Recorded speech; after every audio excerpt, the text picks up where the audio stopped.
Hey and hello there everyone. Welcome. Can you hear me? Is everything else working all okay and good and all that lovely stuff? Sorry, I've kind of weirdly had some like last minute tech issues. So I don't know. Anyway. Happy early President's Day from Mr. President. Yes, and everyone's saluting. Okay, that's why we have so many chats at the minute. Hello there. Can see and hear. Good. Yes, I did enjoy Switch Online Game Boy. Yeah, I'll talk about all that later. We'll get into things fairly quickly today. But hey and hello there, everyone. Welcome. I'm sorry, my OBS, which is the software I stream on, I think it crashed when I was it's select which broadcasts you can go live, and then it crashed, it disappeared. But luckily it did that before we began rather than after we began. So, hey ho. So, okay, hi. So, yeah, lots and lots of people here. So hang on. So we've got Lara, Thierry, Lexi, Teresa, Xander, Lou, JP, Abby, Kevin, Maria, I think I said Lou already, Satella, but I'm not sure. If I didn't say you, Lou, then congratulations on getting mentioned twice and now a third time. Okay, awesome. So we'll get into things fairly quickly today. Yeah, sorry, I didn't even have, because my OBS crashed, that's why I didn't have the this screen there right away. I was just like, no, I need to start now, I was all ready to go, but then it set me back a minute. So hey and hello there everyone, welcome back to Pokemon Brilliant Diamond with only dumb Genshin Impact puns, the series where we play Pokemon Brilliant Diamond, one of the hardest and weirdest Pokemon games, and with only Pokemon whose names we can cleverly mash together with characters from Genshin Impact. Let's see. Oh, Archie's here. Sobbing Cat. Cat. Snowy. Oh, well, hello. Welcome, Snowy. If you've never been here before, welcome. I'm so glad. And Azuhund. Forgive me if I've said that wrong. So if it's Azuhund, I don't know. Anyway, but just, yeah. Hello. It's lovely to see lots of new people. Okay, so, so as you can tell, I have been playing a little. If I go on my time, I think I finished at 11 or 12 hours last time. I've played for a few more hours. I haven't really done anything. Don't worry. We'll get into explaining all the stuff I've been doing. But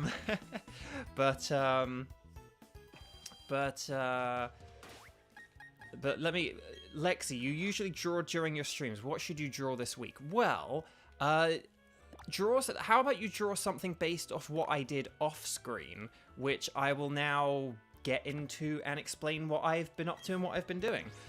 So yeah, like I said, I have played a bit off screen. Like I said, I wanted to try and grind for items, and also we didn't really get to do honey trees or anything last time. No, I think last time we didn't, and then the time before we kind of had a failed honey tree thing. So let's do some honey trees. So Hudao, hi, welcome back. I know you weren't able to make it last week, so hello, welcome. So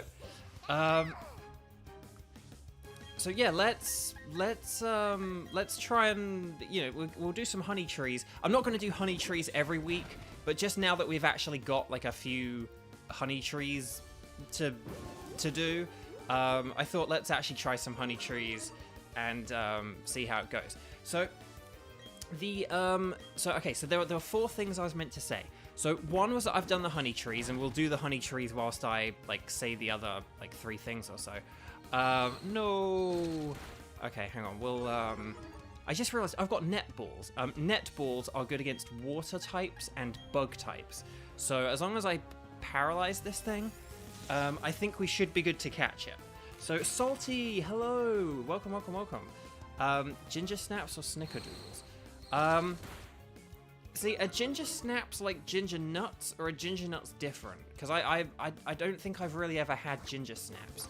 So I mean, I guess I'd be, if ginger snaps are like ginger nuts, let's go for ginger snaps. But sorry, this is Teresa asking what kind of cookies to go for.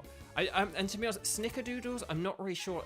I've like had snickerdoodles, but I'm not really sure what they are. Like they're kind of like sugary and cinnamony, right? But I always thought they had something to do, before I like had one, I always thought they had something to do with Snickers. Like I thought they were a cookie with like chocolate and caramel and nuts or something like that. Oh, hang on. So we do have a nickname. If we get a female one, we'll... Oh no, wait, hang on. There are two. Well, hang on. Okay, I'll do the first one. Hang on, because we might get several Combies.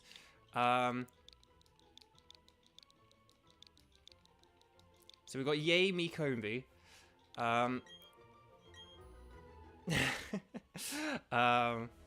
Nope. Right, and then where else do I need to go? And then we can go to Florarama. But there's another name I've got as well. If we get a second Combi, we'll catch it and we'll name it the other name I have. I feel like with one of these. Oh no! You know, Yami Combi is the better one for Combi. There is another name you can call Combi, but the character has a different Pokemon that's a much better name for them. So yes. So hang on. We'll try and catch this other one as well. But unfortunately, this is another male one. Yeah, Combis have a 1 in 8 chance of being female, and they can only evolve when they're female. Yeah. But nowadays in modern Pokemon games, it's much easier to... Nowadays in modern Pokemon games, it's much easier to get female Combi, because usually you can see them in like clusters of like 4 or 5, and you can tell which ones are the female really easily. But in these older games, you have to encounter Pokemon one by one, and it's all very awkward and difficult to catch female ones, and particularly in this game where we have to slather honey. So, because yeah, so one of the reasons I had to play off screen was to do honey trees, because you have to slather the honey onto the trees, like at least it's like between 6 and 24 hours before. And then we got Kokombi. So there we go. Okay, Kevin, at least the males you're finding aren't shiny. Yeah, that would be the cruel things I would be happy with. I wouldn't mind having a male shiny, because I would want a shiny Combi and a shiny Vespiquen.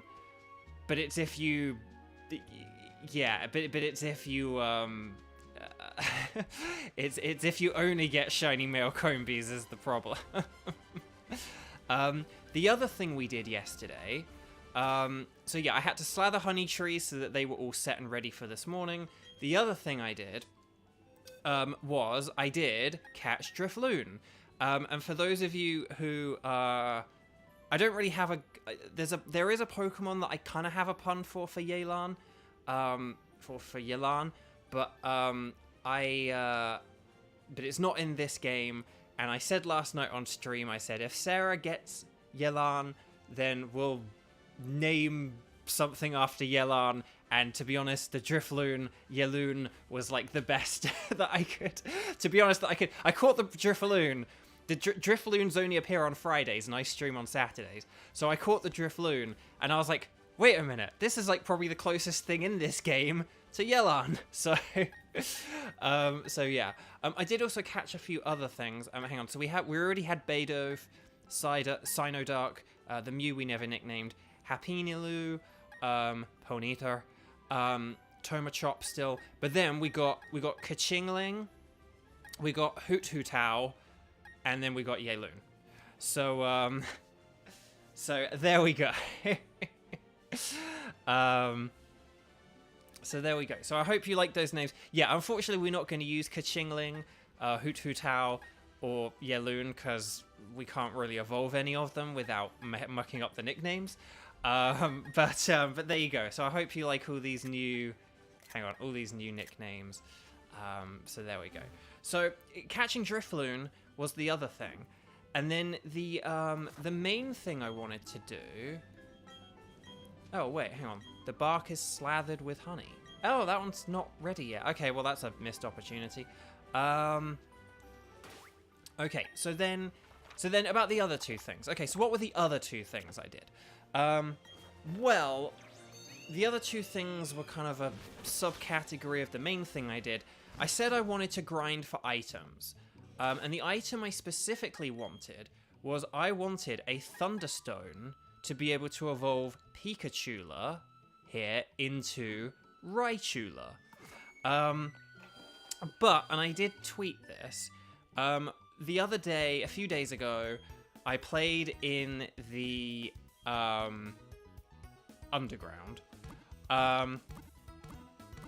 So I played in the I sort of played in the underground for a few hours, because if I did that on stream, it just wouldn't really be very fun. And I was like, if I play in the underground for about an hour or so, I'm sure I will get a Thunderstone to evolve Pikachu.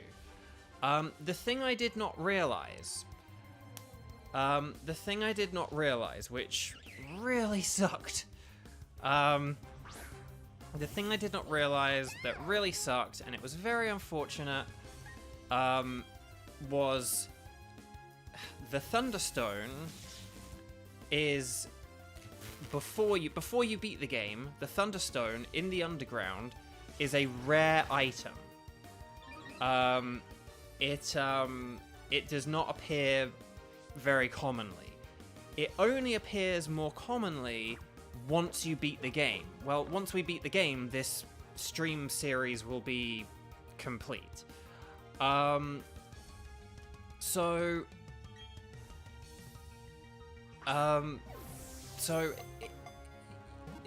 was kind of like, oh. And I was like, well, I'll put on some, like, YouTube videos in the background, and, you know, I was like, I'll put on some YouTube videos in the background, and I'll just play around in the underground, and I'm sure if I just play for quite a long time, I will overcome the low percentage odds of getting the Thunderstone. Well, let's just, you know, because I was like, I wasn't going to evolve Pikachu off screen. I was like, I'll get the stone, and I'll evolve. I don't have a nickname for Cherubi, so I'm gonna just box that for now. But let me show you guys, hang on, let me just save quickly. Let me show you guys what happened. I did get footage of this. Don't worry if the frame rate here is kind of low. I will explain, like, why it's low in a minute. So this was me playing in the... Hang on, was this me playing in the underground? We'll just see if this is the clip or not. But yeah, if this is low frame rate, don't worry. I will explain why. But, so as you can see, I think I, like, had, like... I don't know. I can't remember how many items there were to dig up. But I found this one. And I was kind of digging. I'm kind of getting close to the end now. And then, so I'm kind of like, oh, okay, well, there must just be a load of small items because there's barely any space left. And that space I just hit, you can see that speck of, like, green and yellow. That sort of green there. Green and yellow. That is the top of a Thunderstone. But if you look at the very top of the screen where that big crack is, that big crack going all along the way, all along the screen, is an indicator that if I hit one more tile, the whole cave is going to collapse. And it collapsed. So yeah. That sucked. And I don't know what these other clips are. As you can see, I found Firestones. And I got a couple of Leaf Stones and other stuff.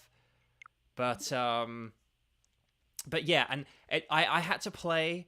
I played for like an hour and a half, and I got that one Thunderstone opportunity, and then I got like two Leaf Stones and a Firestone. So it just didn't happen, I'm afraid. But then this is where the story gets interesting. But then yesterday I ended up having a bunch of free time, and I thought, oh, like I was like, okay, I have nothing to do. Like I had a really crazy busy week. And then, but like yesterday, I was like, oh, I'm like free. I don't have anything to do. I was like, this is great. I was like, well, maybe I'll, you know, put on some YouTube videos and I'll try again. Maybe I'll see. Like if I found a Thunderstone in an hour and a half, maybe, just maybe, if I search again, I'll find another, right? Like if I play for another hour and a half or whatever, maybe I'll get one more. Okay, we've already got a Whirlpool, so we can just beat this. So I played in the underground. I played for a very long time, and I did not get any stones. Like I didn't even get like fire stones or leaf stones. It was very annoying. And yeah, and I didn't know what to do, and it was very frustrating and upsetting and annoying, and I was like, come on, because like I actually don't know what to do with my team if we don't have Pikachu in it, or if we don't have Raichu in it. And I looked and I looked and I looked and I looked and I looked, and yeah, I got that one, that Firestone I showed you. That was like the one, that was like the one Firestone that I got yesterday, and that was it. I didn't get any Leaf Stones, any Water Stones, anything. And it really sucked, and it didn't happen. And what happened? So then what happened? It wasn't happening. And when I played for the hour and a half the other day, I got like, you know, there are like the Diglett Sparkles that we talked about, where like if you get 40, magical stuff happens. I got like 24 of those the other day when I played for an hour and a half. So that's why I said they're not very good. That's why I said they're not very good, because it takes too long to like get them. But I played for like an hour and a half again on Friday, yesterday. And, but the thing was, is that I was kind of like, oh, I actually have more Diglett Sparkles today. I was like, maybe, I don't think they affect things like the stones, but I was like, I may as well keep going. I may as well keep going until I get, you know, the 40 Diglett Sparkles, and just see if anything happens. I don't know. So that's what I did. I kept going until I got the 40 Diglett things. I kind of made more of a concerted effort to like collect the Diglett things. And I got up to the 40, and I think it's only supposed to increase the odds of like the boxes appearing, like the statues you get. But I persisted. I got the 40. I then did a bunch of digging whilst the magic Diglett Sparkles were activated, and nothing happened.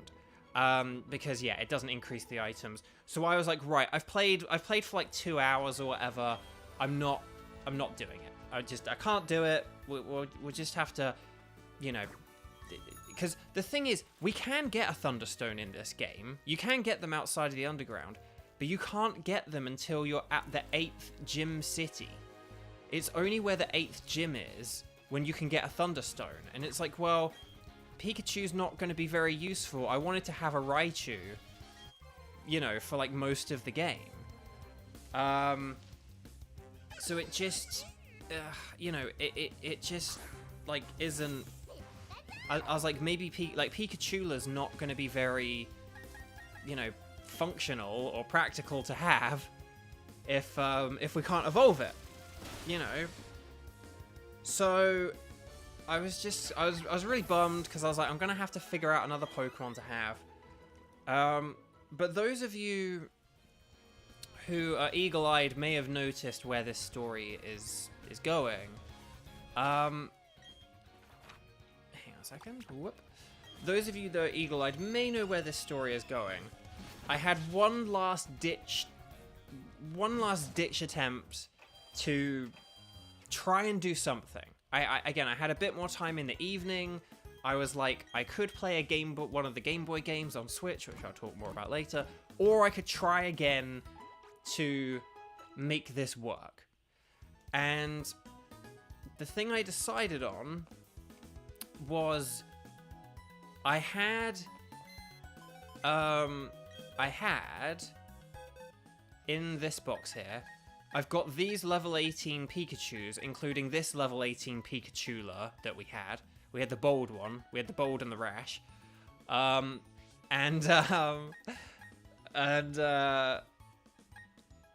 I was like, okay, I put that one in my party, and I decided to try and hunt for the light ball, which is Pikachu's special rare item, in conjunction with Bidoof and Bidooff's thief ability.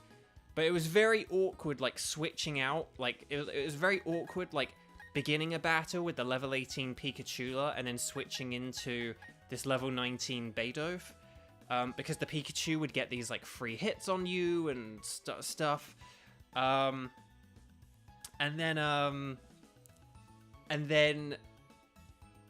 so it was very hard and very slow and very awkward, and mathematically speaking, you need to fight, like, 20 of them, to get a light ball. You know, that's like the rough number you would need to battle in order for that to be likely to happen. And it just, like, you know, and it was just very awkward and difficult, and I was going through my, like, paralyze heals and my potions and stuff, because I didn't want to keep running back to, like, the Pokemon Center either. It was all just very awkward and very annoying and very frustrating. And then, and I had done enough of them as well. Like, I started being able to, like, count the numbers. Like, if a Pikachu, if the Pikachu used Electro Ball, like, my Bidoof had, like, 51 health. If the Pikachu used, if the opponent used, like, an Electro Ball, oh, did I not? Oh, maybe I didn't do that one. If the Pikachu used Electro Ball, it would do about 20 damage. If I was paralyzed and it did Electro Ball, it would do 40 damage. So 40 out of 50 is quite a lot, and, you know, it just, it was all just very, tough and frustrating and annoying and slow. And I did a bunch of them, and I was like, yeah, this is just gonna take way too long. I'm gonna be up all night if I try and do this. This just isn't gonna work. And so I sort of kept going, but I kind of got to a point where I didn't want to use any more potions. I didn't want to use any more potions, any more healing items. I didn't really want to waste much more time on it, and I was like, okay, the next time my Bidoof faints, I'm just gonna call it quits. Because just this isn't working out. And what happened is, so I had, what happened was, I had Bidoof at full health, and I came up against a Pikachu that used Electro Ball, and it one-shot me. It took out all my health, like all 51 HP. And I was like, what? Like, but it does 40, not 50. And it wasn't a critical hit or anything. And I was kind of thinking, I was like, mathematically, that did the amount of damage that I would expect if the Pikachu were holding a light ball. I was like, well, and my Bidoof had fainted, so I couldn't, like, try and steal the item to find out. My only option was to catch this Pikachu.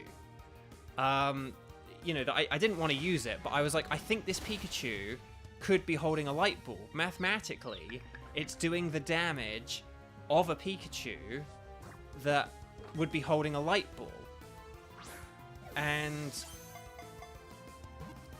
And so I was like, I have to catch this. So I, like, sent in some other... Oh, God, for goodness sake. Just get caught, Girafarig. I don't even want you. I'm just trying to catch you because, like, it's easy experience, presumably. Anyway.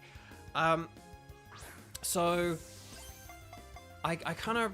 I had to catch this Pikachu, so I sent in other Pokemon, much like I am right now. Come on! This is just getting very annoying now. Sorry, because the fact that this is, like, being so annoying to catch is making me slow down with this story, which is getting more and more boring. Anyway, Bark. Come on. Thank you. Yes. Okay, cool. Excellent. So... I just want to move on and live my life. Why is it facing that way? That looks weird. That looks very weird. Anyway, Bark. So, Okay, there we go. Phew. I'm just using repel next time because that was very stressful. Right. Okay. So I caught the Pikachu and I looked at it, and if you guys have noticed, my Pikachu is holding a light ball. So this Pikachu that, like, mathematically, I was like, numerically, this is doing the damage of a Pikachu with a light ball. I couldn't steal the item. The only choice I had was to catch it. I did catch it, and it did, in fact, have the light ball. So I was so happy. So, anyway, Bark, that is what I've been doing for the last week. I spent hours and hours and hours trying to get a Thunderstone. I then realized that they're uncommon. I then tried again anyway, still didn't get one, and then tried to get a light ball using Thief. I then couldn't do that because my Thief user fainted, so I then had to catch the Pokemon, and it actually worked, and I actually have my light ball. So sorry, that's a very, very, very, very, very long story to explain what I've been doing in like the 4 hours I've been playing this game off screen. So, with all that said and with all that out the way now, how are you guys doing? How has your week been? Has anyone been up to anything particularly exciting? I've just been doing a load of boring paperwork and tax stuff, and again, apart from getting that light ball and playing Game Boy games, which I'll talk about in a minute, the only other exciting and fun thing I did with my week was I did hop on and watch some of Sarah Miller Cruz's stream last night. It was really fun to see a bunch of you guys on there last night. So there you go. Salty, first job interview ever. Nice. Lexi, first paycheck. This is excellent. I love this. This is way more exciting than me talking about getting a light ball. So that was a very long story, but anyway. Wait, hang on. For some reason it says you're not streaming. Oh, okay, but you're here now, so that's cool. Hi, Platinum. Playing Dreamlight Valley. Nice. You've been off school this week. Oh, Satella got a new phone. Nice. But yeah, no, I didn't expect to see me in Sarah's stream. Well, the thing was, okay, so I did plan on, like, tuning into Sarah's stream, but basically I saw, like, Hu Tao in the title, and I was like, I'm just gonna hop on for, like, 1 minute, put Hu Tao Mito, and see if anyone notices, and then I'll just leave. But then, like, a load of people did see it, and then Sarah saw I was there and stuff, and again, I'd had like a busy and crazy day, so I was just like, no, I'm just gonna watch this for a while. I'm gonna enjoy this. I like never get to watch people stream, so so that was really nice.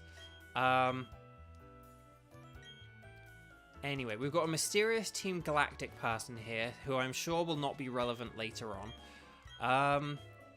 Oh, hey, we got some stickers. Nice.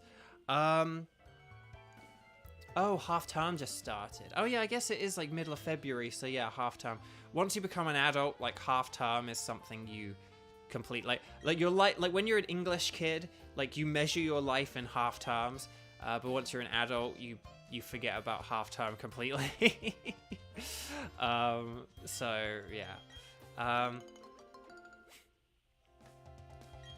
They didn't hire you because they wanted someone with more time available, but they want you to email them for another interview when summer vacation hits. Nice. Okay, well that's cool. That's a success. That's very good then. But yes.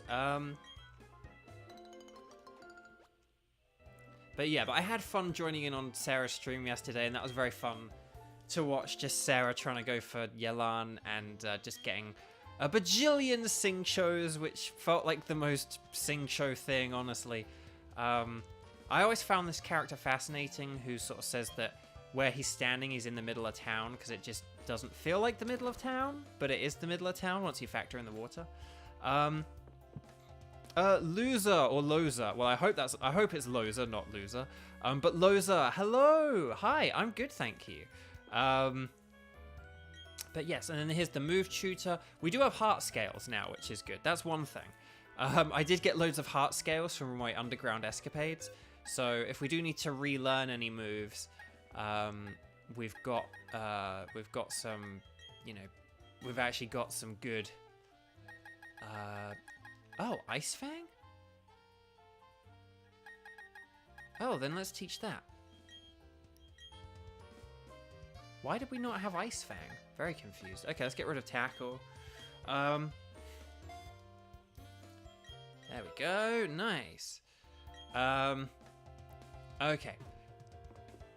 I'm sorry, I'm just enjoying reading your comment about Singcho. But okay, anyway, sorry, Buck. But yes, so that was fun seeing Sarah and just seeing her go through all those. And I'm glad she got Hu Tao and Yelan. That's really cool. Okay, so are there any items here? Oh, the movement. Are there any? Hang on, are there any items here? This feels like there should be an item here. Oh, there is. There we go. Okay, right. Whoop. So, okay, so chat, here's my question for you today. We're like half an hour into this stream after, you know, sort of about half an hour in. How many badges actually? 1, 2, 3...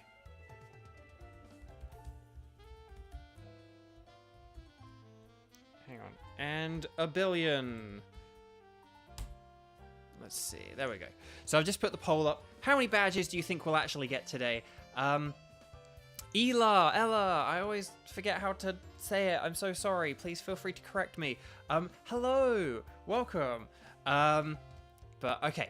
So, we have... okay. So, right, so we're in Pastoria City, which is our 4th gym town. And I think we are pretty much ready to take on this gym. There's, like, nothing else to do here. Let me just, I will just heal up at Pokemon Center. But otherwise, I think we're, like, good to go. It won't let you vote for a bajillion. Why not? So, Cinesnail, hello. Hello. It's so lovely to see so many of you today. Like, familiar faces, new faces. Thank you so much for joining. I normally say that 2 minutes into the stream, not 32 minutes into the stream. But yes. But no, thank you all so much for being here and listening to my boring story. We'll now talk about fun stuff, like Genshin Impact. But no, so, and Sarah's fun to talk about.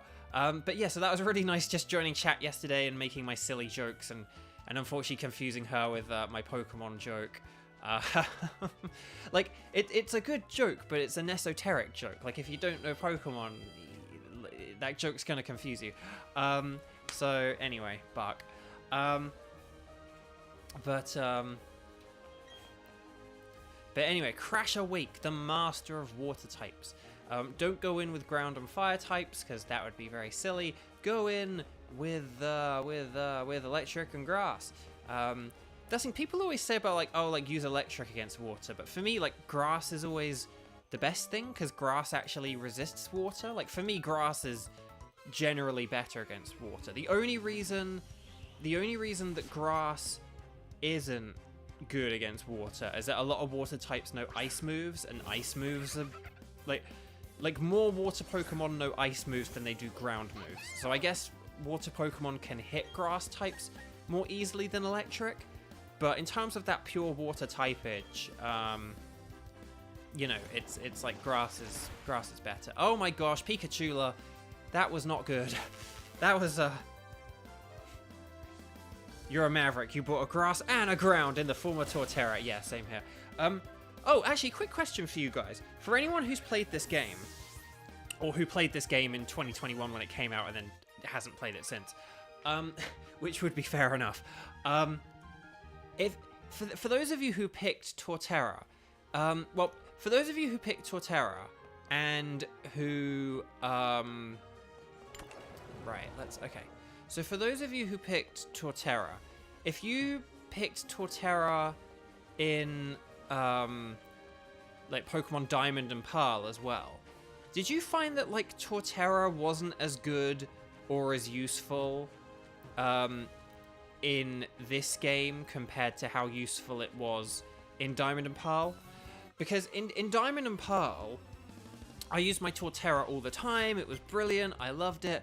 But in this game, because they made this game tough, they teach so many of the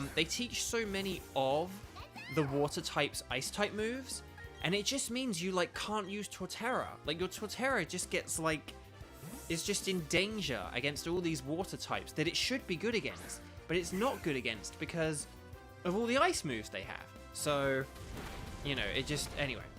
Oh, Rizzik, hi, you made it. Hold on, I missed a couple of chats here.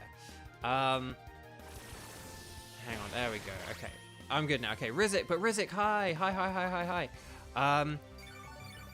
Like I had it the whole game, but what I think the thing that happened was I kind of looked ahead at like what the movesets were and stuff, and I realized I was like, I can't use Torterra against this because it will KO me. So I like just kind of didn't use it as much. So I had it in my team, and I did use it, but it was definitely more of a reliable and like solid partner for me in the original Diamond and Pearl compared to in this game. But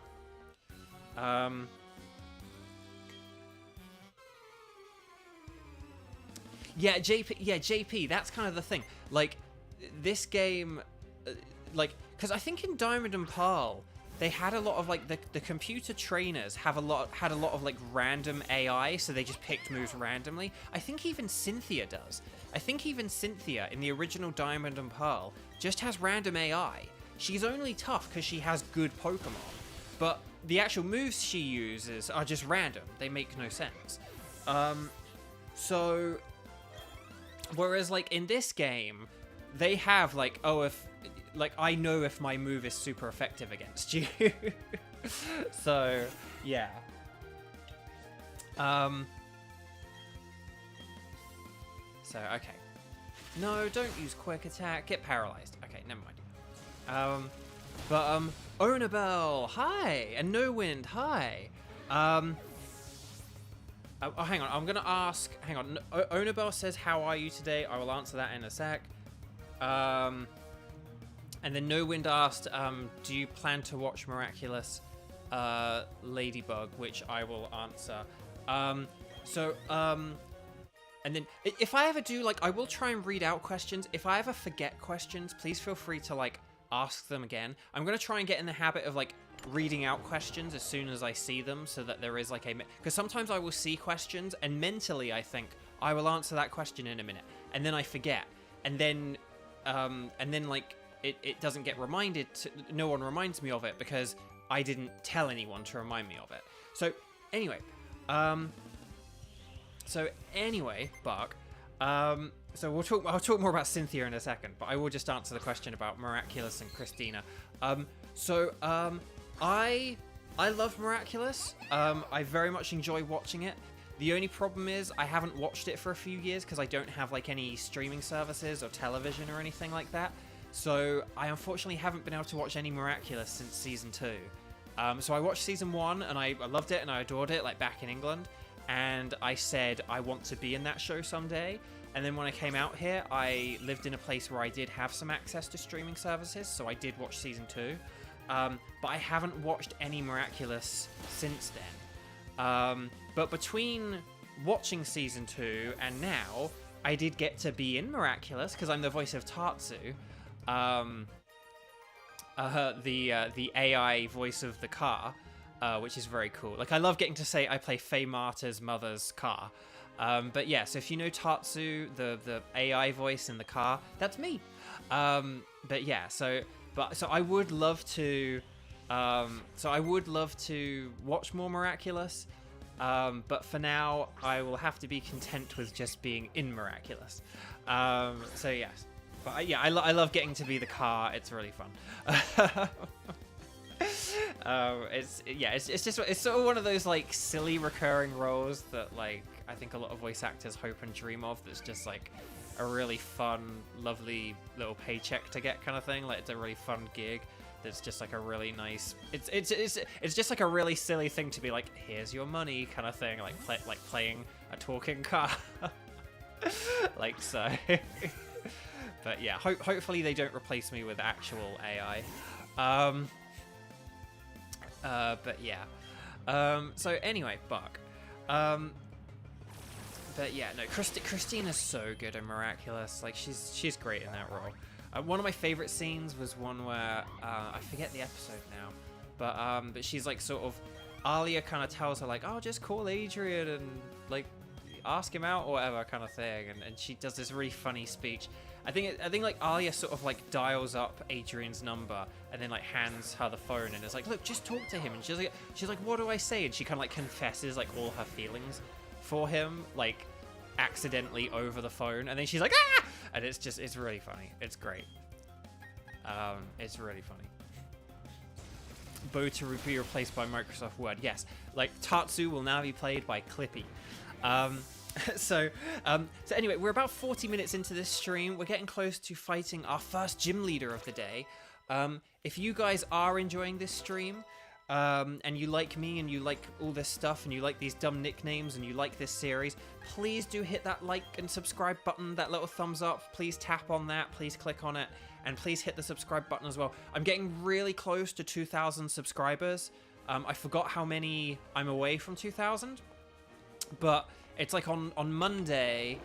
Monday is like my 100-day anniversary since I started streaming.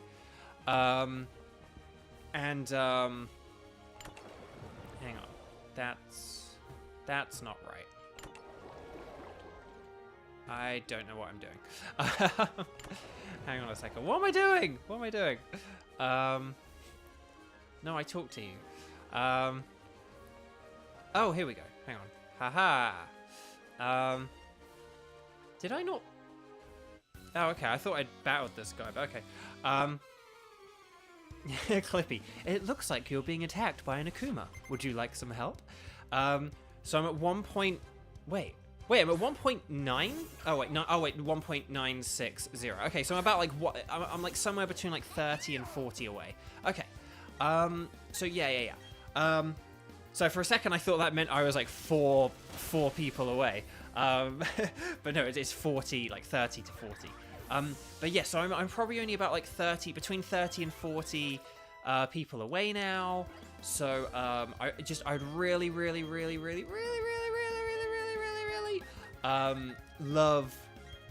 love to hit that 2,000 sort of by or before Monday.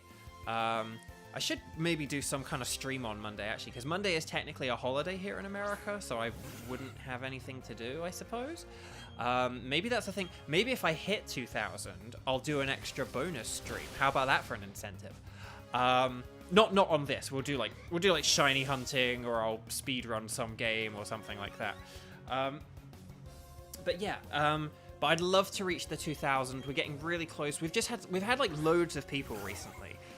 Between the like Ed Sheeran singing video, between the little Chongyun Neko figure box opening video, and just this series has proved quite popular. So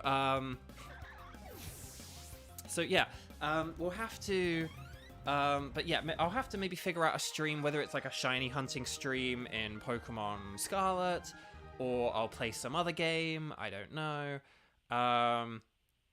But yeah, okay, right, Starlisa is evolving! Except, no, it's not. But, okay,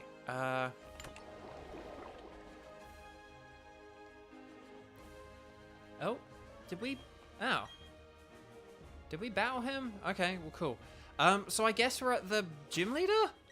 That was faster than I thought. Okay, now, see, back in the old days, I would, like, go back and I would heal and I would recover my PP and stuff like that, but let's just use a Moo Moo Milk. That's what it's there for.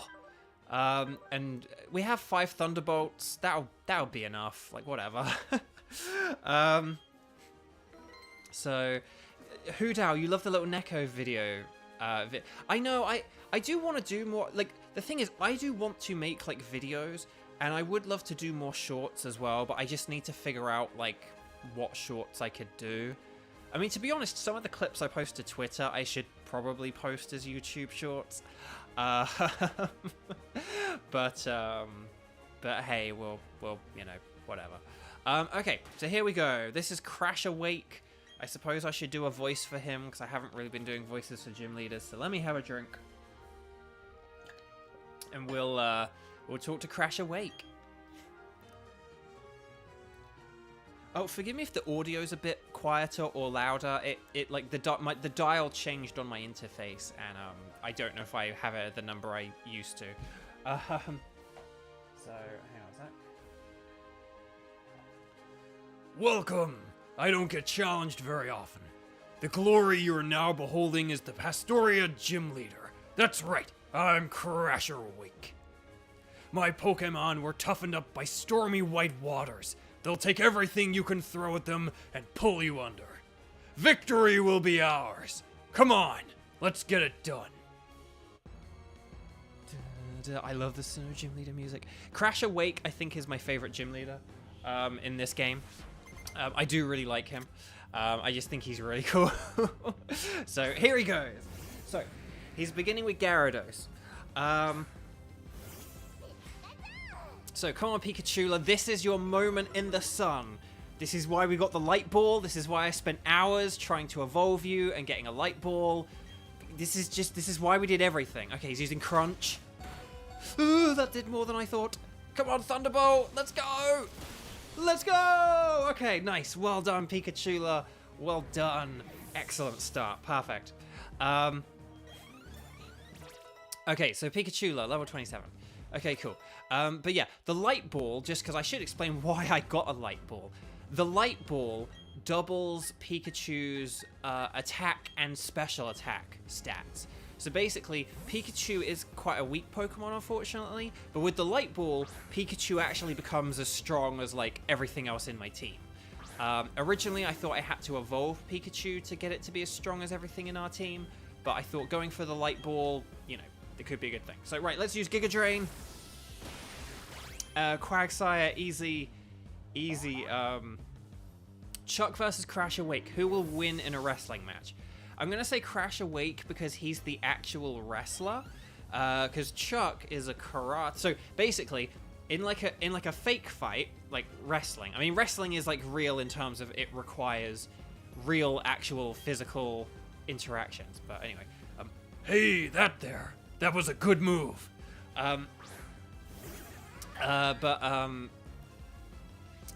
So I think Wake would win in a wrestling match. He would have like the theatricality and stuff like that. But I think in like a hand-to-hand, maybe like hand-to-hand fist fighting, Chuck would win because he's got the actual like karate technique.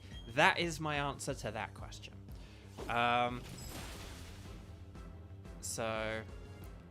Okay, so Ice Fang. That was... See, look, all these karate... See, that's the thing. I couldn't use Torterra against Floatzel because it's fast and it knows Ice Fang. So, that's why, you know, that's why I like... Again, Torterra. I couldn't use it as much. It wasn't as... I think I did still use it anyway. I'm not sure. Can't remember. But there we go. So, there we go. That's Gym 4, baby. We defeated Wake. Woo! It's gone and ended. How will I say this? I want more. I wanted to battle a lot more. There we go. Yeah, Chuck is like an MMA pro, exactly. Oh, it seems the Undertow pulled me under. But I had a great time battling with you. You've earned this. I think Wake as well. I don't know. I can't remember if I remember this right. I think Wake might canonically be from another region or something like that. I can't remember. I might have that wrong, but like, you know, give it up for immigrants. But anyway, received the Fen badge. I am from a place in the UK that's known as the Fens, so I don't know if that's why I like Wake as well. It's like, he's an immigrant, he's the Fen badge, I'm from the Fens, he's cool, He's like a Robin Hood type figure. He's just really cool. I like him. He's got a great design. He looks cool. The thing, Ice Fang was on Floatzel, but I think the AI is better in this game, and they probably have better stats and stuff like that in this game as well. I know, I've never cleaned the badges, but it's just when you only play this once a week, it's kind of pointless cleaning them. You need that Fen badge to use the hidden move Defog from your Poketch. These are a special reward for me in recognition of your team's power. Oh, stickers. No, just give me the TM, my dude. And TM55. Woo! Nice. Good morning to Ika in the chat. Gyarados also, and Gyarados has Ice Fang as well, yes. But I didn't use Torterra against Gyarados because it has Intimidate. And yeah, you gotta use Electric against that stuff. Right, anyway.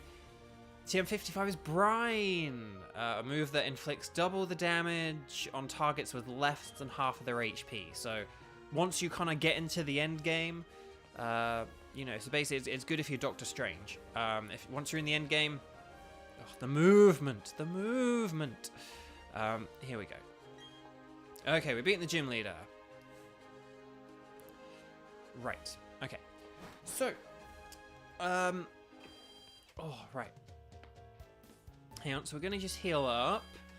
And I think, well, Pikachula's a bit lower than everything else, so we'll leave Pikachula at the top of the team, just so it can maybe get a bit more experience. And then, yeah, I don't know whether we'll get a new team member today. I doubt it, unfortunately, but we'll see. We'll see.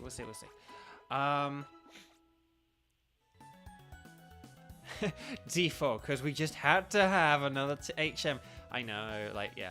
I like fog now that it's, you know, kind of associated with misty terrain.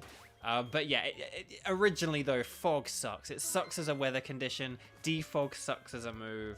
Like, it's terrible. Yeah, JP, you use it in, like, 2 places. Anyway, let's talk to this dude. The package has finally come. So it's time to deliver it to the lake. No failure allowed, but he's been rumbled. So this guy is all like, if I wasn't busy, I'd beat you. And it's like, yeah, sure. And he's like, I'm going to run off, but don't follow me. Shall we follow him? Let's follow him. Okay, so let's follow him. Aha, we caught up. Haha, we are a persistent pest. Persistence, the key to success in life. Right, no, Lewis! Lewis, no! No Mona, no Mona, no Lewis. There's a question I've been meaning to ask you guys, actually. My mate Lewis pointed this out. But yeah, Lewis is all like, I'm gonna take you on! It's like, Lewis, no. You'll just lose. You'll just lose, Lewis. And look, he's still got Starly. It's high enough to evolve. And his doesn't have a dumb nickname. There's no reason why that shouldn't be evolved.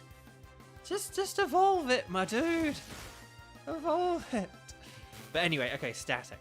No, don't worry. I knew Lewis was coming there. That's why I had Pikachu. That's the real reason I had Pikachu out first.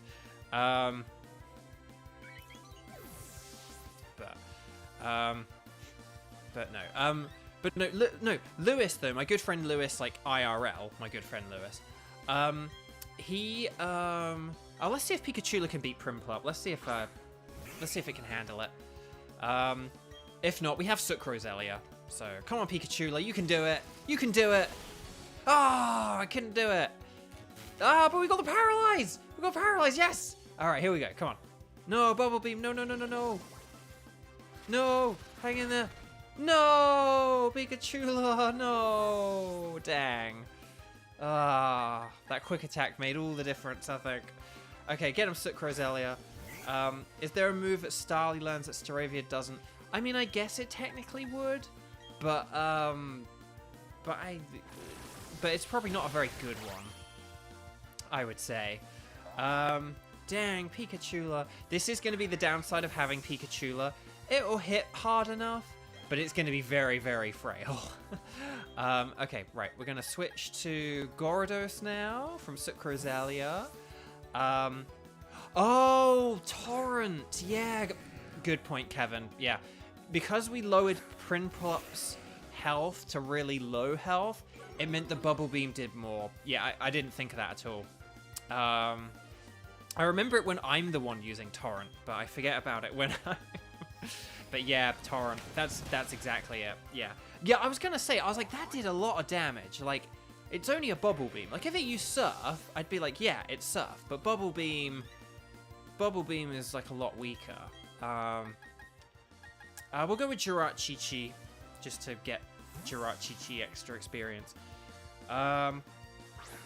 But yeah, okay, so low defense, low health, the chip damage from quick attack, and then Torrent Bubble Beam, yeah. So anyway, Lewis IRL. Sorry, Lewis, I'm trying to talk about you.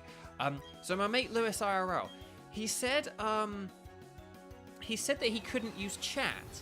So if any of you can't use chat in a video, even though you are subscribed, maybe let me know in like a comment in the video afterwards or something like that. Like if you see the stream afterwards, there's a video, like comment on it and say, hey, I did join in on chat, but I can't chat because for some reason he can't chat even though he's subscribed.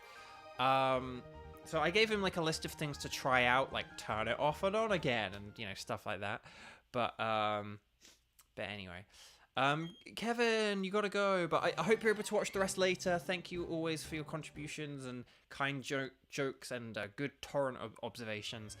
And yeah, so, right. Anyway, sorry, Lewis, I'm not reading out your lines.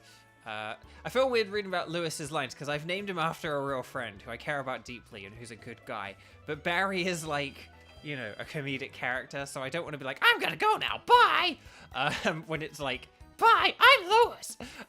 Because that's not what my friend Lewis is like IRL. My friend Lewis is, he's a cool dude, who is not at all a pest or a pain or anything like that. Okay, right, so that's 4 badges. That is 4 badges. But we actually need to go and hunt down this Team Galactic guy. He talked about having a package, and I don't think he means one from Amazon. So we need to see what's going on here, and catch up to him. So let's go this way. Okay, hang on. Where did you go, my galactic friend? Ah, there you are. Haha, we caught up. So, oh, okay. He's got something that his boss made that's very scientifically something or other. I don't know. But anyway, he's still running away. We've got to chase after him, even with all this awkward movement. Okay, here we go.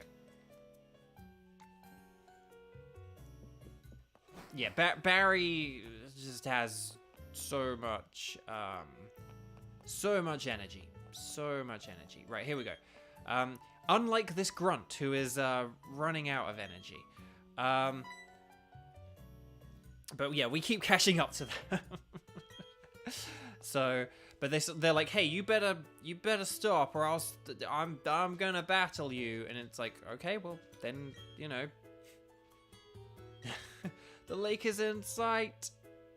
Okay, here we go. We're actually battling them now. Oh my gosh, that takes forever.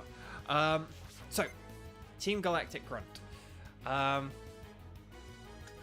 He's using a Glameow. Just the music. Like, we had the great Barry music, and now we've got the Team Galactic music. Like, it's great. You gotta love it. Okay. JP, hesitate to say rival because Pokemon hasn't had one of those since Gold, Silver, Crystal.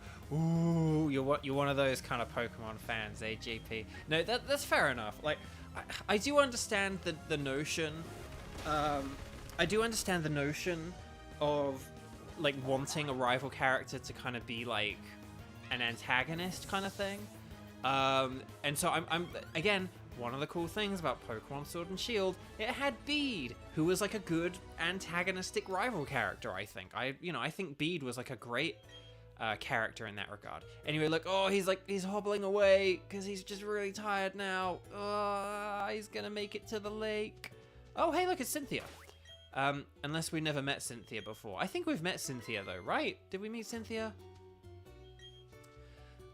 Oh, hello. Long time no see. How is your Pokédex filling up? I came to research the folklore about the lake, but, well, it doesn't appear as if the lake is open to the public right now. Have you heard the folklore about it? They say there's an island inside the lake, and that a mysterious Pokémon resides there. No one must enter the chamber of that Pokémon. Sorry to change the subject, but have you seen the group of Psyduck on Route 210? Yes, indeedy. Yes, that's right. By the cafe on Route 210. You've seen that group of Psyduck huddled with their heads in their, hands?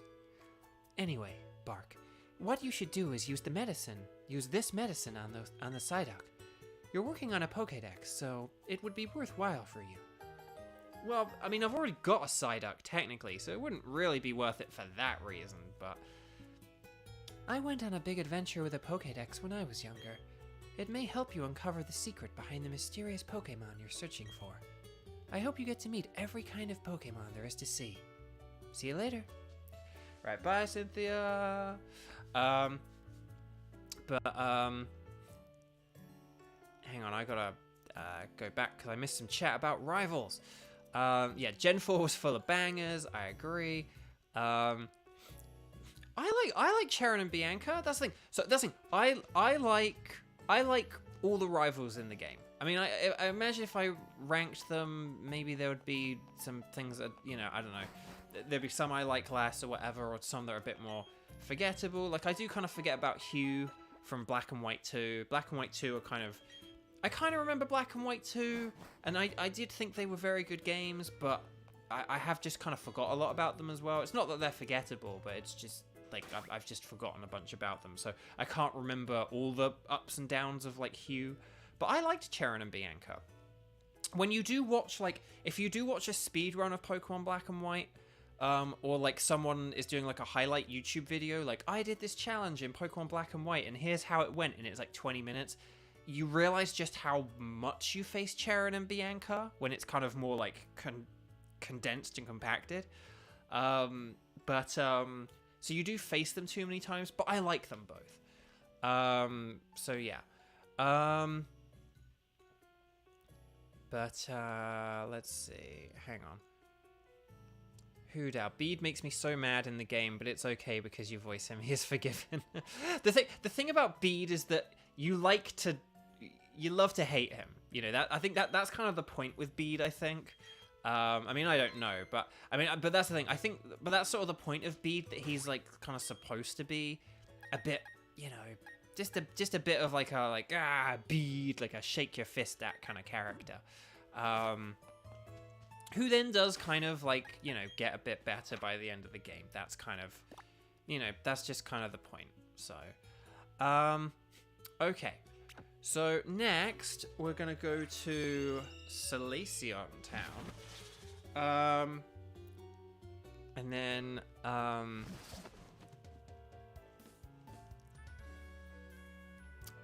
on, I just saw a comment which I think I might have agreed with. People act like Blue is the most annoying rival ever, and then he's just some guy. Oh, okay, that didn't say what I thought it was gonna say, but that's an interesting take. X and Y drop the rival ball.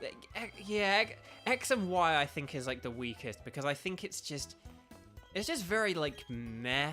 Like, I'm not one of those people who, like, there are some people where they'll say like if a game is like okay but just doesn't really have much of an impression either way, that's worse than a bad game that's trying to do something. It's like, no, a bad game is a bad game. I don't tend to agree that something that is meh is worse than something bad that's like trying. But in the case of like Pokemon rivals, I think Pokemon X and Y, like, they are just very kind of like nah kind of thing. Like, yeah, they're whatever. They're just kind of there. Whereas, like, say, someone like Hugh, I know people don't like Hugh, but he does make an impression. He does have a story. And it's like, you may not like his personality, or you may not like his story, but he does have a story and stuff like that. So in that case, I do kind of like that. But, okay. Hang on, let me... because I'm getting behind now, and I'm enjoying reading these comments. But, like, Michelle, hi! Hello. And then Archie, hang on. Hop, How, and Nimona are really tiring for you, but They are very...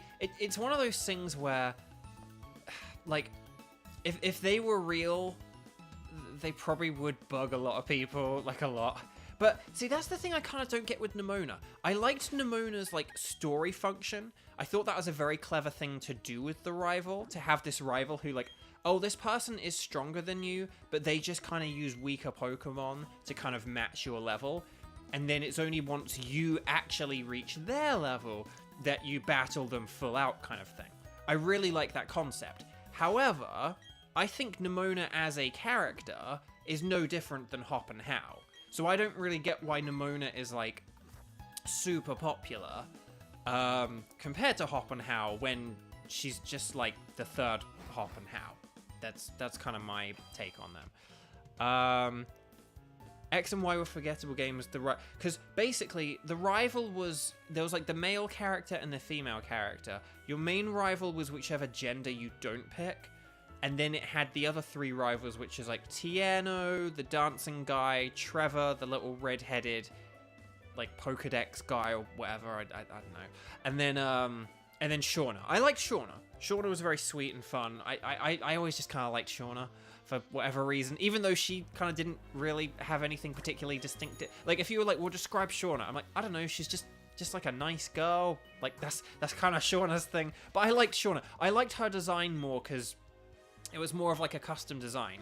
I think one of the problems with having your rival character be the gender you don't play as is the player character is supposed to be a little bit more bland and generic.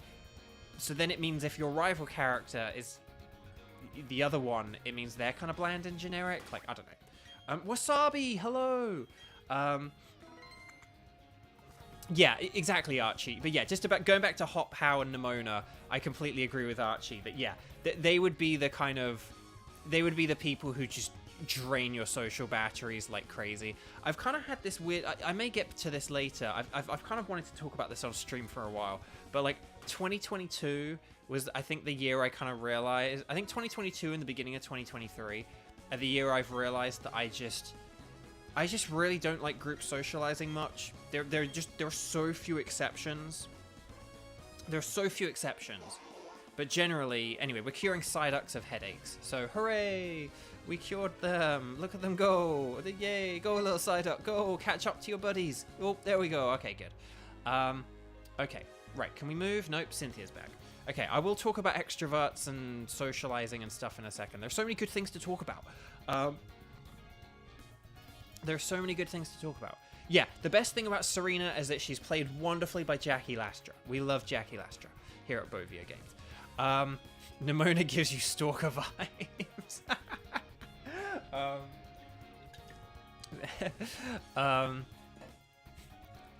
Yeah, you like Nemona a lot, but after a while, she only talks about battles.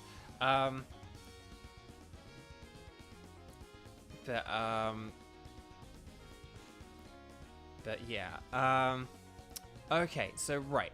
Ace, hello, welcome. Sorry, hang on. So I'm juggling loads of things at once here, but Psyduck is known to suffer from headaches. No one's been able to figure out what triggers the headaches. But can you ask a big favor? Anyway, so I want you to deliver this old charm to my grandma in Celestic Town. I know there are some rare Pokemon between here and Celestic Town, so it'll be worth your while to go. Okay. I will find all these rare Pokemon, by which I mean I will use a repel and not find these Pokemon. But anyway, she's kind of bossy. You'll recognize her right away. You won't miss it. Bye, Cynthia. Sorry, I'm taking loads of time reading all these. There's just so many good chats about rivals and stuff like that that I'm getting behind on them, but I want to read them. Okay, right, repel. Hang on. We're gonna fight the trainers. They're like trainers hiding. They're like trainers hiding in. Hang on, what's our next gym? I want to think. What's our next gym? Okay, we don't really have anything good for the next gym, do we? Okay. Here we go. All right, we'll fight some ninjas, some hidden ninjas. Ileana, hello. Platinum, you used to be a hard simp for Lily when you were like 7. Interesting. I love Lily. I think Lily's great. And Lily in Pokemon Masters EX is played by Jen Lucy, the wonderful, amazing, brilliant, Jen Losi, who I absolutely adore. She's one of my favorite people on the planet. I love her dearly. I cannot talk highly enough about Jen. And definitely go check out her streams on Twitch if you never have. She streams Genshin. She's the voice of Ganyu, by the way. I should explain. Jen Losi, who plays Lily in Pokemon Masters EX, is Ganyu in Genshin Impact. So there you go. Yeah, she's brilliant. Just love Jen. But yeah.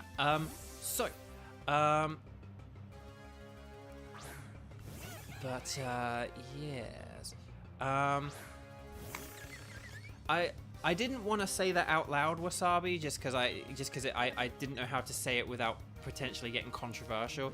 But I did wonder if part of Nemona's appeal is that she is a girl, and that Hop and How are guys. Like, you know, it's like, but she's cute though. Whereas like just sort of thing, it's like, but she's annoying, but she's cute, but she's kind of annoying though, isn't she? But she's cute. Like, do you know what I mean? Like, I think maybe for some people there's a bit of that mentality, but I don't know. I mean, I think it is also to do with just the fact that they did do a good thing with the rival. Like, she's not just, I battle and want to get stronger. It's like, no, she's like really, really strong, and she's looking for that person who is as strong as her. And that's a really cool story element. So I do think it's also to do with like how effectively they kind of utilized her in the story as well. But it wouldn't surprise me if for some people, maybe it is because she's a girl. So, you know, we'll have to see. But,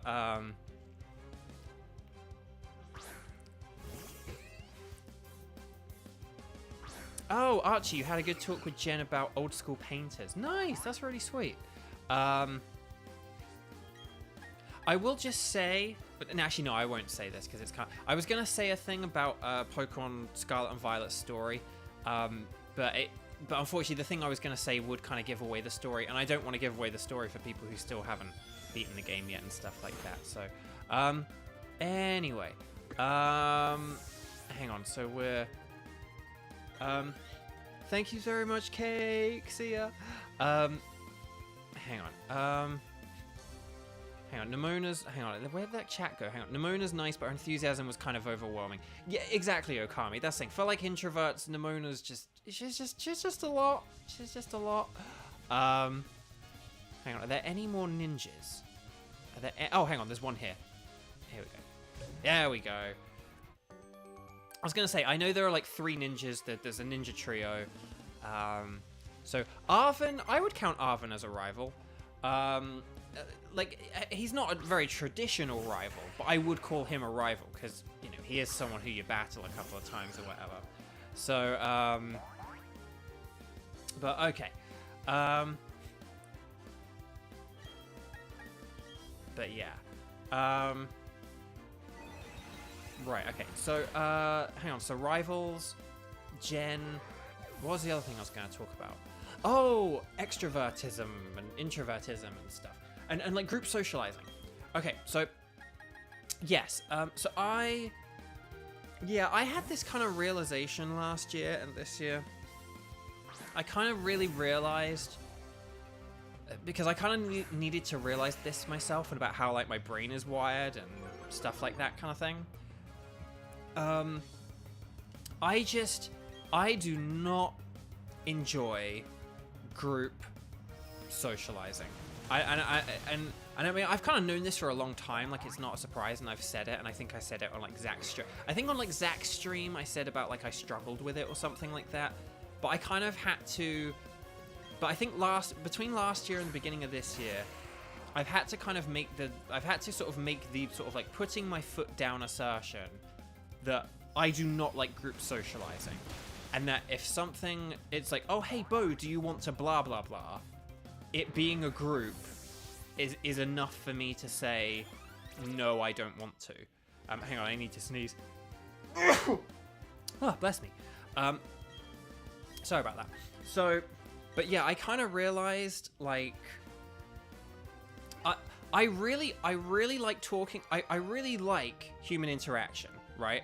I like talking with you guys on Twitter. I like talking with you guys here. I love hanging out with people one-on-one. Like, I like chatting with people on the phone or message or having lunch with them or whatever. I love that. But group socializing though, like when like the point is when you hang out with like when like 3 or 4 or 3 like 4 or more people are all doing something together, I've realized I hate that. Like I hate it. Like I realized how much I hate it, and how like upset it can get me, and how it can like make me depressed and stuff like that. The other thing that's annoying about defog as well, with all the other HMs, you can just go up to an object and press A. Now, have I complained about that? Yes. Oh, are you? Where's defog? Oh, who gives you defog? There's someone in Pastoria who gives you defog, isn't there? Oh, sorry. Thank you for all the blesses for the sneeze. Sorry, I read the thing about like I sort of read the last thing about like people, and then okay. Anyway, so where is defog? Is defog in like Pastoria? I don't want to go back to Pastoria, but I think it's in Pastoria. I know you can go through it blind, but like, I don't want like the accuracy issues.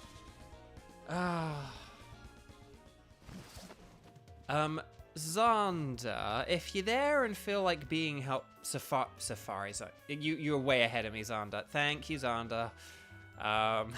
Thank you for being my research assistant. Wait, is it like in the Safari Zone? Like, do I need to actually, like... Or is it just one of these people? Hang on.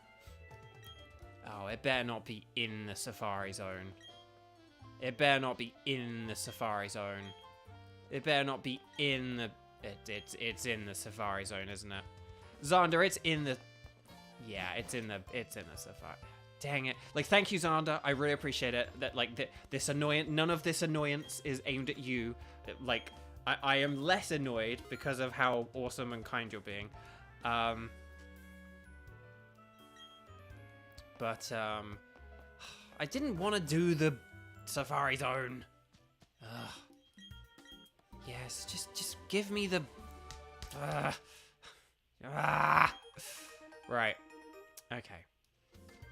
Oh, guess we're doing the Safari Zone as well. Run.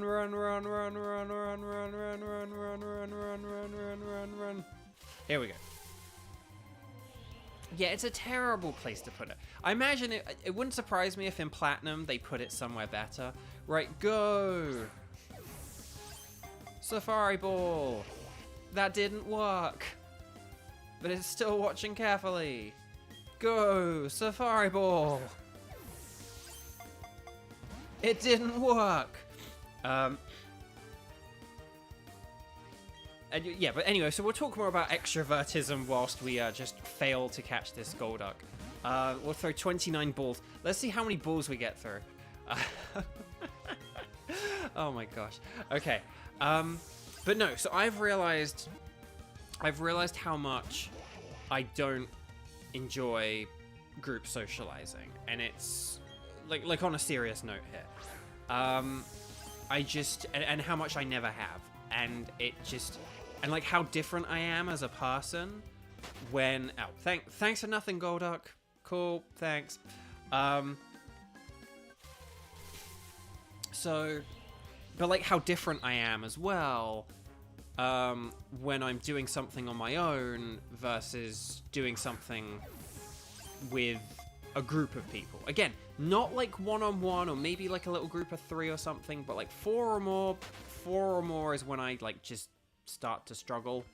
And I don't get to enjoy it.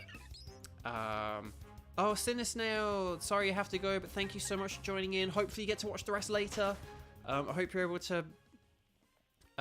Goddess, hey, welcome. We are well, not accidentally, but we are in the Savari zone, because I didn't really mean to be in here, but hey-ho, Ben's not here. But yeah, we needed to get the default TM, so hey, we're just kind of making the most of the money we already spent. I don't know if there are any cool items in here. It's probably too late for me to, like, actually go and get them now. Hey, it's a Skorupi! I don't know if there are any puns for Skorupi. But anyway.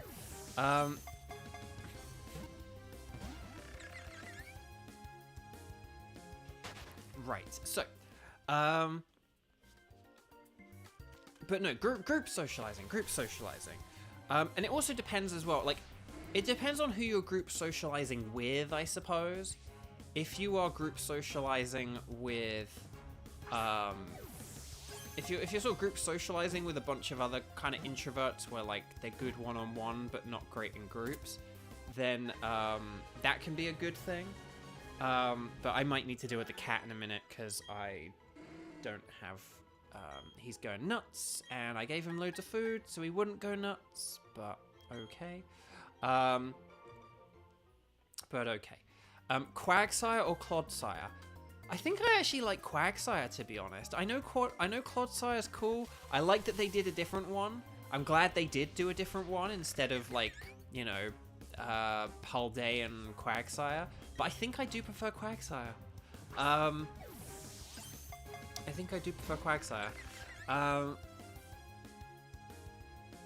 on, Skorupi. I think I did, like, the original Jotonian Wooper and Quagsire might be one of the rare original forms I prefer. But that's not to say I don't like Paldean Wooper and Clodsire, because I really do. I think they're very good. I do really like them, but I think I do. But I do like Wooper and Quagsire, so I don't know.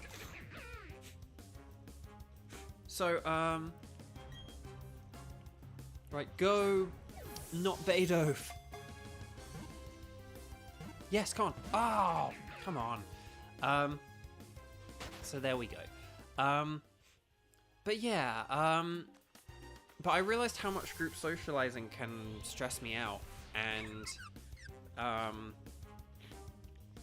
just sort of, it's just a thing where I just, because, like, the thing with group socializing, I like, really, I don't know, I don't really have, like, a commanding voice or a commanding personality.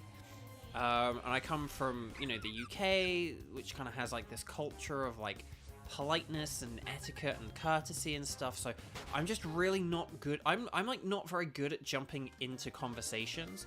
And one-on-one it's fine, because they're either not talking or not talking. But when you're with a group of people, it's really hard. It's just really hard to get a word in. And I just kind of sit there like a lemon, not saying anything, not knowing when to jump in. Or when I do try and jump in, I get shut out. Or just when I am talking, I get shut out. And it's a thing that repeatedly happens in, like, group socializing. I try and talk, I try and say something, and then, and like, when I am talking, when it's kind of clearly established, like, oh, Bo is talking, other people just kind of shut me out.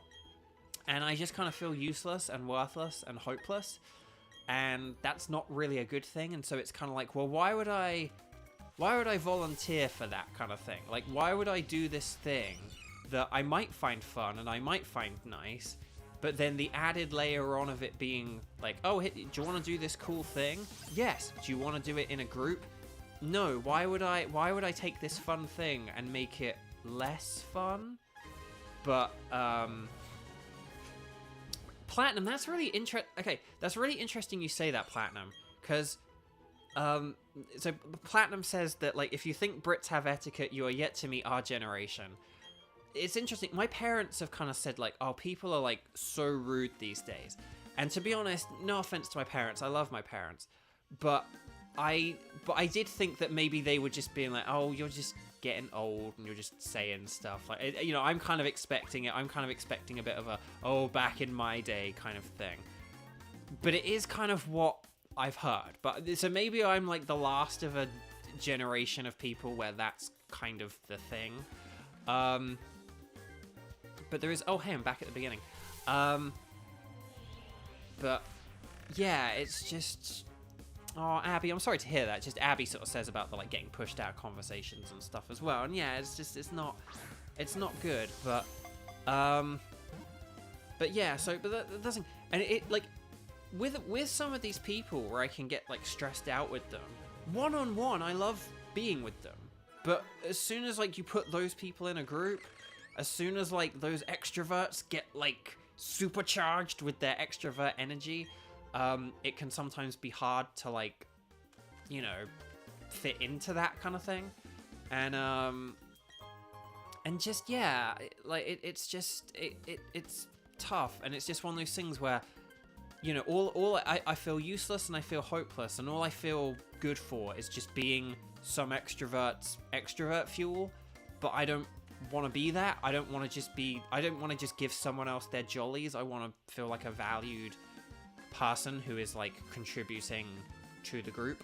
And I just don't feel like that in a lot of group socializing. And so it's like when I do sort of, there we go, ding dong. So when I do say like I really loved streaming with Erica, Sarah, and Christy, I really, truly, deeply mean that. I would love to stream with them again, because with them I felt like a valued member of like the stream who like wasn't like shut out or anything like that. But in other streams and other social things I've done, I find it stressful, and it can honestly make me pretty depressed, like coming home for an event that sort of should be fun, or that I would normally find fun if I was doing it by myself or with one, maybe two other friends. But once you kind of get to that like 4 and above number, it's just kind of one of those things where, you know, I just kind of, I'm just like, well, you know, you sort of feel mixed about something that you feel mixed about something where ordinarily, you know, you would feel good and happy about it. But I don't know if if I'm resonating with other people much, or whether it's, but most Azuhand, you're on to a birthday party with many people. Most of the time you play with dogs. Ah, but yeah, like, you know, it's not that sort of I'm like, oh, I like always want to be alone. It's like, no, I love people. I love hearing your guys' little jokes and stories and learning about your lives and stuff like that. But again, I think that's why I like streaming, because it's like I can just talk and talk and talk, and I don't have to feel like I have to. I'm not made to shut up, kind of thing. And I'm sorry, you know, I do try and like, you know, acknowledge your guys' comments and stuff like that, but obviously I can't acknowledge every comment. But again, that is kind of part of the expectation of like chatting in a stream like this. Like if you were putting in every message thinking that I'm definitely going to see it and I'm definitely going to reply to it on camera, that would be a bit naive. So, but I think that's why I like this medium, because it's like I get to talk, I get to kind of converse with people, but I do get to use my voice. Whereas in a lot of group socializing, it just gets shut out, and that just can like really get me down. So there we go. So anyway, right. So, being with other people online is fun, but IRL, it seems, being with more than... I find it stressful even online. Like, you know, if I'm like with a group of like 3 or 4 online, like I can find that stressful. Right, defog. See, like we've got the strength HM, but whatever. We got the strength HM, but we had to go out of our way to, you know, get the fog, defog. But okay. Anyway, sorry. That's what. Dang, I was gonna say something there though. Who do I want to use in the next gym? I think probably you. Okay. The choir thing reminded me that my music teacher took 2 years to get me into choir because you declined her request for so long. Oh, that's a shame. Okay, right. So, you know, I do like value my alone time, but I'm not kind of like, oh, I like always and forever always want to be alone. But it's just a thing where I've realized like just groups can stress me out and lead to me feeling very depressed. And like that's the first time we've tried to use Ice Fang. It is a 95% accurate move. Yeah, 95% accurate move. 1 in 20, and we missed. Huzzah. Okay, so yeah, I don't know. I don't know if any of that, you know, again, how much that resonates, but yeah, how does the kid not trip on his headband? I don't know. That's a very good question. Right, Skorupi. We'll go with Paimon Phono. We'll get some extra money. And one thing as well, and I think Platinum, this is, I can't quite sort of read your message. I don't know if there's like a typo there or something. But I suppose that is a thing as well. I came from a very introverted country and I've moved to a very extroverted country that again has a different sort of, one, it's like there are more extroverts here.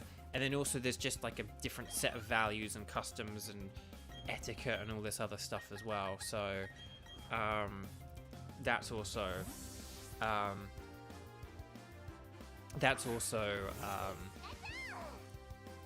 a thing. Hang on, I will say the one time you raised your voice to call Erica's deduction the dumbest, luckiest, or, I don't think I said monkeyest, but yeah, but like was so hilarious. That wasn't really me even raising my voice, but yeah, that was the one time I was like kind of assertive, where I was like, no, like I was like, do not, because I mean, well, I've never really sort of talked about that stream because that was like the last stream I did, and unfortunately part of why I did stop doing Among Us was I was sort of shut out a lot that night, and it was kind of to do with this stuff I'm talking about now. But that's the thing, I sort of already felt like I was getting drowned out that night, and I was like just trying to explain this one thing, this kind of one funny thing, but that was like annoying as well. And Erica started talking, and so I do apologize to Erica, but I was like, no, I am making my like silly point here. I'm making my silly but annoyed point here, kind of thing. It's like Erica, you're awesome. Like you normally are very good at deduction, but everything you said was like completely wrong. Everything you said, none of that was what was going through my head. You just lucked into the luckiest, like you lucked into the luckiest guess that was ever like just that you ever like just that you ever like I didn't cleverly deduce that I would blah blah blah. No, I'm just dumb and I made a mistake kind of thing. Like I made a mistake. I like went the wrong way. And it was just, yeah, that was very funny. But yeah, that was like the one time I kind of was like, no, I'm making my voice heard here kind of thing. Yeah, that was so yeah, that was how is the food? Armand says, how is the food in America compared to the food in England? That is a very interesting question. Like, because there's sort of a multi-layered, there's sort of a multi-layered element to that. So hang on, I just want to see if there are any other questions before I talk about food. Because I think I've kind of made my point about socializing and stuff. And I know, and one thing I will say, I know with Among Us, again, please don't think I'm so naive to think that in Among Us, you're not going to get people, like, trying to talk at once and stuff like that. Again, that's part of the point and part of the charm of it. It's part of the fun for you guys to have people all stepping over each other and stuff. But the thing that happened that night specifically is there were times where, like, I was talking, like, I had the talking stick, you know, like, I had been passed the talking stick. Bo is talking. It's like, oh, Bo saw something. Bo, tell us what's going on. Right, okay, it's my turn to talk. And then people would talk over me. And, like, I couldn't, you know, there was, like, one time literally where it was like, oh, crud, we didn't, like, Bo didn't get to tell us the whatever. And I was like, yeah, I know. Like, and, you know, I think there was one time you could hear me where I was like, yeah, I could, yeah, I didn't. Like, you know.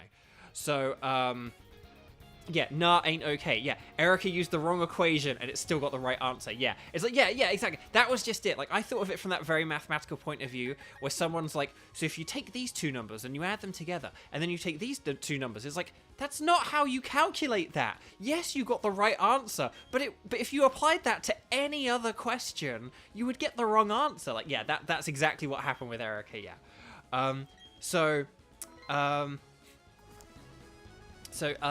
Ryan, hello. So anyway, sorry, Armand's question about British food and American food. So obviously there are a lot of different foods and stuff like that. There are some foods which like you only really have in the UK, and there are some you only really have in America, which I'll get to in a second. But then also just to do with like, an interesting thing as well is also just to do with like, hang on, let me just check something. Okay, but it's also just to do with like food standards and stuff. Like the quality of food in the UK is much higher because in the UK they have more like safety precautions. I'm also trying to oh, Jen and Zach, hang on, Jen and Zach, we're facing another Zach. It's Jen and Zach. Jen and Zach. It's Jen and Zach. But okay, so anyway, but I'm gonna try and use the word safety precautions than regulations, because the word regulations has kind of like got a bit of a, there's like a sort of like a dirty connotation to it, even though it shouldn't have one. But it's kind of led to like a lot of political stuff. Like there's a lot of political stuff where like, you know, like there are some like awfully made products and very unsafe things out there.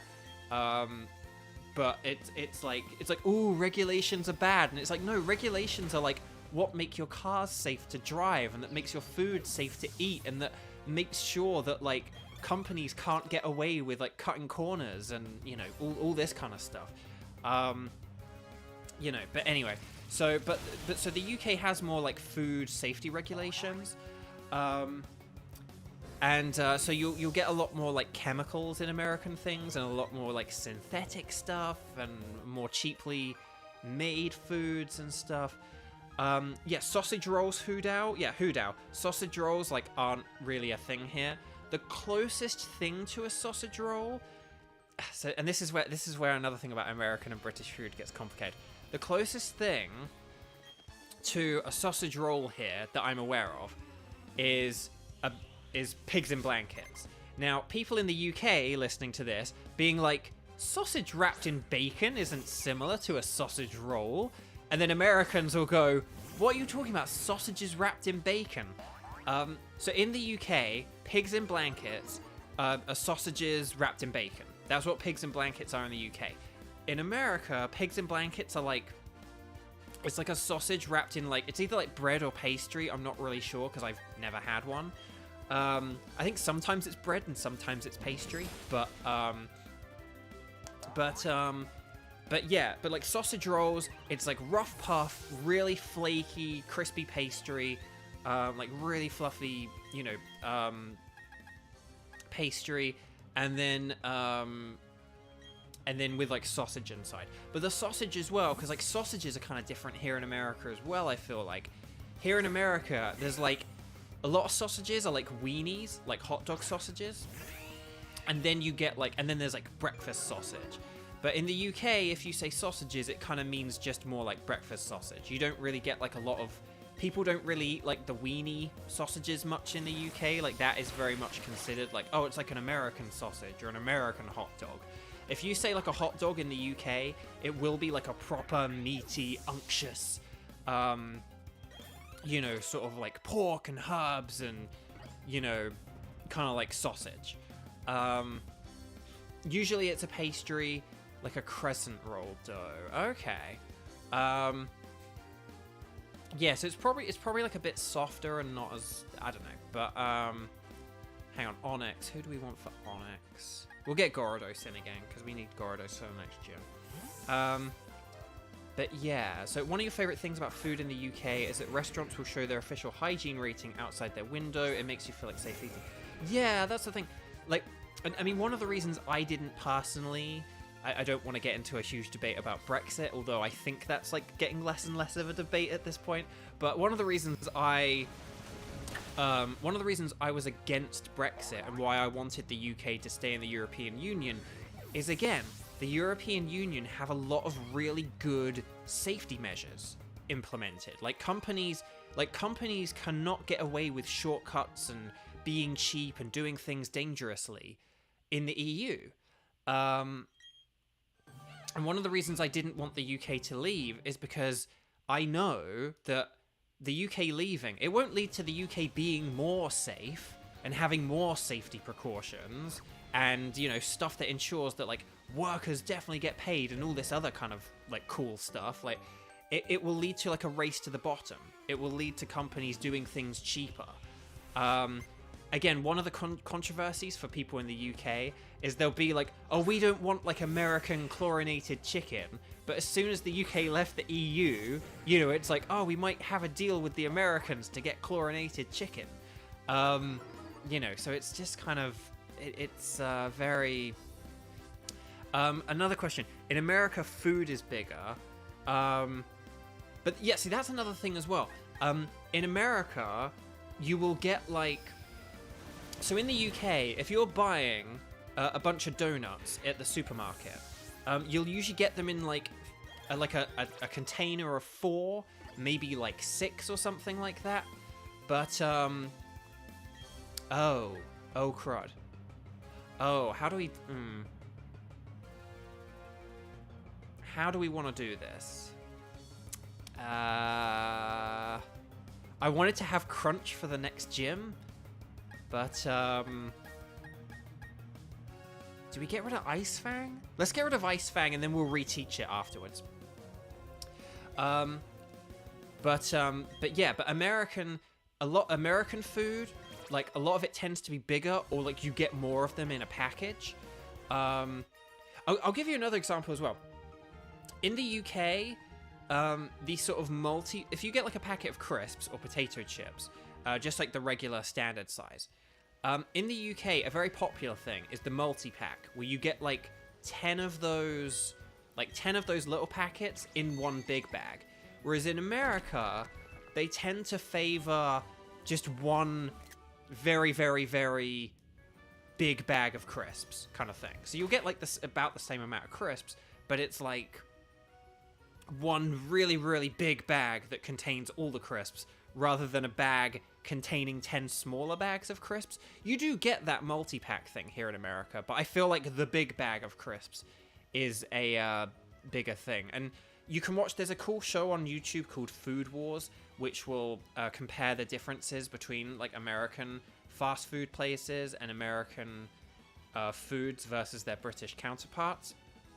And there will always be like a bigger size in America. Like, oh, the biggest Pizza Hut pizza, like America will have like an even bigger size than the UK one and stuff like that. So yeah, you get a lot of like bigger foods, and you will get hang on, Archie's just made an interesting point that I'll get to in a second, that I want to read out in a second. But so yeah, in America you'll kind of get like, there'll be like bigger bottles, bigger packets. You will get more in a packet compared to the UK. I'm just wondering, do I want to teach Shadow Ball? I don't think I want to, but maybe I should. But if I do teach it to anyone, I will probably like lose the move and like no one's gonna know it. So we'll teach Shadow Ball. If we lose to the next gym leader, we'll teach Shadow Ball to whoever, who, you know, we'll save Shadow Ball in case we need to teach it. But yeah, you get, but yeah, it's just really, so one of the things in America, being like a single guy who lives like in a household with other people, it's very hard like getting food here because, you know, ideally, if I like lived by myself, I would have like a whole fridge and a whole freezer to myself, and I could cook like really big meals and then just like freeze the leftovers. But you don't have, but because I like sort of share a fridge with other people, I don't have a whole lot of room to like store ingredients or to store leftovers. So it's like I have to make more like 1 or 2 portion meals, which is less economic for one thing. But then the other thing is just, it's hard to get the ingredients and to get portion sizes here for like ingredients, where you only need 1 or 2. It's like, oh, I only need 1 of these, but here in America they give you like a bajillion of them, you know? So that's like a hard and awkward thing as well. So hang on, I will get to like sweet and savory foods or breakfasts. And then, because I just wanted to read Archie's point. You think in America, like, sort of America you think America has a weird relationship with food. In Europe, it's practically unheard of to order something off the menu and then alter that dish by adding and subtracting ingredients. Yeah, well, it's weird, because the way that restaurants originally worked, like originally, and this would be like a European thing, is originally like you would order a load of individual items, so you wouldn't have like a dish. Like there wouldn't be like you would like the meat with vegetables. It's like, okay, you want meat, you would order like meat, carrots, Brussels sprouts. You would order all the items separately. And also back in originally restaurants would they would just cook all the food at once and give it to you all at once, and it would kind of be like, it would kind of be like, okay, so you've ordered meat, you've ordered carrots, you've ordered Brussels sprouts, and it's kind of just given to kind of like the table kind of thing. Was like how restaurants like originally worked before they came up with like the course system. It's like, okay, you have starter, you have main course, you have dessert, and they're kind of ordered and like delivered to you at, separate times. But I think what kind of came with that is what you're kind of talking about, Archie, where you would get like sort of a meal, like you're ordering a meal. Here is your meal. It consists of these like 3 or 4 different food components, like a burger with fries and a little side salad or whatever kind of thing. But yeah, in America, I would say America does have more like customizable options. For people who are in America listening to this, a thing that you do not get like in the UK, and I imagine, Archie, you can confirm this with Europe as well, I imagine this is the same. If you are in a McDonald's or a Burger King or whatever, like in America, you are probably used to being able to get your own soda. Like you go to a machine and you get your own soda. And if you drink all your soda, you can go back to the machine and fill up your cup again with more soda. Heck, you can even get a different soda than the first one you drank, right? So you have like the soda machine. And nah, ain't okay. Feel free to remind me that question in a second, because it's very interesting.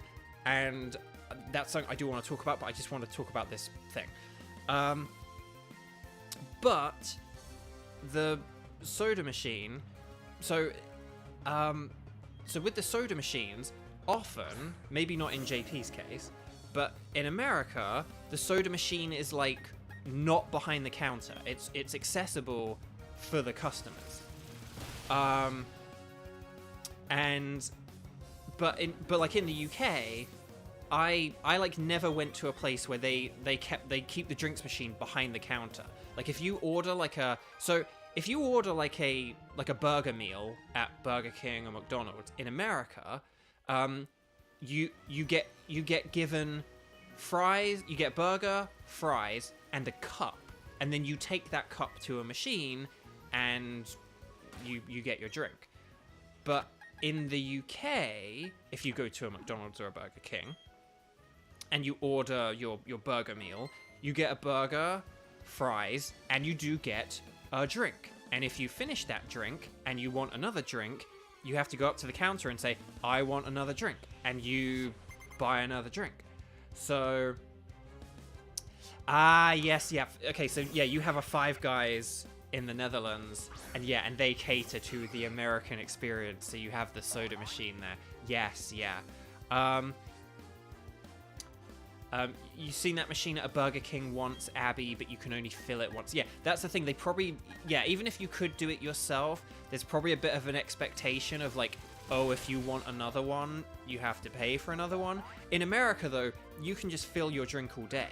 But like in the UK, it's kind of like each drink is like a separate drink. Because I remember when I first came here and like I went to a restaurant and this was like a proper restaurant rather than like a fast food place.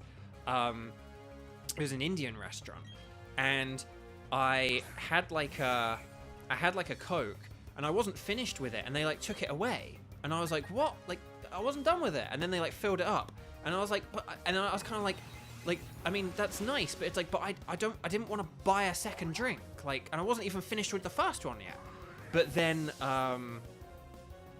then like, you know, it kind of but it like didn't matter because they only charge you for the one drink. So but yeah, airport in Edinburgh had one. Interesting. Yeah, that wouldn't surprise me if different places, like, again, I can imagine there are certain places with like drink machines and stuff like that, but in terms of a general consensus, in the UK your drink is going to be behind the counter and they're going to like give it to you, and you're probably going to, you know,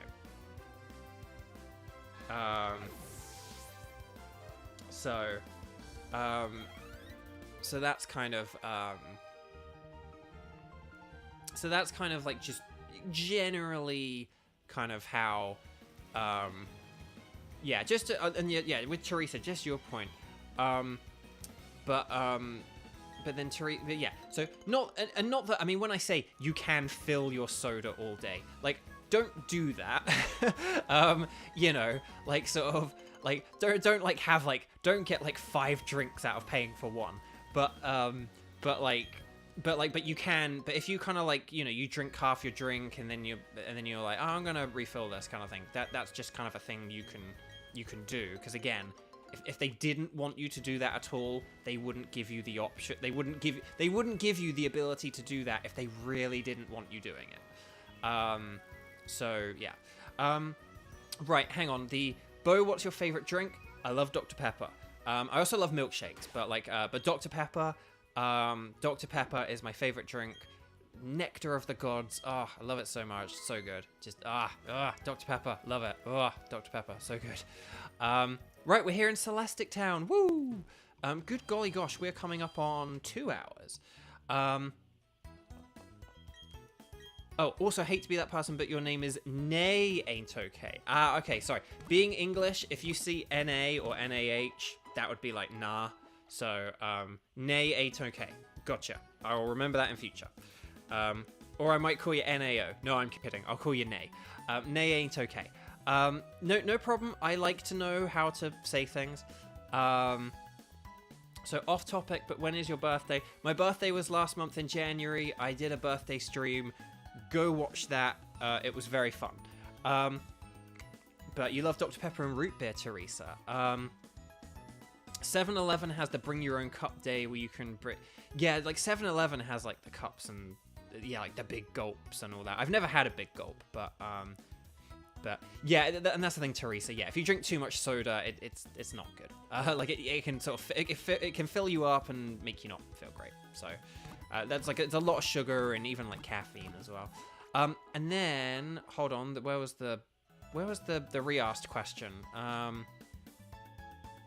Where was the re-asked question? What was the oh no, and I can't remember who asked it now. Where was the re-asking? Unless I answered it, but where was that question? Feel free to, the re-asking, here we go. Are you the kind of person who, that was it. Nay ain't okay. Sorry, yeah. Sorry, sorry, I was supposed to be answering your question and then I got onto the name pronunciation. Nay ain't okay. Are you the kind of person who needs to eat something different every day, or are you someone who is content to eat the same thing for a week straight? I like variety. So I prefer variety, but I can eat the same stuff over and over and over and over and over. Anyway, there's an odd spaceman in the ruins. There's a spaceman. in front of the ruins. But yes, sorry. So let me just save. But hang on a sec. Sorry, I've scrolled too far. Yeah, like same for German, like na instead of ne. But yeah, so I can eat the same thing again and again and again. And at the beginning of the pandemic, when there was like shortages of like food and stuff like that, and when I like needed to save money, I need to save money right now. But the thing is, now I figured out a more sustainable way to have like different meals, but I do just kind of eat a lot of the same food. But I do eat the same foods over and over. Like I've kind of got into a mode at the minute where I eat the same thing on the same days. In fact, I just realized I forgot to. I just realized I didn't get the food that I normally cook on Saturday out the freezer. So maybe if I like take a loo break, I will do that at some point as well. But if not, maybe I'll cook something different. Maybe I'll be different today. But yeah. So like one thing I've been doing recently, like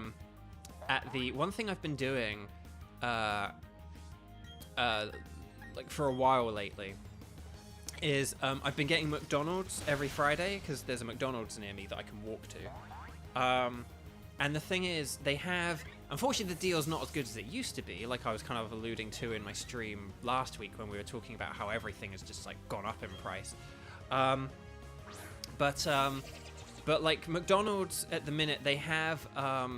you can get McDoubles and McChickens as part of a, like, buy one, get one, and, like, it costs, like... It's sort of like two for $4, essentially. So you can get like 2 McDoubles, 2 McChickens, or a McDouble and a McChicken, which is the option I opt for a bit of variety. So I get like the 2 burgers for $4, and then I do it on the app, and if you use the app on a Friday, you can get free medium fries. So I get 2 burgers and fries for $4, and then I have my own soda at home, although I'm considering switching out the soda, because like soda's getting expensive now. So yeah. So, but yeah, and so nay ain't okay. So yeah, you found you're more willing to eat the same stuff for a week, which you've found helpful in saving money and reducing waste by batch cooking. So I sort of tend to batch cook and then freeze, but it essentially means I do eat the same meals over and over, because it's like, I'll cook something like a curry, and then I'll freeze the rest of the curry, or I'll eat chili, and then I'll freeze the rest of the chili. So, yeah. So anyway, this is Cynthia's grandmother, and I could read her voice, and I could read it in a very funny way, I'm sure. Like, it was made in honor of a mythical deity to say, but we won't do that. Since you're in Celestic Town, why not look around inside the ruins? Like, Cynthia's grandmother, like...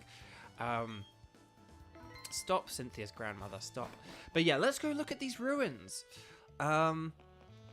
So yeah, so I can eat the same things over and over, but I try and mix it up. But again, because I do like batch cook and then freeze, and you only have so much space for the like batch cooks, like I can only really have like 2 different batch cooks in the freezer at a time. So it does mean you have to eat the same things over and over again. But that's the thing. The McDonald's thing. So although it's like still a bit more expensive than cooking from home, the thing I found is that it means I don't go through my own food as quickly, and then that means I don't go to the grocery store as much. And if I don't go to the grocery store as much, I don't make all the extra little purchases that I make. So yeah, so normally, you know, it's like, so although it is a bit more expensive, I think it probably does save me like those extra trips to the grocery store where I can get in the habit of being like, oh, well, I'll buy some more of that. Oh, I'll buy one of those. Like, you know. So you examine the ancient cave paintings. Mysterious designs cover a whole section of the wall. There are 3 strange things forming a triangle. In the middle of them is a shining sphere. What is this all about, though? The cave painting reminds me of an old story. There existed a being so powerful, it was considered a deity at the time. Opposing this being were 3 Pokemon. The 3 kept balance with the 1 as if they formed a triangle. It's an ancient legend of Sinnoh that is still told to this day in Celestic Town. Oh yes! I found something very useful.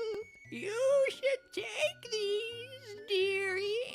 They belong to my granddaughter, but she's not using them, 'cause her Milotic is too good for these, apparently. So there we go. Oh, I should make a YouTube short out of that, shouldn't I?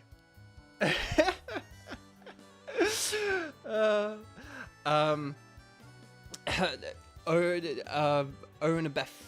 I don't live in Great Britain. I was born and raised in Great Britain, but I've lived in America for almost 5 years now. So each of these TMs contains surf. The user controls a huge wave, drags everything around it except for the user itself, and attacks. And my granddaughter said something about, what was it? I need to think of the perfect caption to put on it. Maybe I should just put like Cynthia's grandmother has a really annoying voice or something like that. And just that's the short. But yeah, anyway, so there you go. That isn't like, if I would do like, that's similar to how I would do an old grandma voice, but I did do that to be deliberately grating. So, but if you enjoyed that voice, please make sure to hit like and subscribe on the stream. We're getting so close to 2,000 subscribers now, and I'd really love to hit that before my 100-day anniversary on Monday. Anyway, she is now explaining in her zigzaggy way that we now have surf, but we need to go to Hearthome City to, oh, hey, it's the mysterious man who doesn't have a name. Oh, whoops, I should have read his thing out. Everyone should step back and view things from a bigger perspective. I don't know if this is the voice I used last time, by the way. Yes, a bigger perspective. One that is on a universal scale. My name is Cyrus. He totally and absolutely and definitely has a name. I just still can't get over that. I can never get over that. I seek the power to create a new world. A world without strife. However, that power seems to be unavailable here. We've met before, yes? It was at Mount Coronet. If you discover any power derived from the legends of Sinnoh, inform me. For that power is what I need to create my new world. Well, that wasn't ominous and weird and overly chibied. But okay, Cyrus, the man with a name. I'm gonna call him, no, I'm not 400, I was like 40 away, right? I'm like at 1,960? So that's only like 40 away.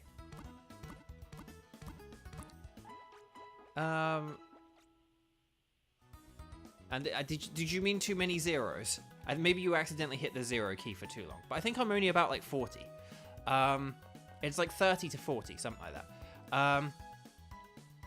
Yeah, no, I'm sorry. Yeah, no, it's going to be a while before I'm back in the UK. No, it's okay. Don't worry, Armand. Like we all do that with like numbers and stuff. Like getting like the right column to the right, like, so you have the right number and you know that there's a 0, but you sometimes it's hard to know the right number of 0, so don't worry, like we'll do it. But I was a bit like, wait, it is only 40, right? Like if I need to get 400 before Monday, that's bad. But if I need only 40, that's doable, that's attainable. Anyway, this is her grammar. What would you do? No, don't worry. Okay, so.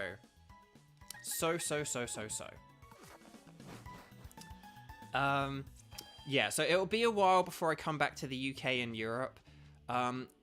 It's just one of those things, I can't really get into it, and nor shall I.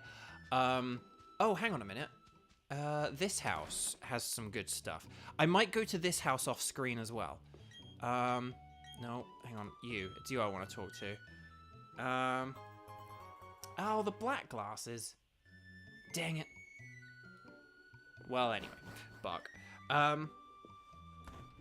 There's a man who gets your bus every morning who has the same hair as me, and it messes with your head every time. That's funny. But yeah, but yeah, so it'll be a long time.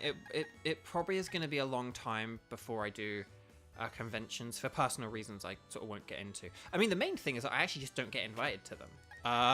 I've only been invited to 2 conventions, and when I say I've only been invited to 2 conventions, I mean I got invited to 1 convention on 2 separate times that it ran, but it's actually happened a 3rd time since, and they didn't invite me that time, like even they gave up on me. So I don't get invited to them, but it's probably not worth inviting me to any at the minute, just because I'm not gonna do any for a while for multiple reasons that I won't get into. But I mean, the earliest I could feasibly see myself doing, definitely like European conventions, the earliest I could see it happening would be like summer of next year. So like June 2024 onwards. That's kind of like when I could see. Should we fight these trainers? Because I think the next gym is going to be a tough one. So I think we probably are going to want the extra experience. So it's going to be a while before I get to do any conventions, I'm afraid. And that's and even definitely like outside of America, it ain't gonna happen for like till June of next year at the earliest. But that probably even goes for like American ones as well, unless it's like some kind of super local event. I'm probably not gonna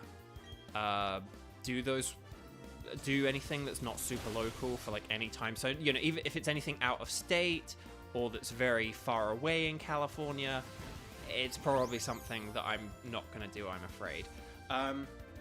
It's why lately I have been, you know, kind of just been reminding you guys, and why Nightbot has been reminding you guys about the signed prints I'm doing. This is a nice segue.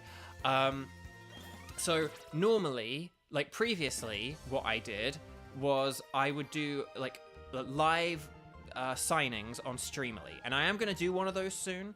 But basically on Streamily, there is a shop where you can buy a signed print from me, and I will sign it live in a live stream in a few weeks. Like that was normally the only way I did any kind of signed print. Was via Streamily. So that was the way I used to. Okay, is this guy gonna give me a TM or what? Okay, he's doubting himself. He believes in himself. Is it Psych Up? I don't know. Anyway, Buck. Okay. Okay, it is Psych Up. Good. I was able to guess the TM from what he was saying. So yeah, previously I only did Streamily, where there's a shop, you buy the print, and then I sign it live, I send it to them, and they send it to you. But I realized that Streamily are quite expensive, or they raised their prices, or they added fees, or a bit of both. I never really knew. I just charge what I charge, and then they charge whatever they charge on top of it, and I never knew like what those fees were or anything. But I've kind of come to learn that they can be quite a lot, and in some cases they can be like as much as the print itself. And it's like, well, I don't want people paying like twice as much, you know. I don't want people seeing a number and then going add to cart or whatever, and then like having to pay double the amount. And for some people, they may not be worried about me signing it live on stream. So in that case, you know, so what I kind of realized and what I kind of figured was, I was like, okay, well, what if I like create my own autograph shop? So instead of buying them on Streamily, you buy them directly from me, and I deal with all the shipping and handling and postage and stuff like that, and that's what I've done recently. So now there are these two options where it's like, if you want one of the very large Chongyun prints, and or if you want me to sign your print like live on a stream, then go to Streamily.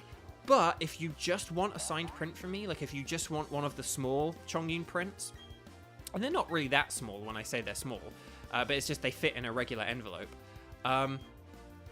If you just want one of the regular cramming, I like cramming, and I hope you like cramming too. But if you want one of the small prints, and you don't really care if it gets signed live or not, then definitely check out my new store. Definitely check out my new store that's there. Hang on, let me just, can I do that? No, hang on, let me just do one thing. Hang on. That's probably not going to work because I did it in capital letters.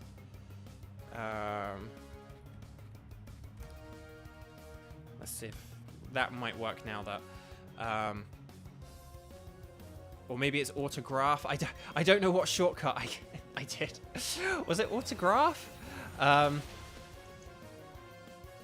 on, was it that?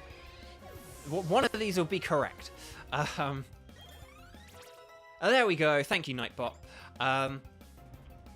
Yeah, just autograph. Okay, I should probably change that to autographs. But anyway, but yeah, so Nightbot has just posted some links to those. So if you are interested in signed prints, if you want them signed live on a stream, go to Streamily. If you just want like a cheap version, well, not a cheap version, but like the more cost-effective, it costs less, and I don't sign it live, but you get a print in the mail that's signed and like personalized, then check out the other one, which is Store Envy. It's bovio.com, or no, bovio.storeenvy.com. Nightbot just posted it, but anyway, I'm not gonna like promote that loads, but Nightbot has been saying that, and just, you know, the subject did just come up about conventions and signed prints and stuff like that. So again, I'm probably not going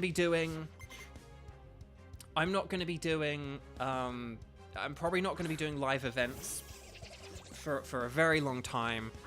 You know, again, I may do something local. There may be one or two local things. We'll have to see. But again, if you're like not in Los Angeles, you know, and you like, oh, I want a print, then definitely check out one of those two things. Can the prints be shipped to Germany? Yes. Yeah, they can be. I will ship them as long as the U.S. Postal Service accepts the address. I will ship it. Yeah. So the new Store Envy thing. Yeah, I will ship those. Those ship internationally, and they ship to America. It does cost more if you're an international person, but again, it's basically. I think basically that how the prices work is. It's $30 for the base print and signature, right? So like for the signature, like so like 30 for the autograph, and then there's like a $1.99 sort of handling fee, which is kind of basically just that goes to the Store Envy, and then it's like $5 US, $10 international. Now, sort of thing, and then that just kind of covers, that just makes sure that I definitely don't like lose out by setting those numbers like that. So basically, if you're international, it would be a bit more, it would be like $42, and if you're American, it's like $37, something like that, I think, is it? So, yeah, so if you're, so basically, yeah, Ileana. So if you would like one, and if that price sounds good to you, I definitely will ship to Germany. So far, I have shipped to like the UK, Canada, and Hungary, as well as the US. I have no idea what Pokemon he just said he was going to use. Oh yeah, Meditite. This is why I taught Dazzling Gleam. I taught Dazzling Gleam like specifically for Meditites. So yeah. So basically, if that price, like that sort of $42-ish total, sounds good to you, then you know, then you're welcome to check out the Store Envy and go for that. But again, I do know that for a lot of you guys, that may be a lot of money still, that maybe you just like the idea of meeting me at a convention someday. Are the prints limited time? That's a good question. I'm definitely gonna do them. Okay, so the Streamily signing is gonna be March 12th. That's the date I'm aiming for. If it changes, I'll let you know. But that's the date I'm aiming for. I will do the Store Envy thing up until then, until March 12th. And then, if I find it hard, like doing all the shipping and mailing myself, if I find it hard and stressful, like doing it myself, like for the, again, I did my first batch, it went pretty well. I sort of felt like, oh, I can definitely keep going with this. But if I get to a point where I'm like, I'm finding it really hard and awkward to, sort of, assemble all these envelopes and write on all these addresses and do all this shipping and stuff like that. If it gets too much and too hard, then I'll stop. But for now, basically, my plan is to definitely go until the 12th of March. And then, if I don't mind doing my own shipping, then I'll carry on. If I kind of end up hating it and resenting it, then I will stop. I know that's not like the most definitive answer, but basically the TLDR of that is I would treat it as if it's gonna go until March 12th and not beyond then. But if you don't put yourself under any pressure if you can't do it, because I might do this like postage thing a bit more periodically than I've done Streamily. Like Streamily, I do like twice a year. I might do the signing thing every like the private, the sort of quote unquote private signing thing, every like 2 or 3 months. So if you're sort of like, oh, I definitely would love one, I just can't. If you're like, oh, I definitely would love one, but just I can't, but I'm not going to be able to get one in the next month, then hang on a minute. There we go. Are there items here? Oh, there is. Okay, there is an item. Hang on, then. Ugh, this mud. This mud is so annoying. Hang on, where is this item? Where is it? Oh, okay, it's up and left. There we go. So there we go. Oh, and Nightbot's just posted about the prints again. So there you go. So yeah, those are the 2 links. So I would treat it like it's gonna be a temporary thing, but again, so far I've found it to be an okay thing to do. I don't mind doing it.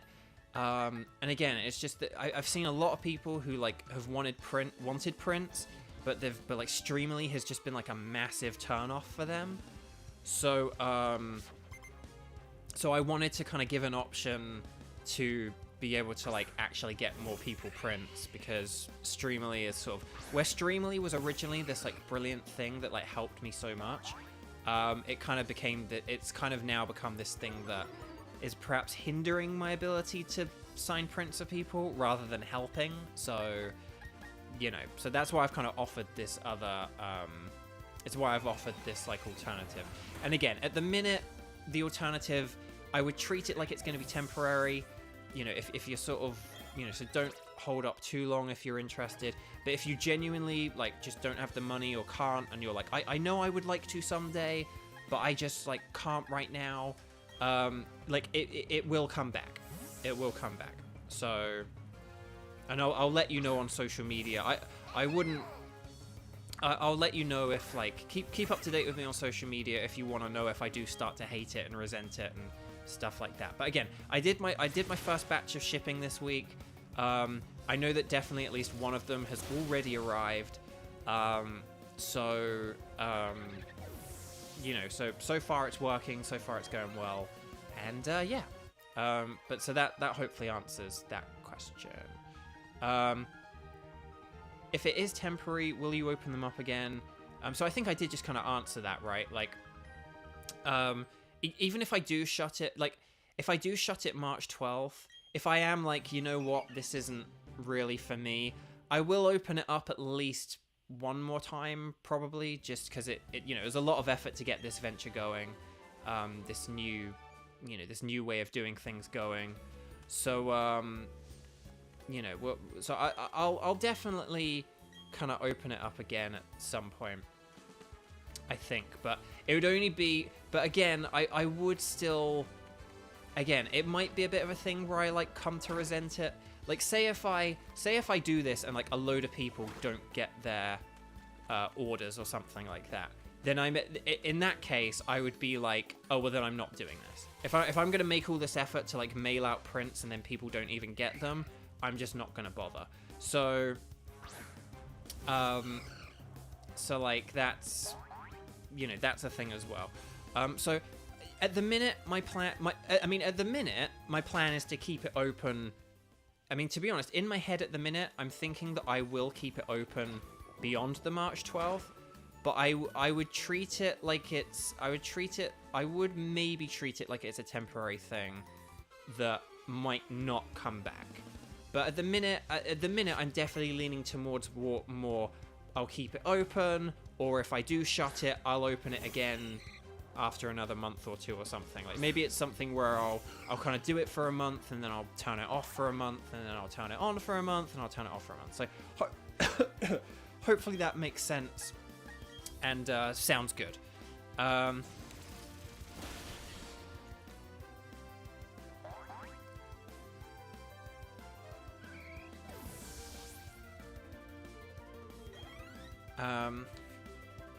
So yeah. So hopefully that all makes sense and sounds good. But yeah, but basically just Streamily can be quite expensive, so... Oh, really? Okay, sorry. Like, I'm glad that all worked out, but that's really funny, Archie. I mean, I'm sorry that you had to wait that long. Again, because, again, part of why... Again, well, here's the thing about Streamily. I don't know when you did it, when you got that print, Archie. The thing was, I think originally Streamily weren't so great with like the shipping and stuff. I think the funny thing is, now they are actually better with the shipping. Like originally, my first batch of ever prints I did, it took forever for me to be able to send them to Streamily.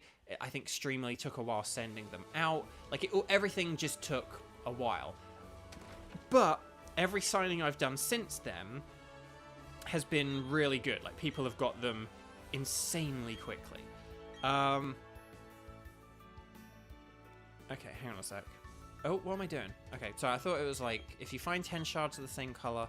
Oh, I thought I had enough shards. Okay, well, whatever.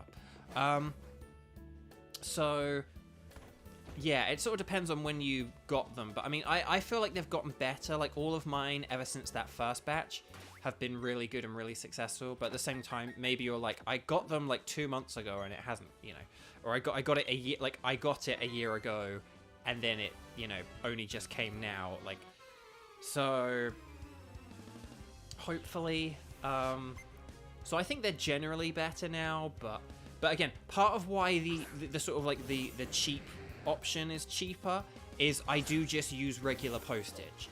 It's not anything fancy, it's not like first class or track shipping or anything, because again, doing all that stuff internationally is really expensive. So there is a little bit of that inherent risk, I guess, by going with like store envy. It's like, hey, do you trust the US Postal Service? And if the answer is no, then, you know, maybe just get a print at a convention or something someday. But I'm just letting you know that it's probably going to be a very long time before I do any personal appearances.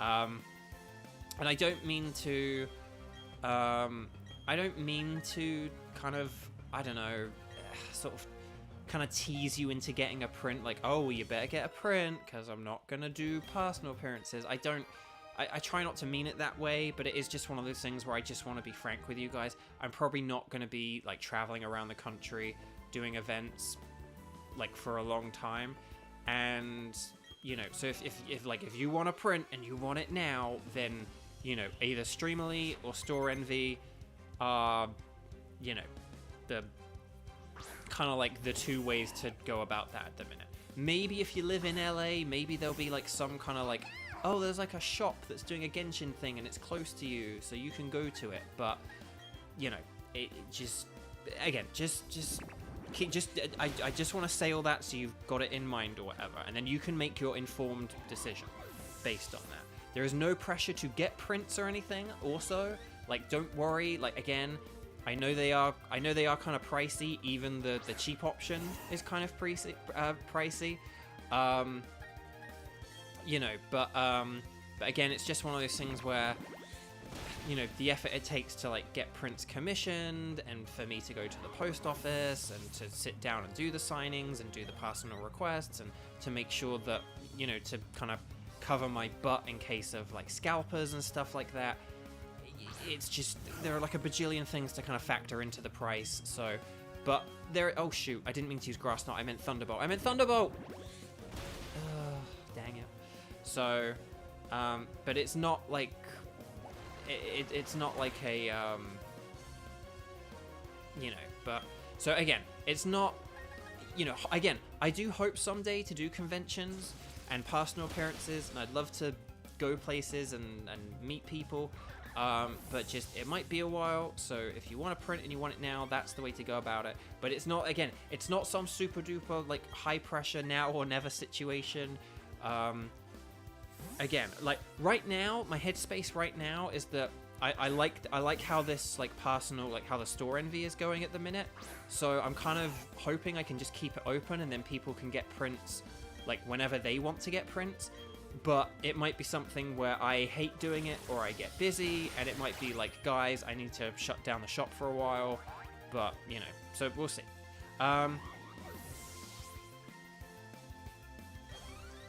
Hawaiian pizza. Wasn't Hawaiian pizza invented in Canada?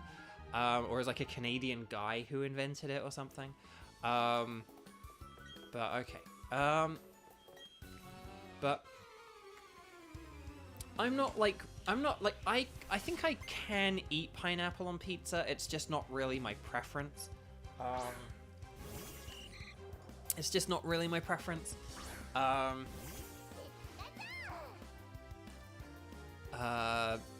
again, I'm a person where I don't like big chunks of food. I don't like having, like, I mean, it sort of depends on what the food is, but I don't like having, with a lot of foods, I don't like having like a big hit of them. You know, if I'm having something like a pizza, if there's like a really big pineapple chunk on it, if there's like a really big pineapple chunk on it, then it's like, well, you then just get like a mouthful of like sweet and sour, rather than like a mixture of like savory bread and like tomato and cheese or anything, you know? You're kind of overwhelmed. So rather than getting like this like complementary aspect, you're just getting like one flavor. Like, you might as well just be eating pineapple kind of thing. So I have this thing where I like sort of small chunks in food. So maybe like a little bit of little bits of pineapple on pizza would be like interesting and better and more preferable for me. But overall, I'm probably just more on the no side of things. Natalie, hi. Hello. Hang on a sec. Oh, okay, good. This trainer is talking.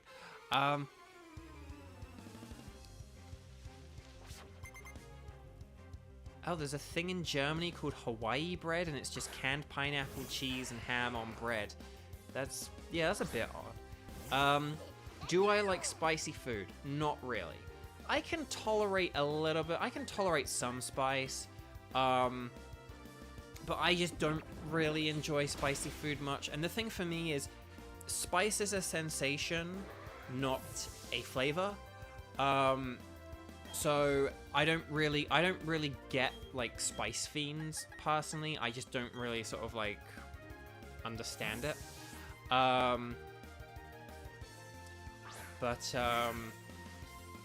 So yeah, it's not really. So I'm kind of starting to forget what am I even talking about? Like pizza, pineapples. Hang on, ice cream. Oh, on Store Envy, do you put your name on the notes at checkout? Just asking because I've never used it. I think that's how it works. I do apologize because I've only seen things from the sort of seller side and not from the purchaser side. But Abby, if you're making a purchase, right? If you're making a purchase and you're like, you know, not sure whether your request has gone through, If you want to contact me on like social media or like via my website, you can just sort of be like, hey, I just want to check, like, you know, my name is Abby, I put in an order for like this particular print, and I tried to ask for like this message request. Did you get that, or did you see that? Okay, you can follow up and ask that. You know, if you're worried it like hasn't worked, you can just check in and be like, hey, I put my, like, if you didn't see the request in my notes, here it is again for, like, you know, on an email or something like that. You can totally do that. I won't mind. If you know, if you're not sure, I mean, if you're literally doing it now, I might even be able to like check on my phone and be like, oh yeah, I can see what your request is. But yeah, if you're not afraid to write it on like social media, like if you're not afraid to write it publicly on social media, you can check on social media, or you can contact me directly on my website. If you know, if you want to double check just to make sure I got your request okay and stuff like that. I totally don't mind. Yeah, I cannot remember what I was talking about.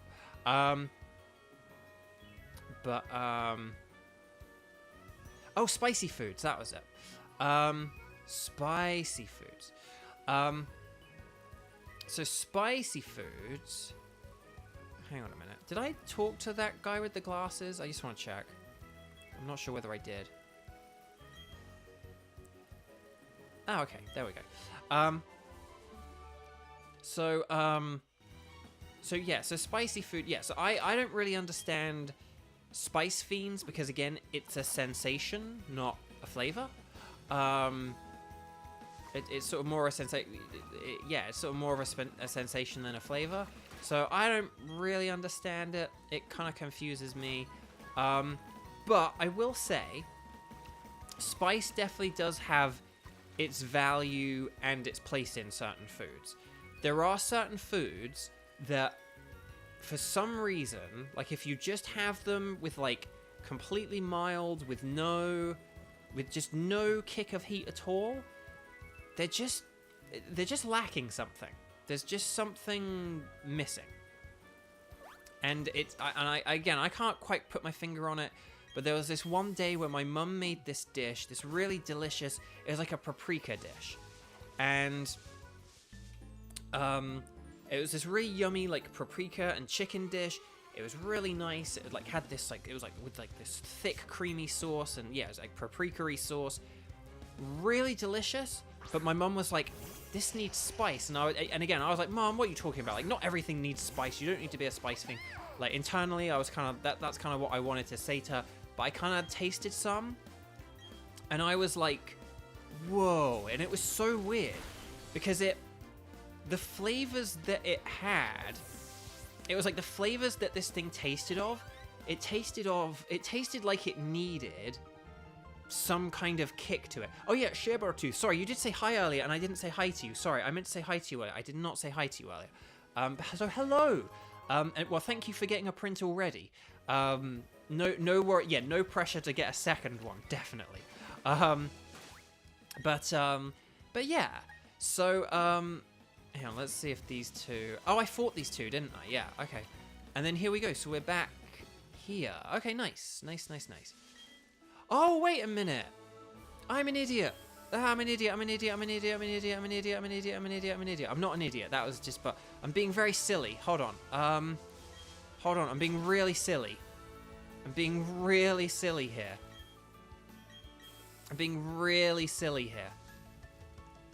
I forgot. Oh, no, I'm not being silly. Okay, now I'm being silly about how I'm not being silly. I was like, I can surf now. I can't surf now. I don't have surf yet. Sorry, my bad. Sorry. Okay, right. Silliness out the way. Right, so right, Shebartooth. But yeah, this paprika dish. So I was saying about spice and paprika. But yeah, this dish was really delicious. But it had these flavors. That I think that you would kind of expect some kind of little kick of spice with. Bye, Eliana. Thank you so much for joining. Hopefully you get to watch the rest later on Catch Up. Hang on, let me just get rid of that. Okay, hang on. We'll put Gyarados. Oh, chat. I do have a question. I do have an important question for you. Okay. We're about to do a gym where we have to answer questions. If we get the questions right, we get to proceed and face the gym leader. If we get the questions wrong, we have to fight trainers. If we fight the trainers, that means we get extra experience, but it is slower, and it means we do have to deliberately answer questions wrong. Do you guys want me to just answer the questions correctly and face the gym leader, or do you want me to answer the questions wrong and fight the trainers for the experience? Let me know, say like correct and gym leader, or incorrect and questions, okay? Let me know. I'm kind of inclined to just be a bit faster myself and do it correctly. But if you guys think I should like train up against them, then then we'll see. But let's see. I mean, it kind of looks more correct from now.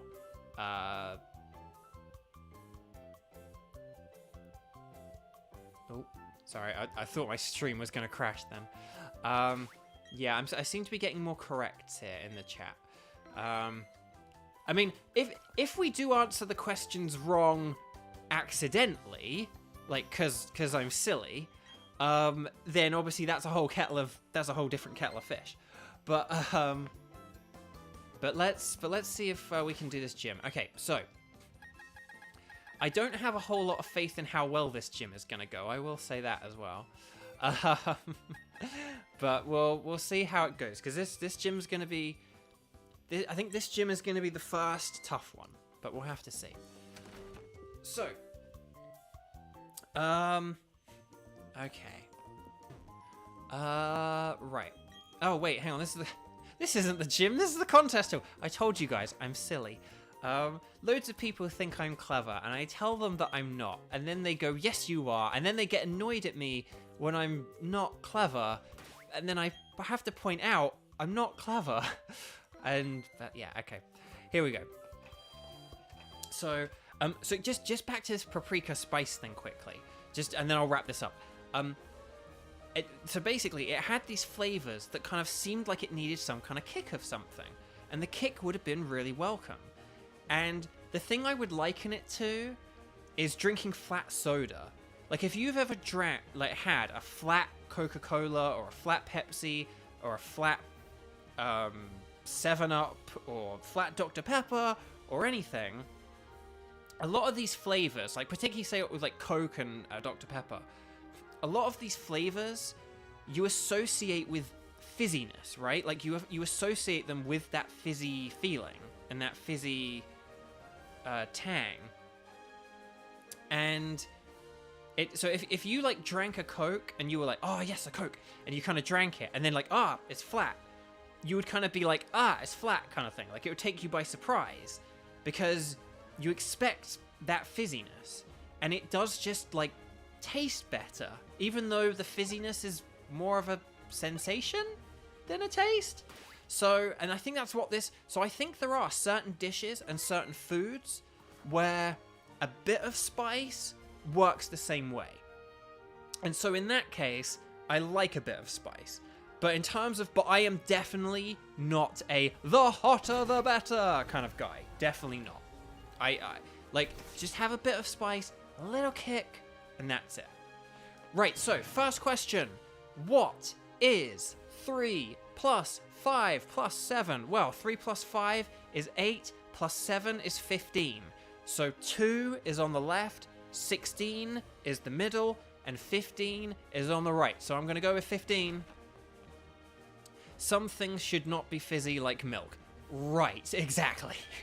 Yes. So correct. Ding, ding, ding. Correct. Congratulations.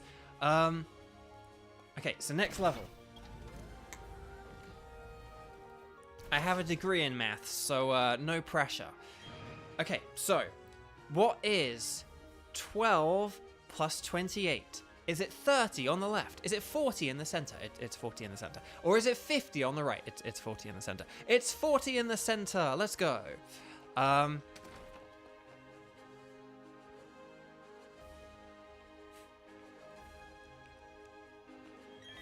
Okay, correct. Hang on, the way you describe that makes me get it, and I'm honestly shocked. You have aphantasia, so you don't have a mind's eye. I have a bit of a lack of a mind's eye thing as well. But hang on, so, are you saying that in regards to the maths or regards to the spice? I assume it's the maths, but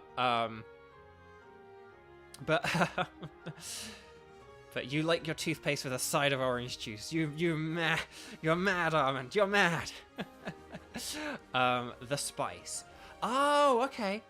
Yeah. It's like the fizz, and the more the better. And yes, yeah. So that's what I think. Like I say with maths, I think more people understand maths than give credit for. They're just not explained it in the correct way. So, what is 3 times 13? Is it 39? Is 39. On the left, is it 93 or is it 33?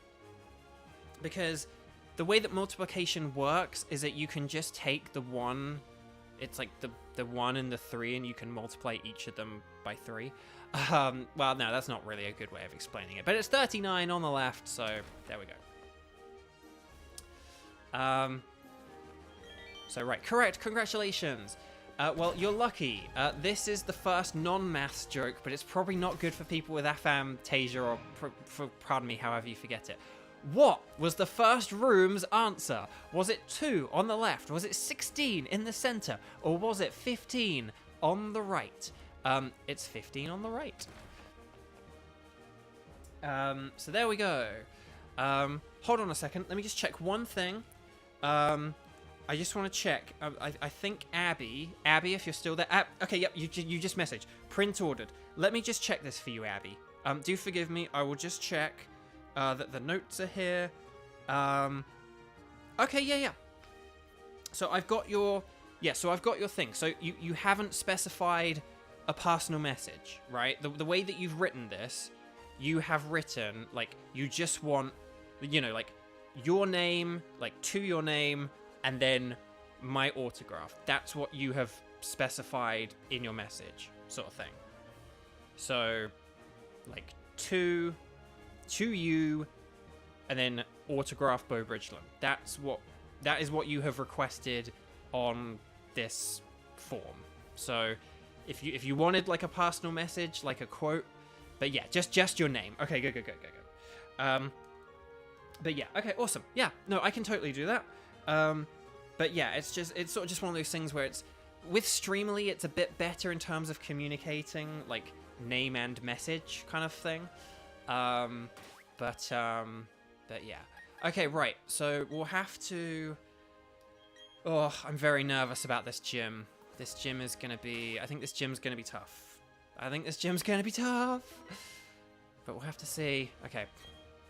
Right, this is Fantina, the French gym leader. This is like the last time that we acknowledged actual real-life countries existing games, I think. So, oh, finally, you have arrived. Since I came to this region, I always try to learn new things. There are old contest shows in this city. I said to myself, enfant, I will excel. That is why I dress this way. C'est une performance. Also, I study Pokémon. That study was terrible. Very much. I have come to be a gym leader. And so it shall be that you challenge me.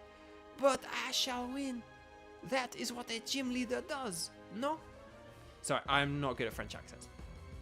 I did alright with Professor Jacques. I did alright with Professor Jacques, but Fantina is like Fanta and Orangina. Yes! Yes, Jack. French bow, I know. I have a French name, but I feel unconfident about French accents. Okay, so we've got Driftblim.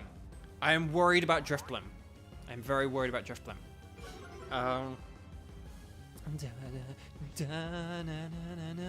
Right, Gorodos nodded. Gorodos understands the assignment. Right, let's go with Dragon Dance.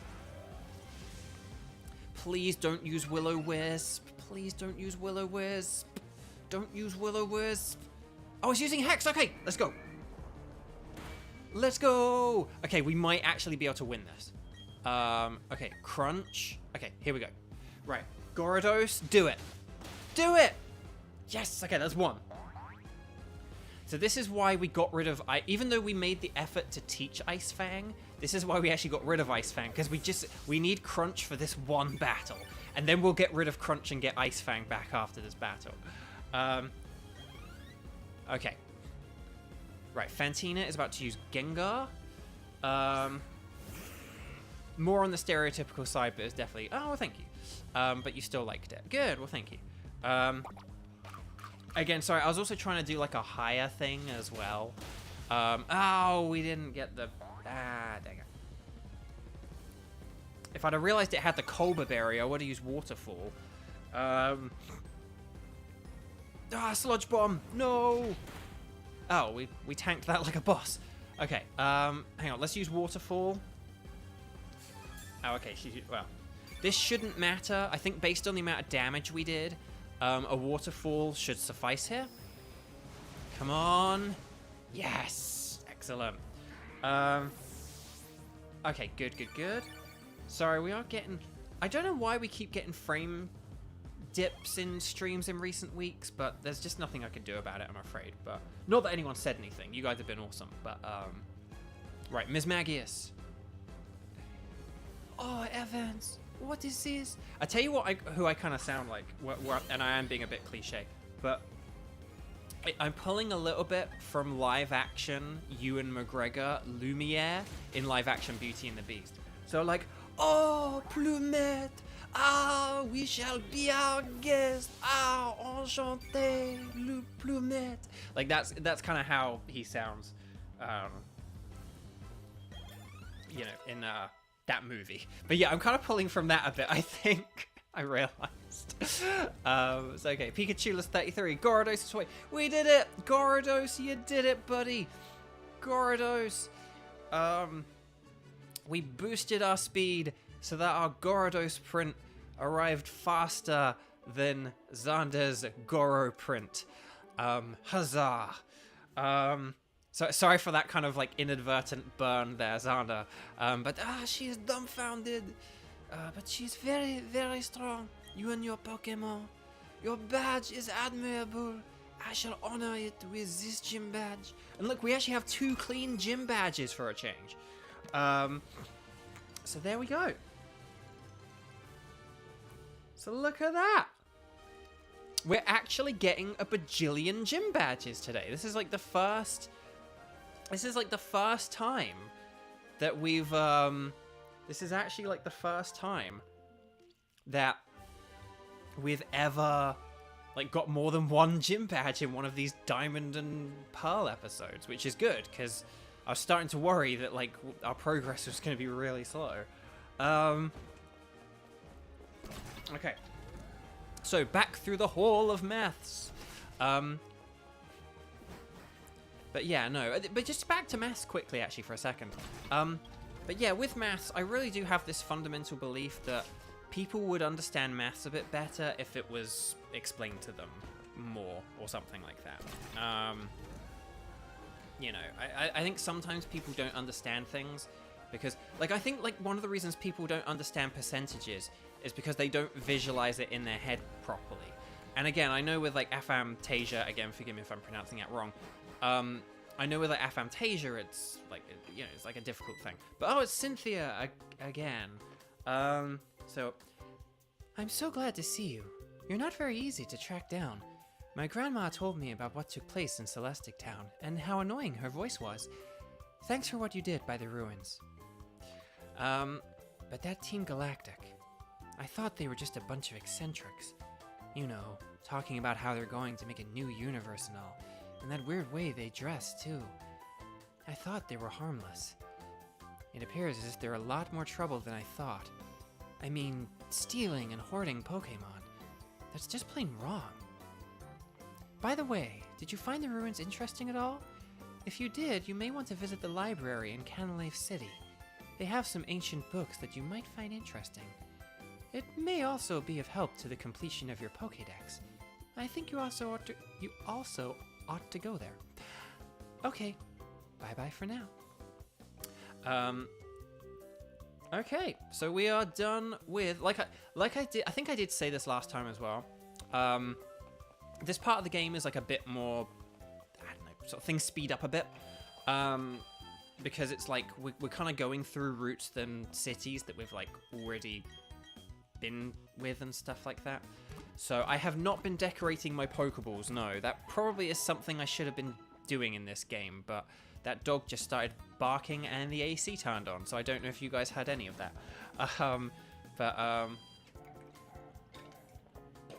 Again, if you can hear the dog but not the AC, there's something kind of remarkable about that.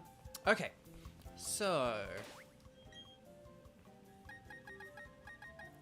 right.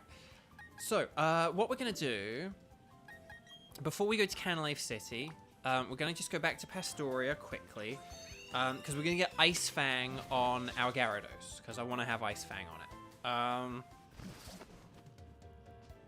So, hang on, which house is it? Is it... I feel like it's this house? I want to say it was this house. Yes, okay. Yeah, I got a few heart scales in the underground, so even though we didn't get a Thunderstone, it still worked out, you know. It still worked out pretty well. Oh, hang on, we want to... Okay, so Ice Fang. Because I definitely want Dragon Dance. Dragon Dance is going to be very important. But there we go. We got Crunch, we got Ice Fang back. There we go. So I know that was a bit of a waste earlier. I forgot we were going to learn Dragon Dance as soon as we did, and that we were going to need to learn that. But oh well. Okay. But yeah, I think with a lot of maths, like, oh yeah, because I was saying about percentages, and like, sometimes if people need to like add a percentage onto something, like I think. So here's like a question where people will get it wrong. Say if you say something like, a house sells for like $150,000, pounds, euros, whatever. 150,000.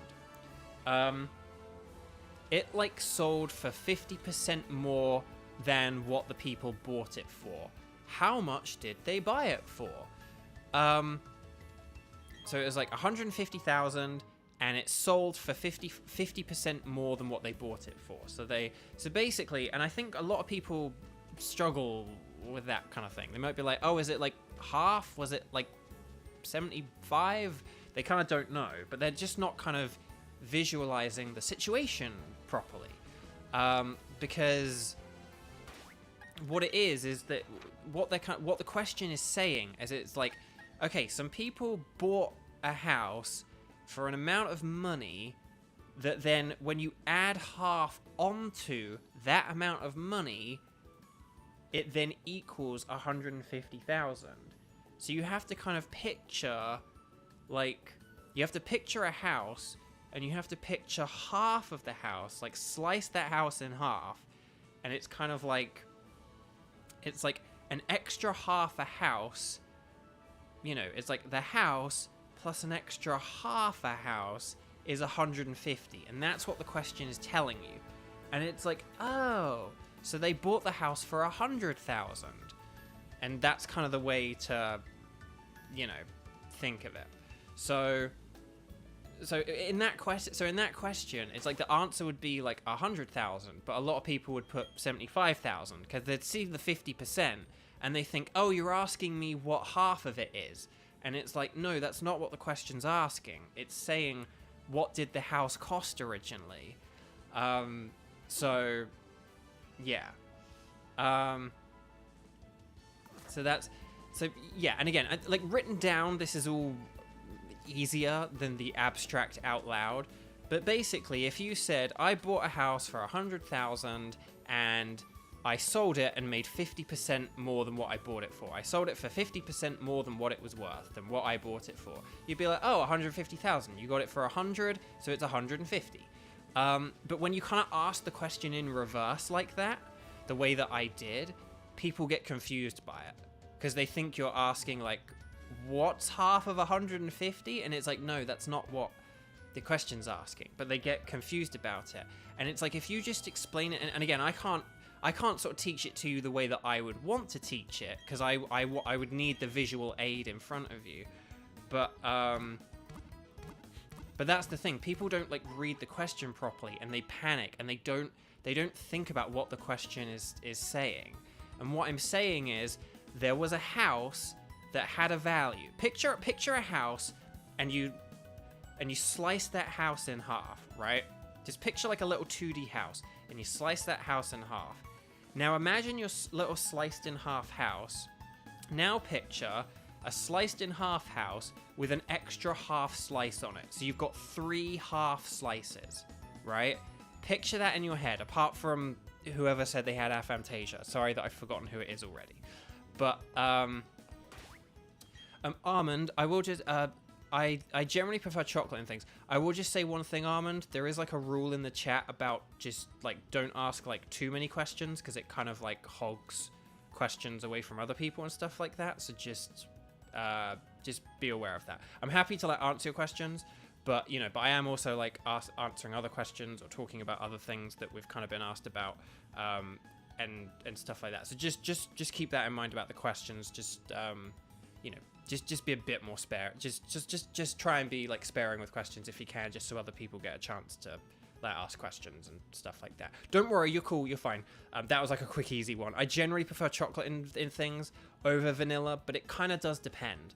There are certain things where I like vanilla more than chocolate. Like for example, a vanilla Oreo is better than a chocolate Oreo, but generally I prefer chocolate in things. Like for a milkshake, I would say I prefer a chocolate milkshake to a vanilla one and stuff like that. But anyway, Shebartooth.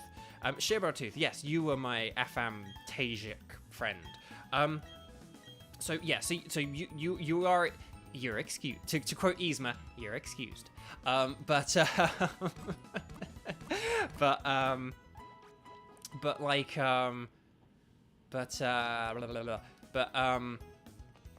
if you picture a little 2D house, like a little square with like some square windows and a little triangle roof, and you slice that house in half, right?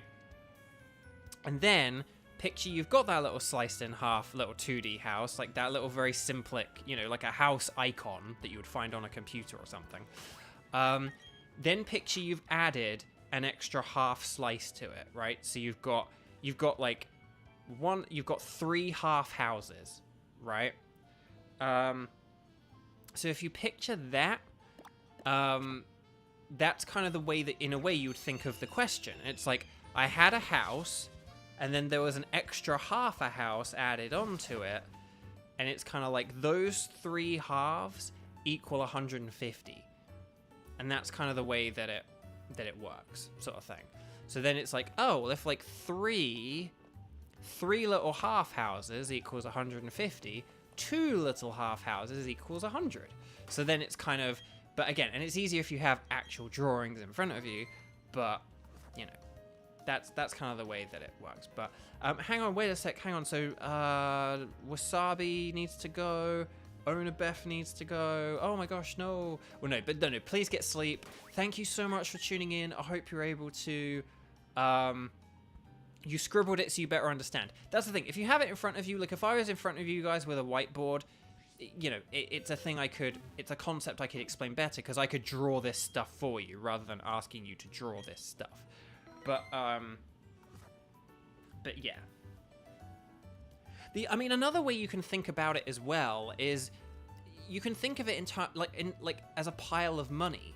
You can think it's like, I bought a house with this pile of money, and then I sold it for a pile of money where there's like an extra half pile of money, right?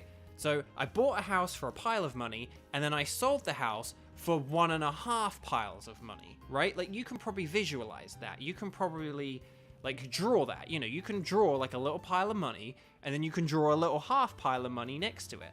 And it's like, so basically you're being told the pile and a half of money is 150. So how much is the 1 pile of money? And that's like, if you think of things like that way, that's like the key to mathematics. But people aren't really taught things that way. So it's kind of, you know. Whereas if you think of like the pile of money, that's a very easy thing that we can all understand and all calculate, you know. So yeah, just like Bo Maths channel when, you know. But anyway, bark. But anyway, so we are now here. So we're gonna go fight some more trainers. But hopefully, so yeah, Shabartooth. See, and it's like you have trouble visualizing things, but even you can kind of understand this concept. Like I'm saying, if someone bought a house and then they sold the house, and they sold the house for like 50% more, how much did they buy the house for? And again, that's a very intimidating question. But if you think about it as, I bought a house for a pile of money, and then I sold the house for 1.5 piles of money, how much, you know, what is one pile of money? Like, so I think that's kind of easier when you, the solution, as Azu Hun says, is money. Money is the solution. But yeah. There was a thing, actually, one thing this week, there was a post I saw this week, a friend put this post on social media, and I kind of had a thought about it. It was about the phrase, like, basically, there's the phrase, like, money can't buy you happiness. Right? Like, money can't buy you happiness. But I think a lot of us could agree, it's like, no, if I had a bit more money, my life would be a lot better. Like, I would have a lot more security. That thing that I've wanted for a while that would make me happy, I could get. I could, like, hang out with my friends more. I could get more interesting food. I could have a bigger variety of food. Like, money can't money can't buy you happiness, but the things money can get you. And again, I sort of put in the comments, it's like, when people say money can't buy you happiness, I think people are kind of confusing the concepts of money can't buy you happiness with the more money you have, the happier you are.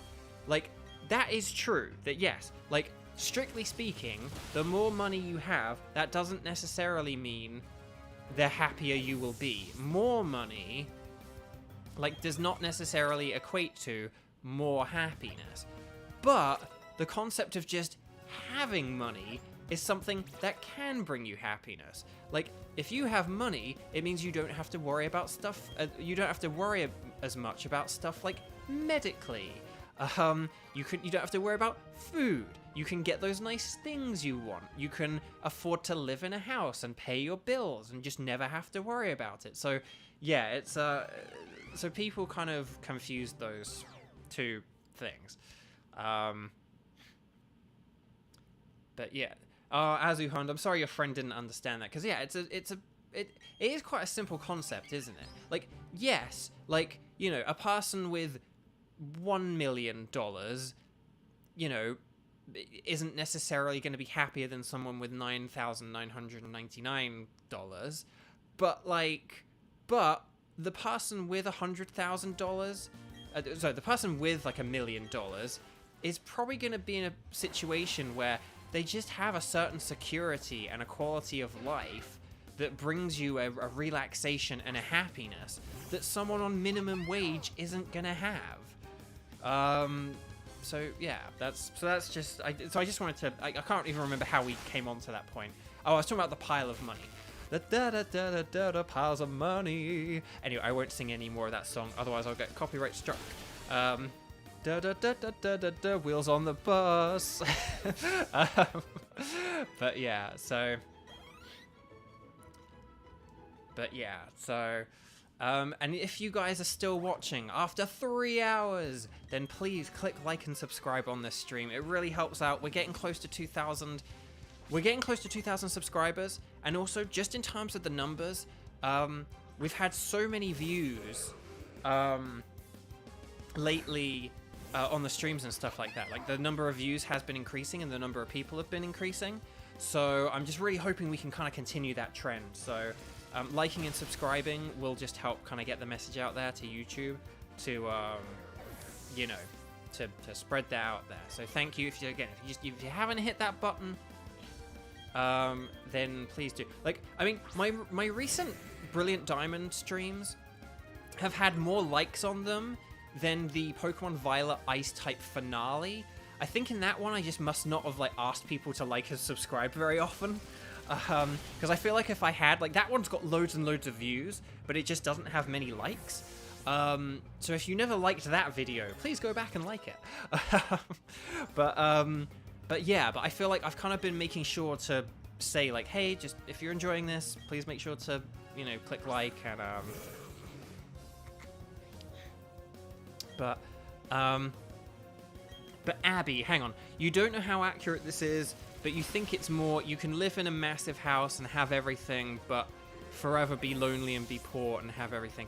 That's kind of it. Like, that's the thing. It's basically just the thing. When people say money can't buy you happiness, it's a silly phrase because, yeah, again, it's sort of being equated. It's being falsely equated to the actual notion of more money does not necessarily equal more happiness. That having the absolutely massive house isn't necessarily going to make you happier than just a regular size house. Having the gold toilet isn't necessarily going to make you happier than having the regular toilet. But, like, so those things are true. Yes, having a massive house, like a humongous, just so massive house, yeah, that isn't gonna, that isn't gonna make you, happier than a regular house necessarily. It might do, but it also might not. But, like, hang on, we'll talk to this sailor. But, like, yeah, so it just doesn't really, but, like, people sort of almost, like, confuse these, like, two things that, like, sound similar on the surface, but they're very different concepts. And, I don't know if, like, the money can't buy you happiness being used incorrectly is just used by rich people to keep poor people down. I don't know. But yeah. But that's the thing. So, Hoodao, again, you make a good point, and this is what I was going to say as well, when I said, like, a big house might make you happier, but it also might not. Hoodao says having a massive house would just suck because the rooms you go in would be dusty and have bugs everywhere. And right, it's like a big house would only be good if you actually had, like, a plan for it, right? Like if you wanted to have, like, a room with a pool table in where it's just devoted purely to playing pool, and then, like, have a room devoted to playing your games in, and a room to watch television in, and then you have, like, a movie room, which is like a mini theater. If you have all these things that you want in a big house, then that's cool. But if you're just like, oh yeah, here's the 19th bedroom, I guess, like, that's less fulfilling. Unless you but again, if you, like, want to host loads of different people in your house all at the same time, then, hey ho, that's, like, a cool thing. Oh, hey, it's the boyfriend. We met the girlfriend on the one side, and then he's like, my girlfriend's on the other side. So there we go. Right, let's talk to our rockstar dude. Let it rock! But hang on, EM. Some people are so poor that all they have is money. Great quote from Oliver Tree. Yeah, see, right, exactly. So, it's sort of one of those things where, it's like, money can definitely help with a lot of things. It can definitely help. It's not everything, but it can help with a lot of things. And again, like, yeah, money can't buy you friends, but at the same time, if you don't have any money, it means you can't do anything or go anywhere or be social. So it's kind of harder to have friends, whereas if you can, like, afford to go out for lunch or to get coffee or whatever it is, then it kind of means you can keep up socially more. So, yeah, money can't buy you friendship, but it can buy you the things that can help you maintain a friendship. So that's also something as well. So, it's basically just a thing where it's like, it's not as straightforward as more or less money equals more or less happiness. There are different factors to it. There are lots of different ways to measure fulfillment.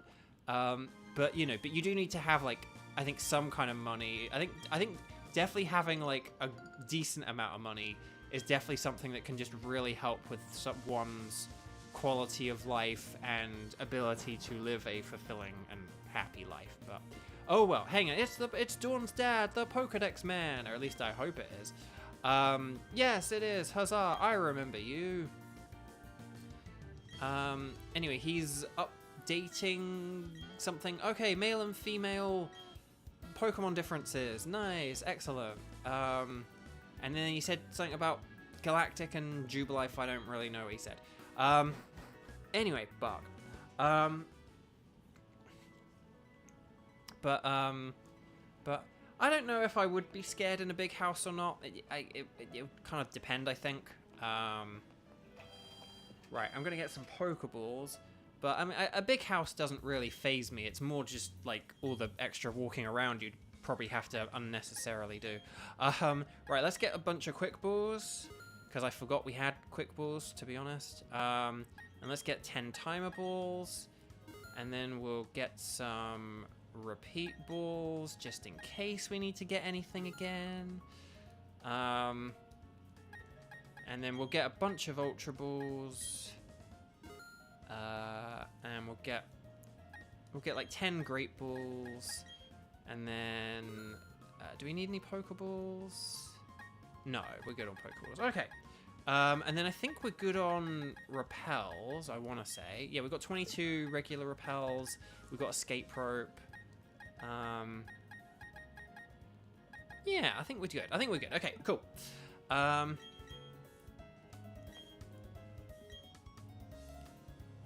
Yeah, that's the thing. Like, big houses and heating bills as well. Yeah, that's a big concern. Oh, yeah. Okay, I thought we were going to go face the 6th gym, but I just remembered. Hang on, we'll heal up quickly.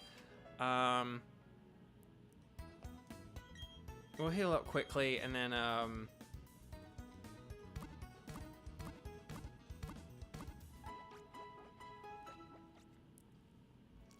okay.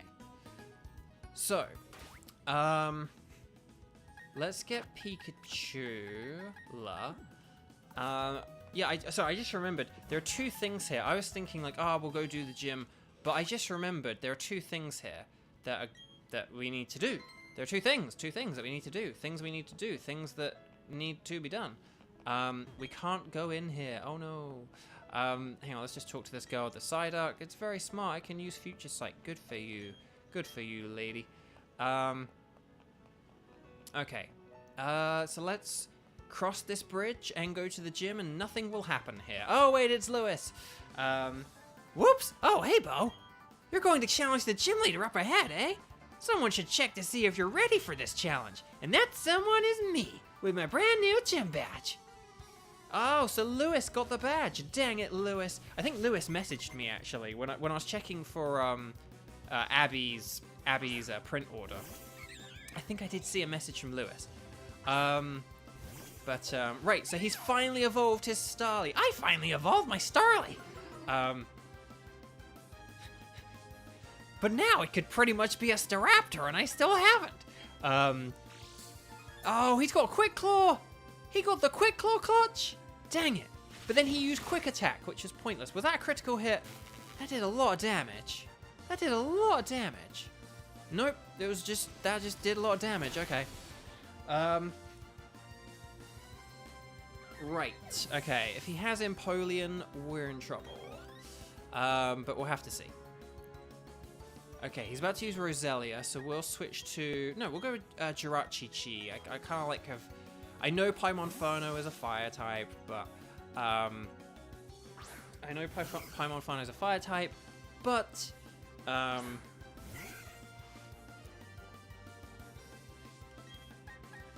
Right. Psychic. But Jirachi-Chi is super effective against Roselia, and it has a lot of... it like resists it a lot and stuff as well, so it's fine. Okay, Pikachu is now level 35. Still behind everything else, but it's fine. It's fine. And then Heracross. Okay. I think... I mean, I don't plan to use it, keep it in the team for much longer, but I think we need to go with Starlisa here. I've, like, not used Starlisa since, like, the first route in the game. But, like, can we get some love for Starlisa? Let's see if Starlisa can do this or not. Come on, Starlisa, you can do it. Brave Bird, go! I don't believe it. Starlisa, we actually used Starlisa. We actually used Starlisa, who will never evolve, because we don't have the prerequisite nicknames for the evolutions. But yeah, one hit, nice and easy. Easy peasy.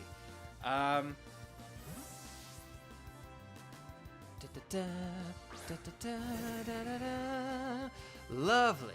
Okay, so Lewis is using his Ponyta. I did wonder about Stareza, and I did float that to chat. But we kind of agreed it's, I don't know, it's a bit of a stretch, and there was another name for Razor that we liked more. And like, Staraptor's one of the, like, most common Pokemon on a Pokemon Diamond and Pearl team, so it's kind of good to not have the cliche thing. But that is one of the names I had thought of, and we did float it to chat, but we kind of agreed that, like, yeah. I should have gone with the Roselia here, but we'll.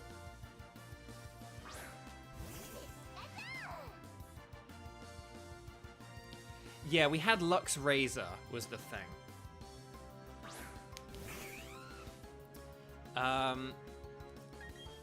We'll switch to Sook Roselia here.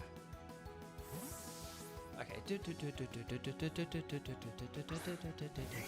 Sorry, the music's great. Right, he's using Brine, but we are above. If you remember from Crash Awake, we are above 50% health. So so we are good to keep going. Jack asks, I know that it's an awful platform in general, but is there a reason you don't stream on Twitch? That's a really good question, and one I actually haven't addressed. So there are multiple reasons I stream on YouTube. One, a bunch of the other Genshin castmates do. Two, I do not watch Twitch myself. I, like, know barely anything about Twitch, whereas YouTube I do watch. Admittedly, I don't watch streams very much, as I said last night in Sarah's stream. Like, I don't really get to watch streams much, so it was nice watching Sarah for a bit. But yeah, you're just a bit better than me as usual. But listen up! Let me tell you who's going to take on the Pokemon League and become the champion. You guessed right, it's going to be me. Anyways, Bark, you should be able to take on the gym leader here. Now hurry up and get to it. Nah, I'm running off the wrong way. He ran off the wrong way. Where'd he go? Oh, never mind. So yeah, other Genshin people do. I am just unfamiliar with Twitch, and I actually watch YouTube.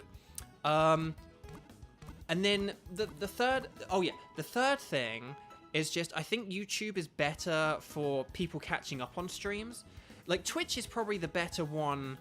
Twitch is probably the better one for, like, if you're actually live. But it's interesting. You've just made a point, which is one of the reasons I don't use Twitch. But I'll get to that in a second.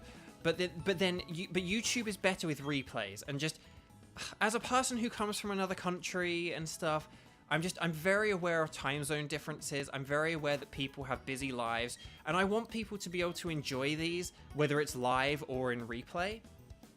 And so I want people to be able to watch them, even if it's not live. And YouTube is just better for that. The other thing as well is, like, when this stream ends, it will be a YouTube video, but it will have, like, 100 or 200 views or something like that right from the get-go rather than 0. So I watch people who stream on Twitch and then upload to YouTube, and their YouTube channels just aren't really that successful, at least in comparison to, like, how successful they are on Twitch. Whereas if you stream on YouTube, the stream is like immediately available for you afterwards. Like with all those lovely views that you've accumulated, you know, so Hudao, you're one of the first VAs whose streams aren't at like 2 or 3 a.m. for me. Yeah, that's the thing as well. I'm like a morning person, so I like streaming in the mornings rather than at nighttime. And then, you know, and again, I'm aware that it's good for people in America, it's good for people in Europe. Because again, for people in Europe, they can watch it live, or they can watch it like after they go to sleep and wake up. But they can watch it live. People in America can watch it live. If it's a bit too early for people in America, I mean, I don't think 11 o'clock in the morning West Coast or 2 p.m. in the afternoon is too early. But if that is, you've still got like the rest of the day to then watch the stream. So I just think YouTube is better in terms of like catching up. So that's kind of what I've kind of think as well. So YouTube is sort of better for catch up. And then what's the other thing? Also, I would like to maybe make videos someday. So I kind of like the idea of having everything all in one. Like I've been having fun doing the shorts and stuff. So, yeah, I kind of like, I kind of like that extra benefit as well, that someday I will create like proper edited, you know, like actual videos and stuff. So I like that as well. And then that's the thing. Yeah, if you're in the UK, Jack, like, you know, again, it's because I'm aware that I have some people in the UK, you know, being from the UK myself, who would rather it be at this kind of a time. So, now, the other thing I want to do, we're not going to go to the gym just yet, because this man here can take us to Iron Island. Oh yeah, baby. So, and then the other thing, and this is probably the thing I shouldn't say out loud, but I will say it out loud, because I mean, I've kind of justified it enough, I feel like. But the other thing as well is, because you mentioned about raids. Raids are a very good way to get new people to watch your channel. Definitely, like, Twitch and the raid system is definitely a better way to get new people to watch me than to have, it's definitely a better system than me asking you guys to like and subscribe so it feeds the algorithm and posting on Twitter and Discord and all this other stuff. That is totally true. So then it's like, well then why don't you go on Twitch?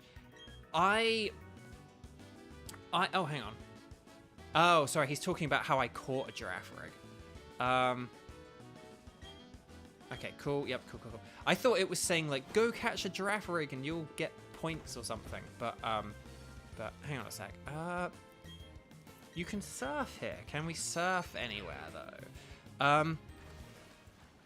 So the other thing is the raids.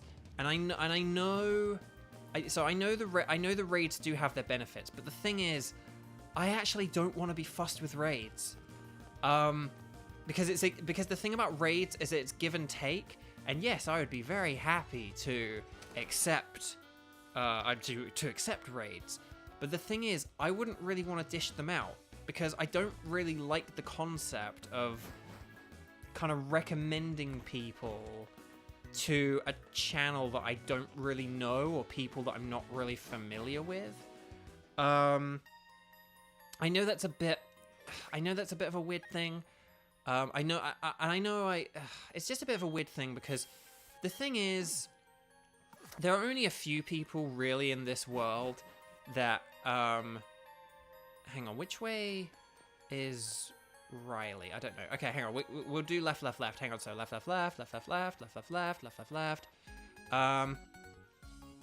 So there's this kind of hang on. Sorry, I've also got like a scab on my toe that I'm kind of picking at the same time. Sorry, I know that's too much information, but it's like really. I just need to get like this one little bit off, and then my toe will be comfortable. Like my toe is very uncomfortable at the minute. So the thing is, you know, there's kind of like this thing about raiding people, and there would be this expectation to raid other people, but I wouldn't want to raid people I don't know. And the thing is, it's just, I really like my Genshin cast members, but the thing is, ultimately, I really don't know many of them, right? I mean, you guys may have seen like the picture of the Genshin picnic where we were all together, and that can give an impression of, oh, they're all buddies, they're all pals, but it's like, I didn't talk to everyone at that picnic. I don't know everyone. I don't know everyone who is there. I don't know, and even if I did talk to them, I don't really know them that well. And it's kind of this thing where I just kind of feel uncomfortable about the sort of pressure that would come from feeling like I'd have to raid people. Like, if people raided me, I would feel like I would have to raid them back if I saw them.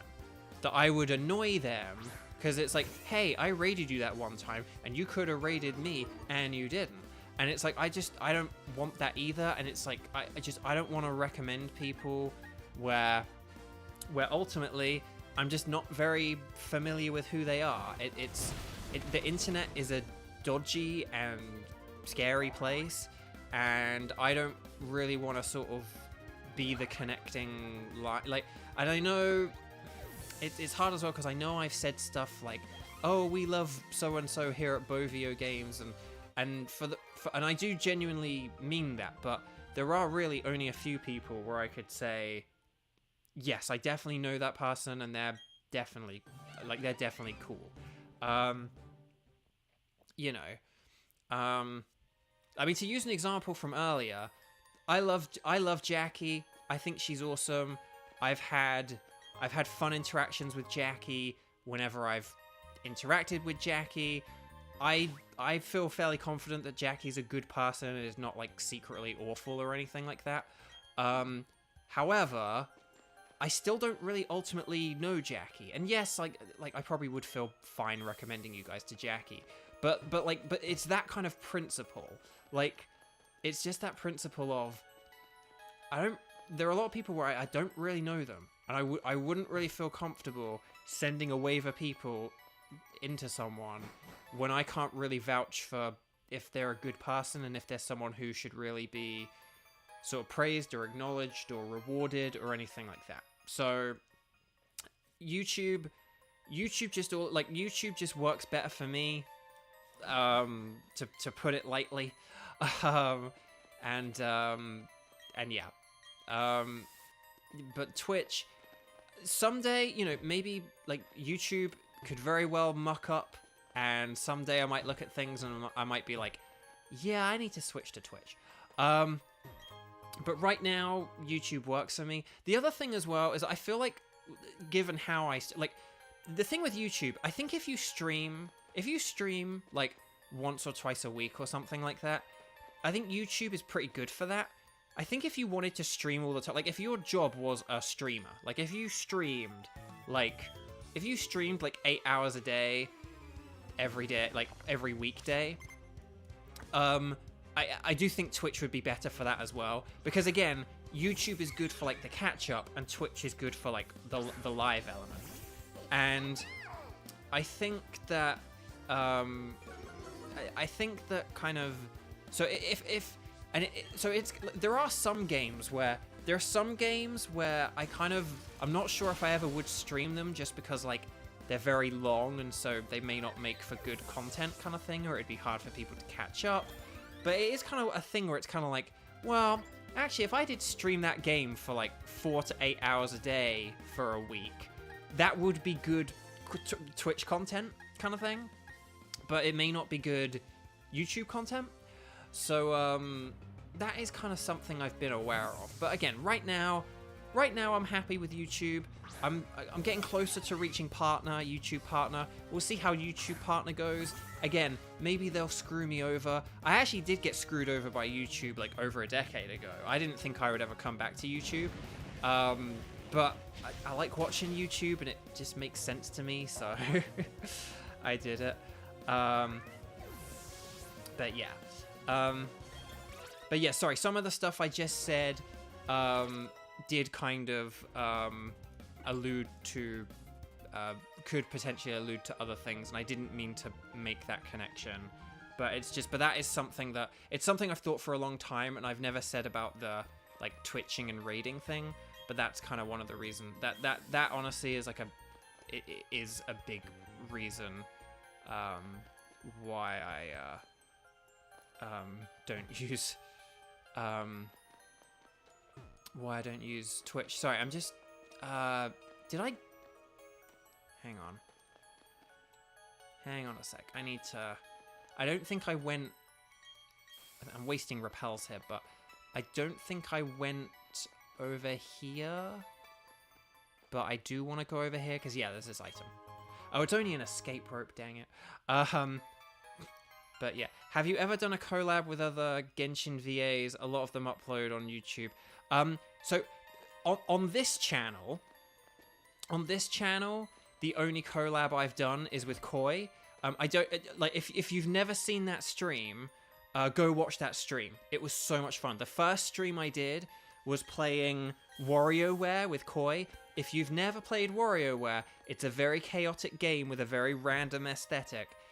Me and Koi playing that game was just so much fun. It was really funny. So if you never watched that stream, go back and watch it. That's the great thing about YouTube. You can go back and watch it. That stream on Monday was 100 days ago. That was the first stream I did. So yeah, so Koi joined me for my first stream.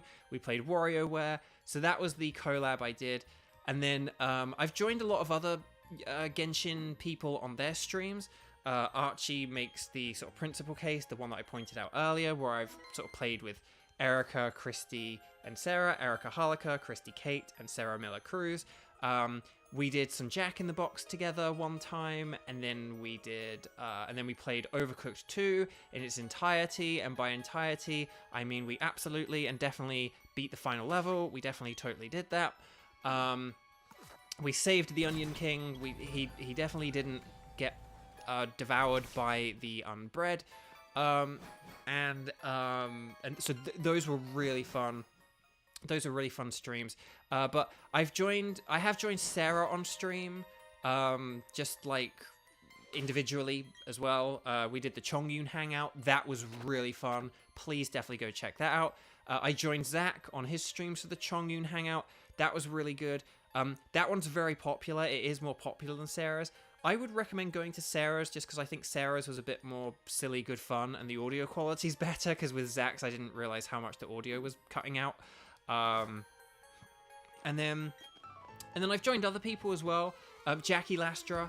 I joined Jackie on a stream a while ago where we did a bunch of like Pokemon Scarlet and Violet trades.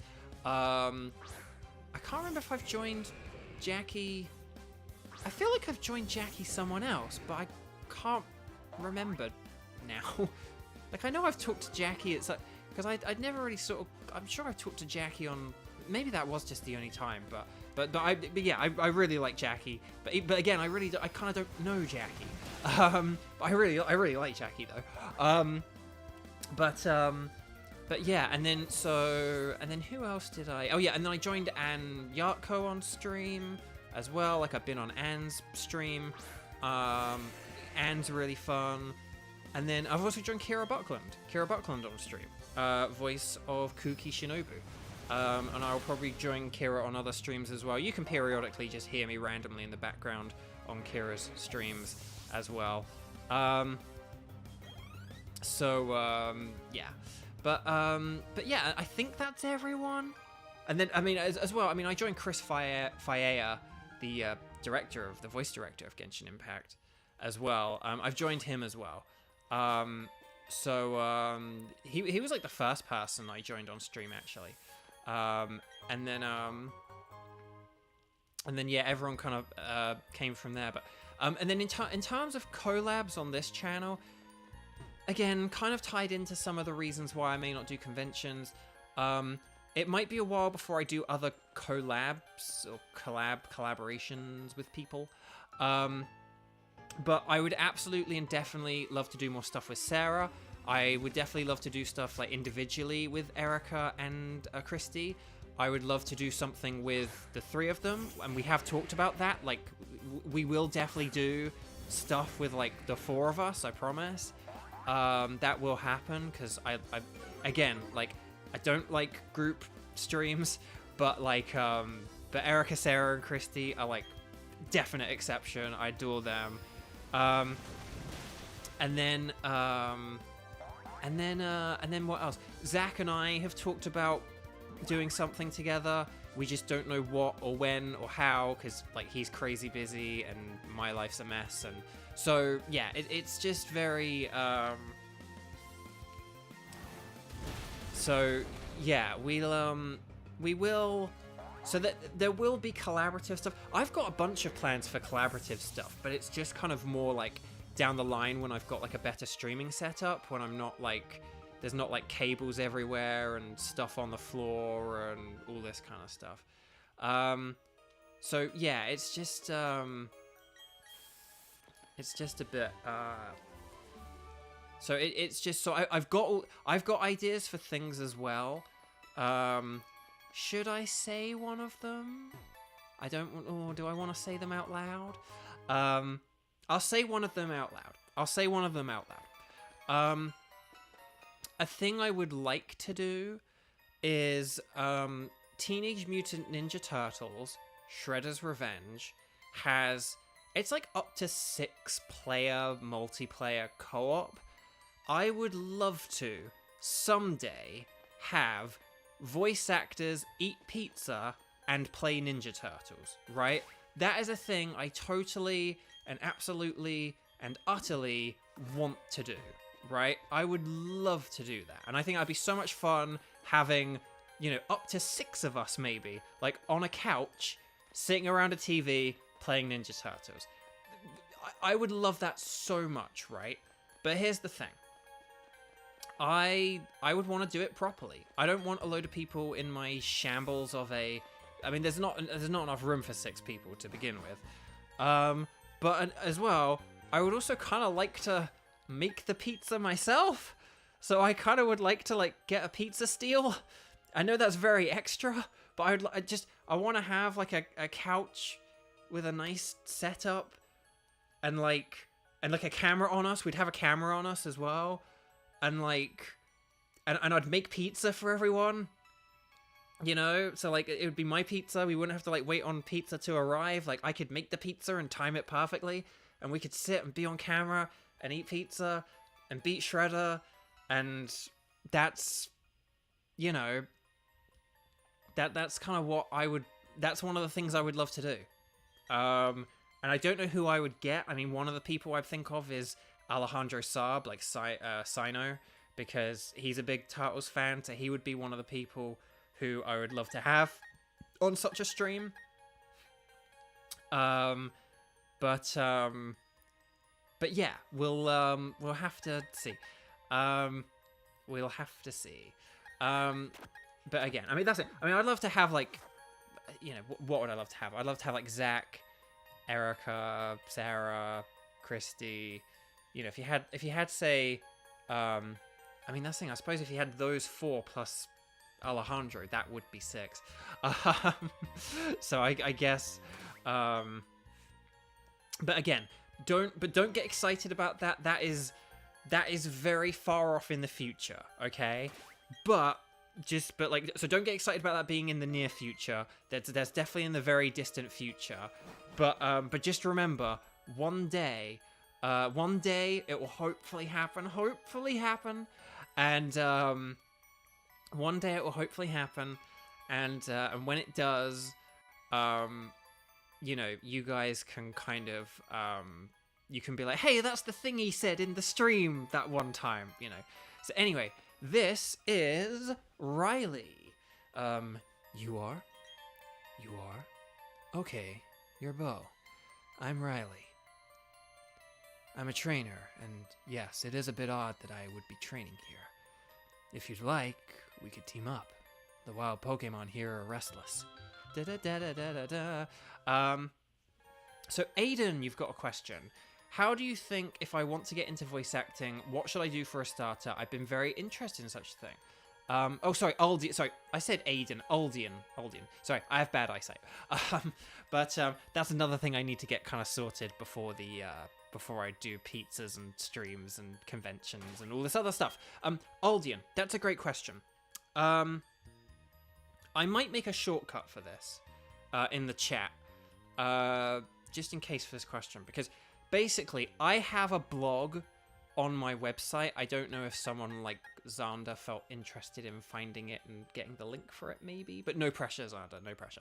But there's a blog I have where it's like, there's a blog I have on my website where it talks about like, how do you start to become a voice actor, or like how do you become a voice actor, and that is so JP, yes I do. And you probably have the same things in mind. Don't say them out loud, okay? Just shh, between you and me, JP. Between you and me. But Aldian, back to your question. Oh, Archie. Thank you so much, Archie. You're a superstar. Oh, well, that website also. That website. Sorry, I didn't actually read what website you put. Yes, so Archie's just put a website, which is very helpful. It's not the and I recommend that website on my website as well. But if you are interested in like my personal take, hang on a sec. I'm just gonna fight these. There's a blog. Yeah, there's a blog. Okay, Xander's just put the link to like my blog section. If you go on the blog section and you scroll down, I think it is the most recent blog I put, but just scroll down. There is a thing where it's where I basically just kind of outline what like my personal, like all the different things you can do.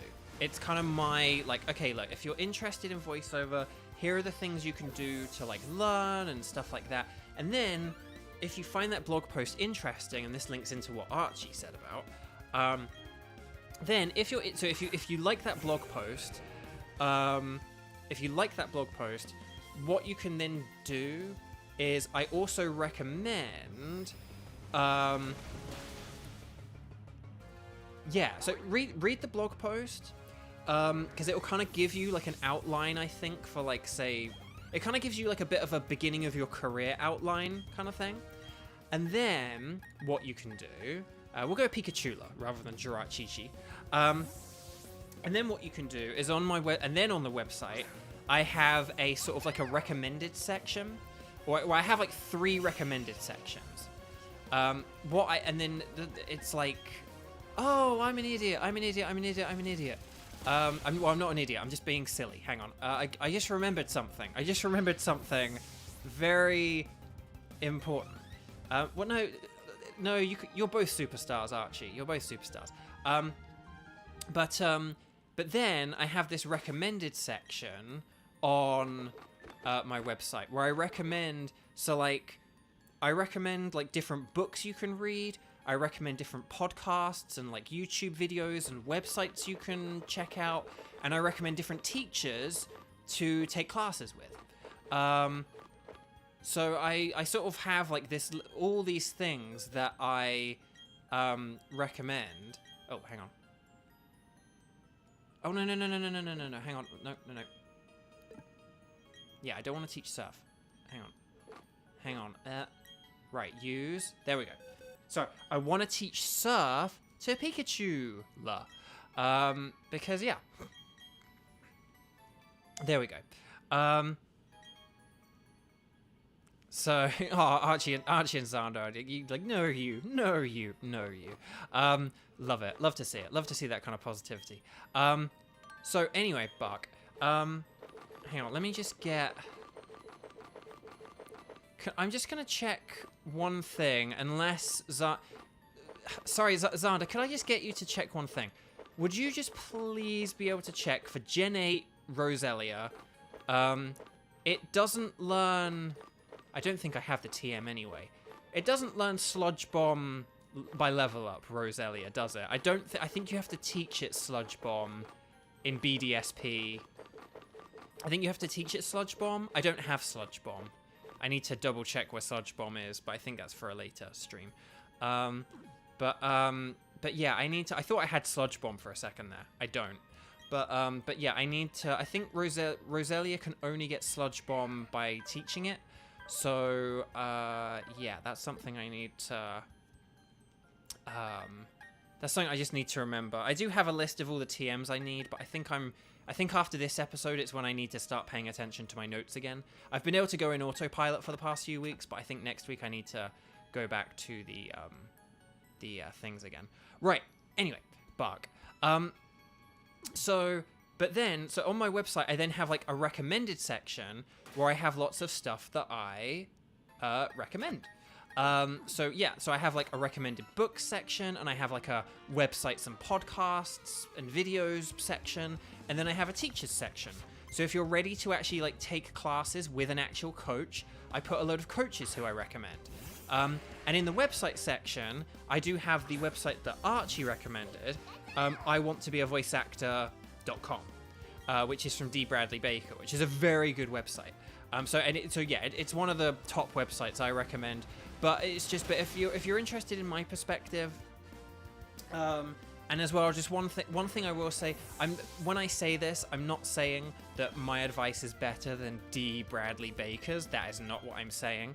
But what I am saying is, my perspective is more from like a sort of more recent up and comer than like someone who's been doing this for like 2 decades, and the business has changed a lot in 2 decades. So like D. Bradley Baker, for example, has probably never used like a pay-to-play voiceover website. And you know, so there are some things where like, say, you know, my opinion does have validity compared to his, so it is worth checking out my blog post in addition to his website, not instead of it, but in addition to it. Like, I think my blog post and my recommendations do have value to them. So just check out the blog post for that sort of rough guideline kind of thing of like the things you can do in your career, and then check the recommended sections to see what books you might be interested in, or what podcasts to listen to, or whatever. And I do recommend the VAC, which is run by Kira, and that Satella mentioned, and referenced as well. The VAC is a good thing which has lots of cool tips. Hang on, I need to left this, don't I? Hang on a sec. So, left. Right, so we're going left now. Okay. We'll get Jirachi. We will actually fight these two in a double battle, because hey, why not? And you took classes with Karina. Excellent. So just check those things, check the blog, check the recommended section, and that's my sort of recommendations. And again, they're just and that's just sort of stuff that can, you know, help out. And again, like Karina teaches. I love Karina. It's just I've never taken classes with Karina, so that's why I don't have a recommendation for Karina on my website, because it's like there's a difference just between liking someone and knowing if they're a good teacher. So I kind of recommend the teachers that I like, that I've actually, you know, had classes with, kind of thing. So I've heard Karina's done good things and had good results with people. So yeah, if you see stuff with Karina, like definitely highly consider that as well. I just can't like personally recommend it as a person who has taken voiceover classes. I have not taken Karina's.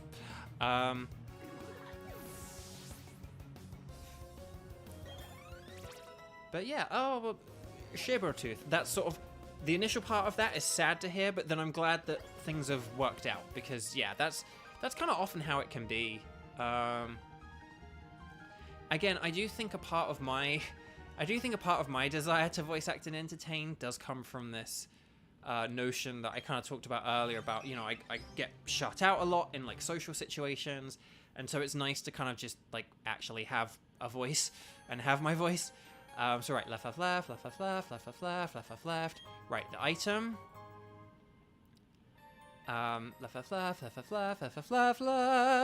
Left. Hang on, is there? Oh, okay, right. The repels are now gone, so we have to switch to the super repels, but that's okay. We've got plenty of these.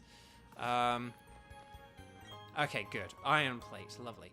Right, so we're going left, left, left. So that's basically just left, left, left here is the same as going around. So then left, left, left, left, left, left, left, left, left, left, left, left, left, left, left, left, left, left, left. Okay, there we go. Oh, that's really cool, Lara Thierry. You've been voice acting Paimon in a French Discord server just for fun. That's cool. And Archie, you're going to take a Karina class. Excellent. Well, I hope you have fun. I hope it goes well. That's brilliant. I love it. Love to hear it. So, I'm just thinking, okay, we're coming up on 4 hours. We'll try and beat the gym. We'll either beat the gym in this one or we'll stop right before the gym. We'll see how long this takes and then we'll kind of go from there. Okay, right, hang on. We'll Thunderbolt Pelipper. I know Ponyta is the more dangerous one because it's super effective against the both of us, but Teresa, you have to go. I hope you're able to watch the rest. So, nay ain't okay. I know that some people, yourself included, hate the sound of your voice in recordings. Did you ever experience that? If so, how did you overcome it? One thing that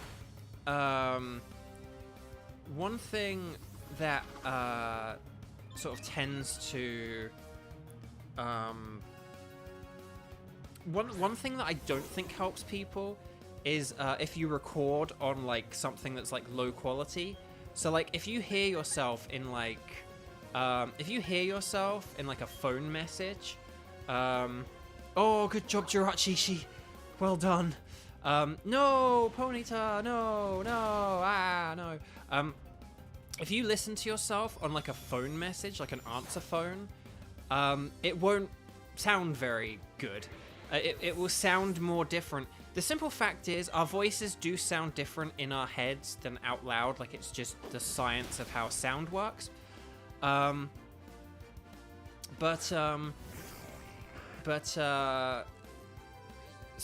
that's like thing one. Like, one, we do just sound different, and it is something that you do have to get used to.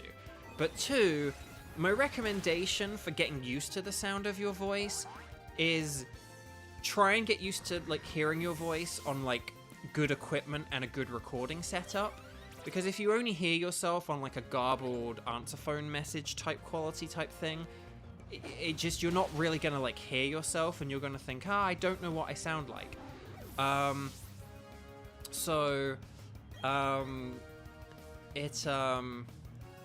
on, who have we got? Okay, floats on. So we'll just go with a nice Thunderbolt to finish us off.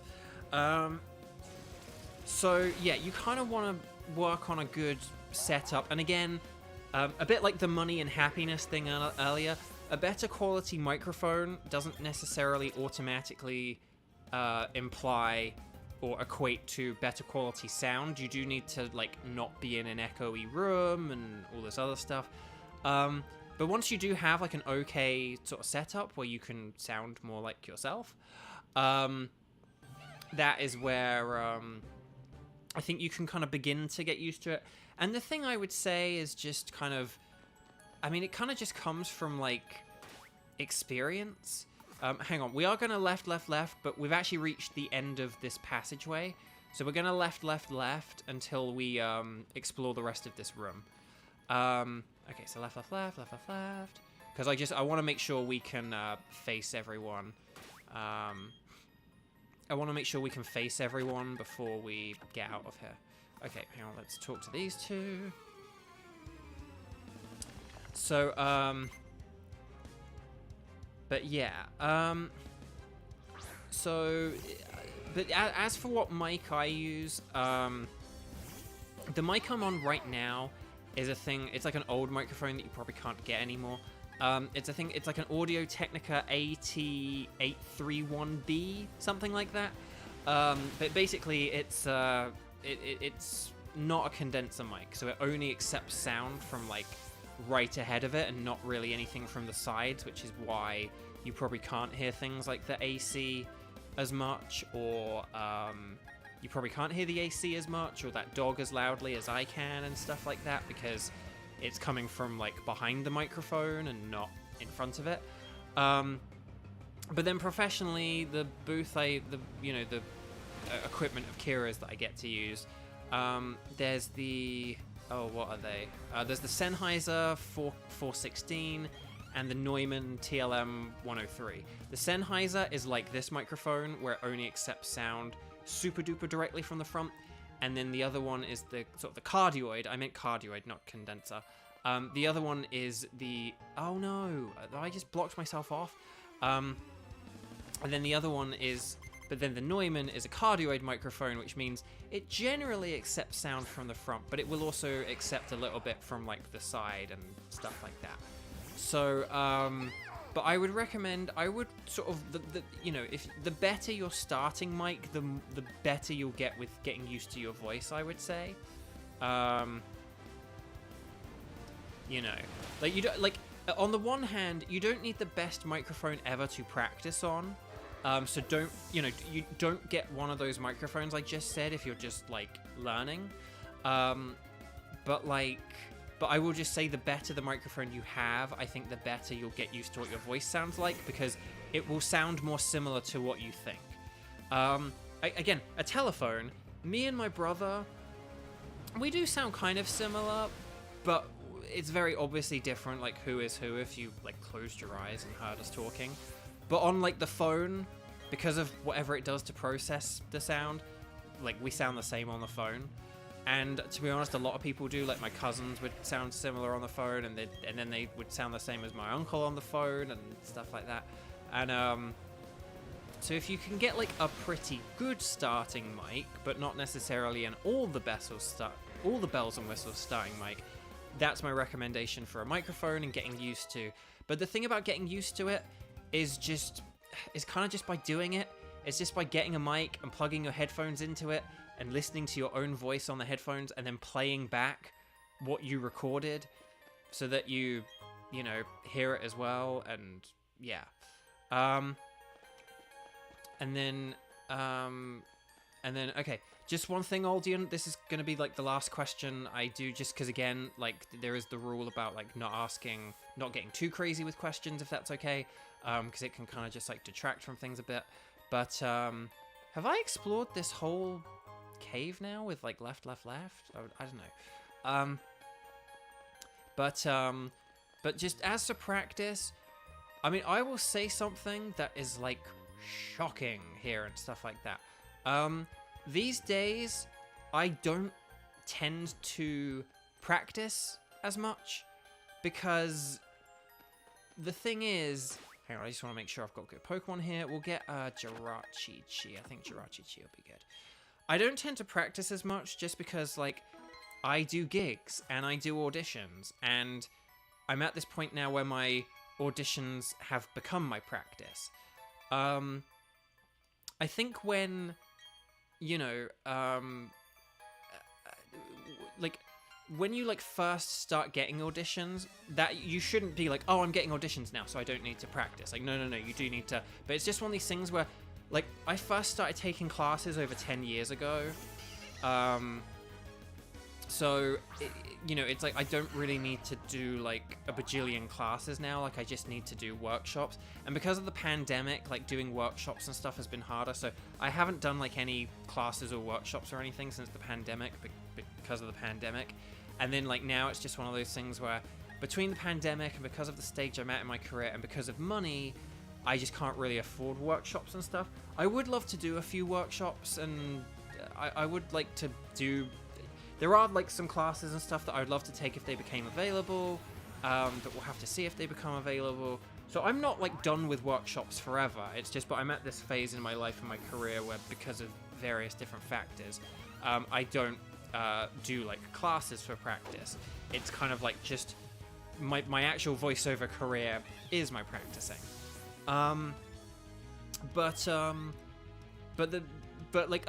But one thing I do still sometimes do that I think is a really important thing for practice, I think this is one of the most important things you can do in voiceover, and it's basically practice reading aloud. Just practice reading out loud. Even if you're not, like, don't worry about, like, your acting even or anything or trying to make it sound good. just practice reading stuff out loud. Just practice getting that like eye, brain, mouth coordination going. That is kind of, you know, the thing that I think is the most important. If you can just sort of train your brain and your eyes and your mouth to kind of work together and like in tandem with one another, if you can kind of, you know, just get good at being able to kind of read it, because what kind of happens is your brain starts getting good at being able to read ahead. And if it can read ahead, what it can do is it can decipher tricky words and phrases, and also decipher and interpret meanings, like emotional meanings and thematic meanings and, you know, like acting stuff. So reading out loud is like the best thing you can do. Go get news articles, you know, and whether it's like news as in like BBC News, or whether it's like geeky stuff like Screen Rant articles or whatever it is, but just like get articles to read and practice reading them out loud, and they can be pretty good. And if you do get like personal opinion pieces, they can be pretty good as well, because from like an acting standpoint, you know, a sort of a personal written piece, like someone's like personal essay, is a person expressing a viewpoint. It's not just like cold information. It's someone being like, when I was a kid, I used to really love Super Nintendo, but then I fell out of it. But then I got a Switch. And it's like, when you have like that kind of more personal thing, that more human, emotion-filled thing, you know, reading something like that out loud, it's like it's a nice big monologue. It's a nice big wall of text to practice getting that eye, brain, mouth, you know, coordination going. And then you've also got some acting-y stuff as well, because it's like, what is this person trying to communicate here? How are they trying to say this? What is it they mean? And you can kind of add in that acting type stuff into it as well. But I think you'll find that if you just read out loud, it will kind of just inherently make you a bit of a better actor, because you'll get used to like on the fly interpretation, you know? Like so often, like how often do you read a sentence and you're like, oh wait, and you kind of like misread it kind of thing. Like, and it could be something like if you said minute and then you're like, oh, they mean minute kind of thing. It could be something like that. It could be like homonyms, but it could be other stuff as well. So, oh, I am an idiot. Well, no, I'm not an idiot. I'm not an idiot. I'm being silly. Okay. Oh, okay, that's fine. Good. Back in the old day, you used to need to have a slot on your team. Back in the old day, you used to need a slot on your team. But this is where we finally say goodbye to Starlisa. So thank you so much, Starlisa, for your incredible service. Thank you for beating that Heracross, who I now don't have a way to defeat. You have been brilliant, Starlisa. Thank you, thank you, thank you. But yeah, ooh. So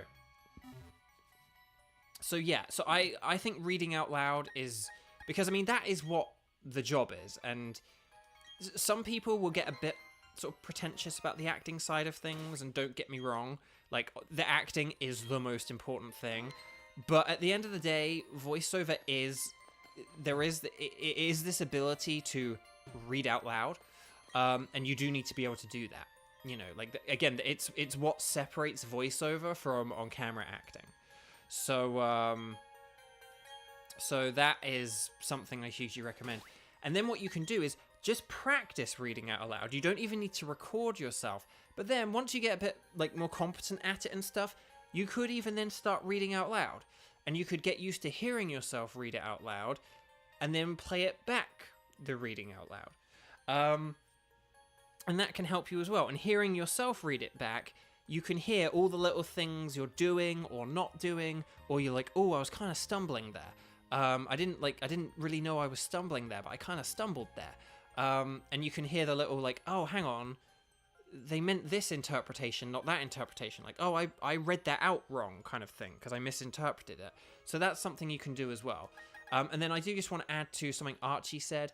Yeah, microphones. In terms of like a practice microphone, there's this one called the Yeti, the Blue Yeti, which is very popular. and it's kind of like the go-to for like practice microphones, podcast microphones. If you watch like any YouTuber and they like make some kind of joke about themselves recording into a microphone, they will probably have a picture of like themselves talking into a Yeti. Just everyone has the Yeti. It's not what you should use if you want to record super high-end professional voiceover jobs, but for small stuff, for indie stuff, for getting your practice in, I had a Yeti myself back in England. It's a good, solid mic, you know. Right, okay, so that's Iron Island, that's Riley. That is so much faster when you use repels. I have never done Iron Island quite so quickly before, I don't think. I feel like there was something on Iron Island that I needed, but I can't remember now. I feel like there was a move I was gonna teach, or... but maybe it's here, maybe it's... Oh, hang on. Actually, I do want another repel, I think. We'll use another repel. Is it in this room? Oh, yeah, there we go. That's what I wanted. I think that item is the one I wanted, and it is a shiny stone. Guys, gals, non-binary pals. And now to prepare for next week, a Dan Green voiced by Gym Leader Byron. Yes. Yeah, Dan Green was Byron. Yeah, he was good. So, oh yeah, we didn't find out about Sludge Bomb. Oh, yeah, I mean, I can do it on my phone, but Xander, would you mind being able to look up the Sludge Bomb thing? Because I need to know that now. So I either need to get on my phone, or you need to open up Cerebi.net, I guess. But yes, so I was very excited about that item. Okay. I'll take the long way home, just in case Xander is kindly looking. It can learn it by TM, but it doesn't learn it... Roselia doesn't learn Sludge Bomb by level up in BDSP, specifically. So, like, BDSP Roselia does not learn... does not learn Sludge Bomb by level up. Sorry, got very blah, blah, blah, blah. It's only by TM is what we're saying. Okay, good. One, that's what I thought. Two, it wouldn't have been the end of the world. Yeah, it wouldn't have been the end of the world, but that's good to know. Okay, so we're back in Canalave City, or Canalave City. I've never really been sure how to say it. But we need to go back to Eterna City. Because... Oh,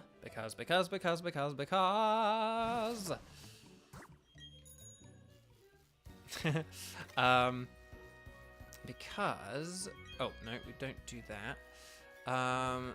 There's no honey tree here, is there? I don't think. Okay, cool. So... We're going to... It's the condominium, which is here. Excellent. Sorry, Xander, thank you so much for that. I really appreciate it, mate. Okay. Right. Ooh, I'm very excited about this. I sort of forgot that this item was here. I knew there was something on Iron Island. I knew there were two things we needed on Iron Island. The egg and this item. But let's, maybe this would be a good place to end the stream. I don't know. Should we end the stream here, or should we do the gym? I think maybe we'll end here, actually. But we'll end on this. We'll end on this positive note. So we have an egg that we need to hatch. We have an egg that we need to hatch. We also have a load of items we need to sort out. But yeah, look, I got the leaf stones and the fire stone. Okay. Shiny stone. Use. Roselia. We're evolving. I probably should have checked if Roselia had any other moves it needed to learn. I probably should have asked you that as well, but oh well, it's too late. Here we go. We're evolving Roselia into Roserade. Yes. Very happy about that. So there we go.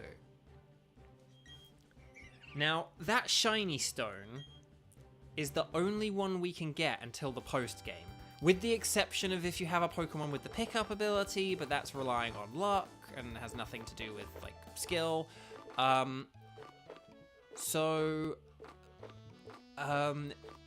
There's a bit of a there was another Pokemon that I wanted to have, but I realized that I would have to choose between Roselia and this other Pokemon. So I opted for Roserade. We'll have to, hopefully this is a gamble that pays off. But if I check those stats, let me just check the stats. 138 special attack. That's incredible. Look, Gyarados has 118 attack. Jirachi has a 99 special attack. So that is insane in the membrane, as the kids say. 103. So look, Pikachu only has a special attack of 52, but that light bulb actually makes it 104. So it's actually as good as Paimonferno, and it's actually better than Jirachi, or Jirachi-chi. So there we go. Okay. Guys, gals, and non-binary pals. Yeah, no, Aldian, I'm happy to answer the questions. I hope that helped. Again, sorry to kind of just remind about the question thing. Again, I am very happy to answer questions from you guys. It's just one of those things where if we get into a habit of kind of like, what's your blah blah blah? What's your thoughts on blah blah blah? And then, like it's sort of a bit. That can just be. It can just be a bit much, and it sort of means that you kind of get stuck on a topic for too long. And I want to answer lots of different questions and talk about lots of different things. And allow for, you know, the spontaneity of the subject changing out of nowhere and stuff like that. And if you keep getting asked like sort of questions after question after question, it can just sort of get a bit much. So thanks for being cool. I'm happy to talk about voiceover. But yeah, the blog. I think I need to add some of these shortcuts. But yeah, like the blog post, and the recommended section. I definitely recommend those. Okay, so. So I think that's it. I think that's and I also as well it's also just a thing where I don't want to devote too much time to any one individual person on the stream. Like, yes, I mentioned Archie and Xander a bunch, but they are the mods. You know, and some people are just like good at asking questions or making funny comments, so I kind of am like, oh, that's great, or whatever, like, you know. But I like to try and include everybody, and if sort of one person asks questions over and over, you know. So again, I enjoyed your questions, I enjoyed Armin's questions, but yeah, just so I do appreciate that. Thanks for being awesome. I do appreciate it. Right, okay, that's 4 hours in. I just want to thank you all so much. I don't think I need to play this game between now and next week. We will hatch this egg next week. Maybe, I don't know. If we don't hatch this egg next week, we'll have to do a bunch of running around. But yeah. But this is the team for now. I'm very happy with how this is. I'm happy with how this is going so far. We'll take on the Canalave gym next time. But I think this is a really good time to stop. So we ended up getting 2 badges. But again, we got a lot accomplished, you know? We did what? We did Pastoria City, we went to Celestic Town, we went to Hearthome City, and got that gym badge. We went to Canalave, we did all of Iron Island, and we're like immediately ready to do the gym. So congratulations to the 20% of people who said we get 2 badges. I do apologize to the 57% who did not get a bajillion. But thank you all so much for watching. Just quickly as well, again, if you haven't liked and subscribed, please do, because I think at the end of this stream, we'll be at like, I think we'll be like 80, what I estimate to be like 86% of the way to being YouTube partner. So we're getting really close to YouTube partner. I know we're not going to make YouTube partner by Monday, but Monday is also like my 100-day anniversary. And hey, if I get those 2,000 subscribers, maybe I'll do an extra bonus stream on Monday, because I forgot I said that earlier. Maybe remind me about that and hold me to that. But yeah, maybe if we get the 2,000 subscribers, I'll do some kind of bonus stream. I need to figure out what game to play if I do that though, because I actually don't have a whole load of games to play. I'm not sure which game I would play. Oh no, what do I do? We'll figure it out. Anyway, so thank you all much, guys. This was a really fun one. Lots of really good questions and chat today. I love talking about like food and the differences between America and the UK, and streaming, and like why I do YouTube and all this stuff. So I really appreciate it. Lots of fun nicknames. I'm glad we got a new team member. We did we didn't quite get a new team member in our egg here, but we did with Sucrose Raid. Oh wait, oh Bo, you hang on. I went all the way to Eterna City. Hang on, we can't end here because I went all. You guys have realized what I did, right? I went all the way to Eterna City, where you changed the nickname. You changed the nickname, right? And I evolved my Roselia into a Roserade so I could change the nickname. It's why I was standing in front of this dude, and then I didn't change the nickname. Why did I not Bo. We need to change Sucrose, but okay, this is where we end it now, okay? This is where we actually end the stream. So thank you so much for watching. Please do keep, supporting the stream and the shorts. I'll put the Cynthia's grandmother short up. Maybe that will help us get to partner as well. Hang on, Sucrose Raid? Is that spelled right? Sucrose Raid. Yes, okay. So there we go. This Pokemon shall now be known as Sucrose Raid.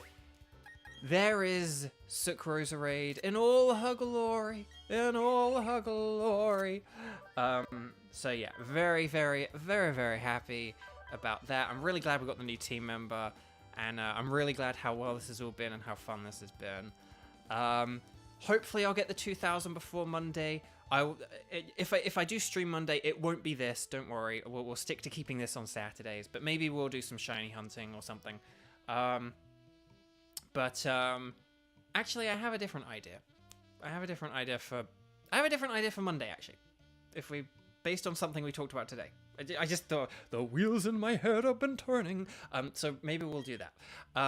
Anyway, I mean, the wheels on the bus go around. I don't want to get copyright struck. So yeah. Right, this is the true ending now. Well, actually, no, it's not the true ending because I like saving at Pokemon Center. We're going to fly back to Canalave City, and then that really will be the true ending. But just thank you all so much for joining. This has been really fun. You guys have been wonderful. Thank you to everyone who's gotten a print recently. Please get a print if you want one and haven't, because again, I'm planning to keep it open for a few weeks, but we'll, and hopefully I'll keep it open beyond then. But again, there are no guarantees that I'm going to keep it open forever. I'll be back with more Pokemon Brilliant Diamond with dumb Genshin puns next Saturday, and maybe we'll have some kind of fun bonus stream on Monday. And I love you guys very, very much. Take care. Saving a bajillion times because that's what we do here at Bovio Games. Take care. Love you lots, and bye-bye. How do I end this thing? I'm kidding. Bye, guys.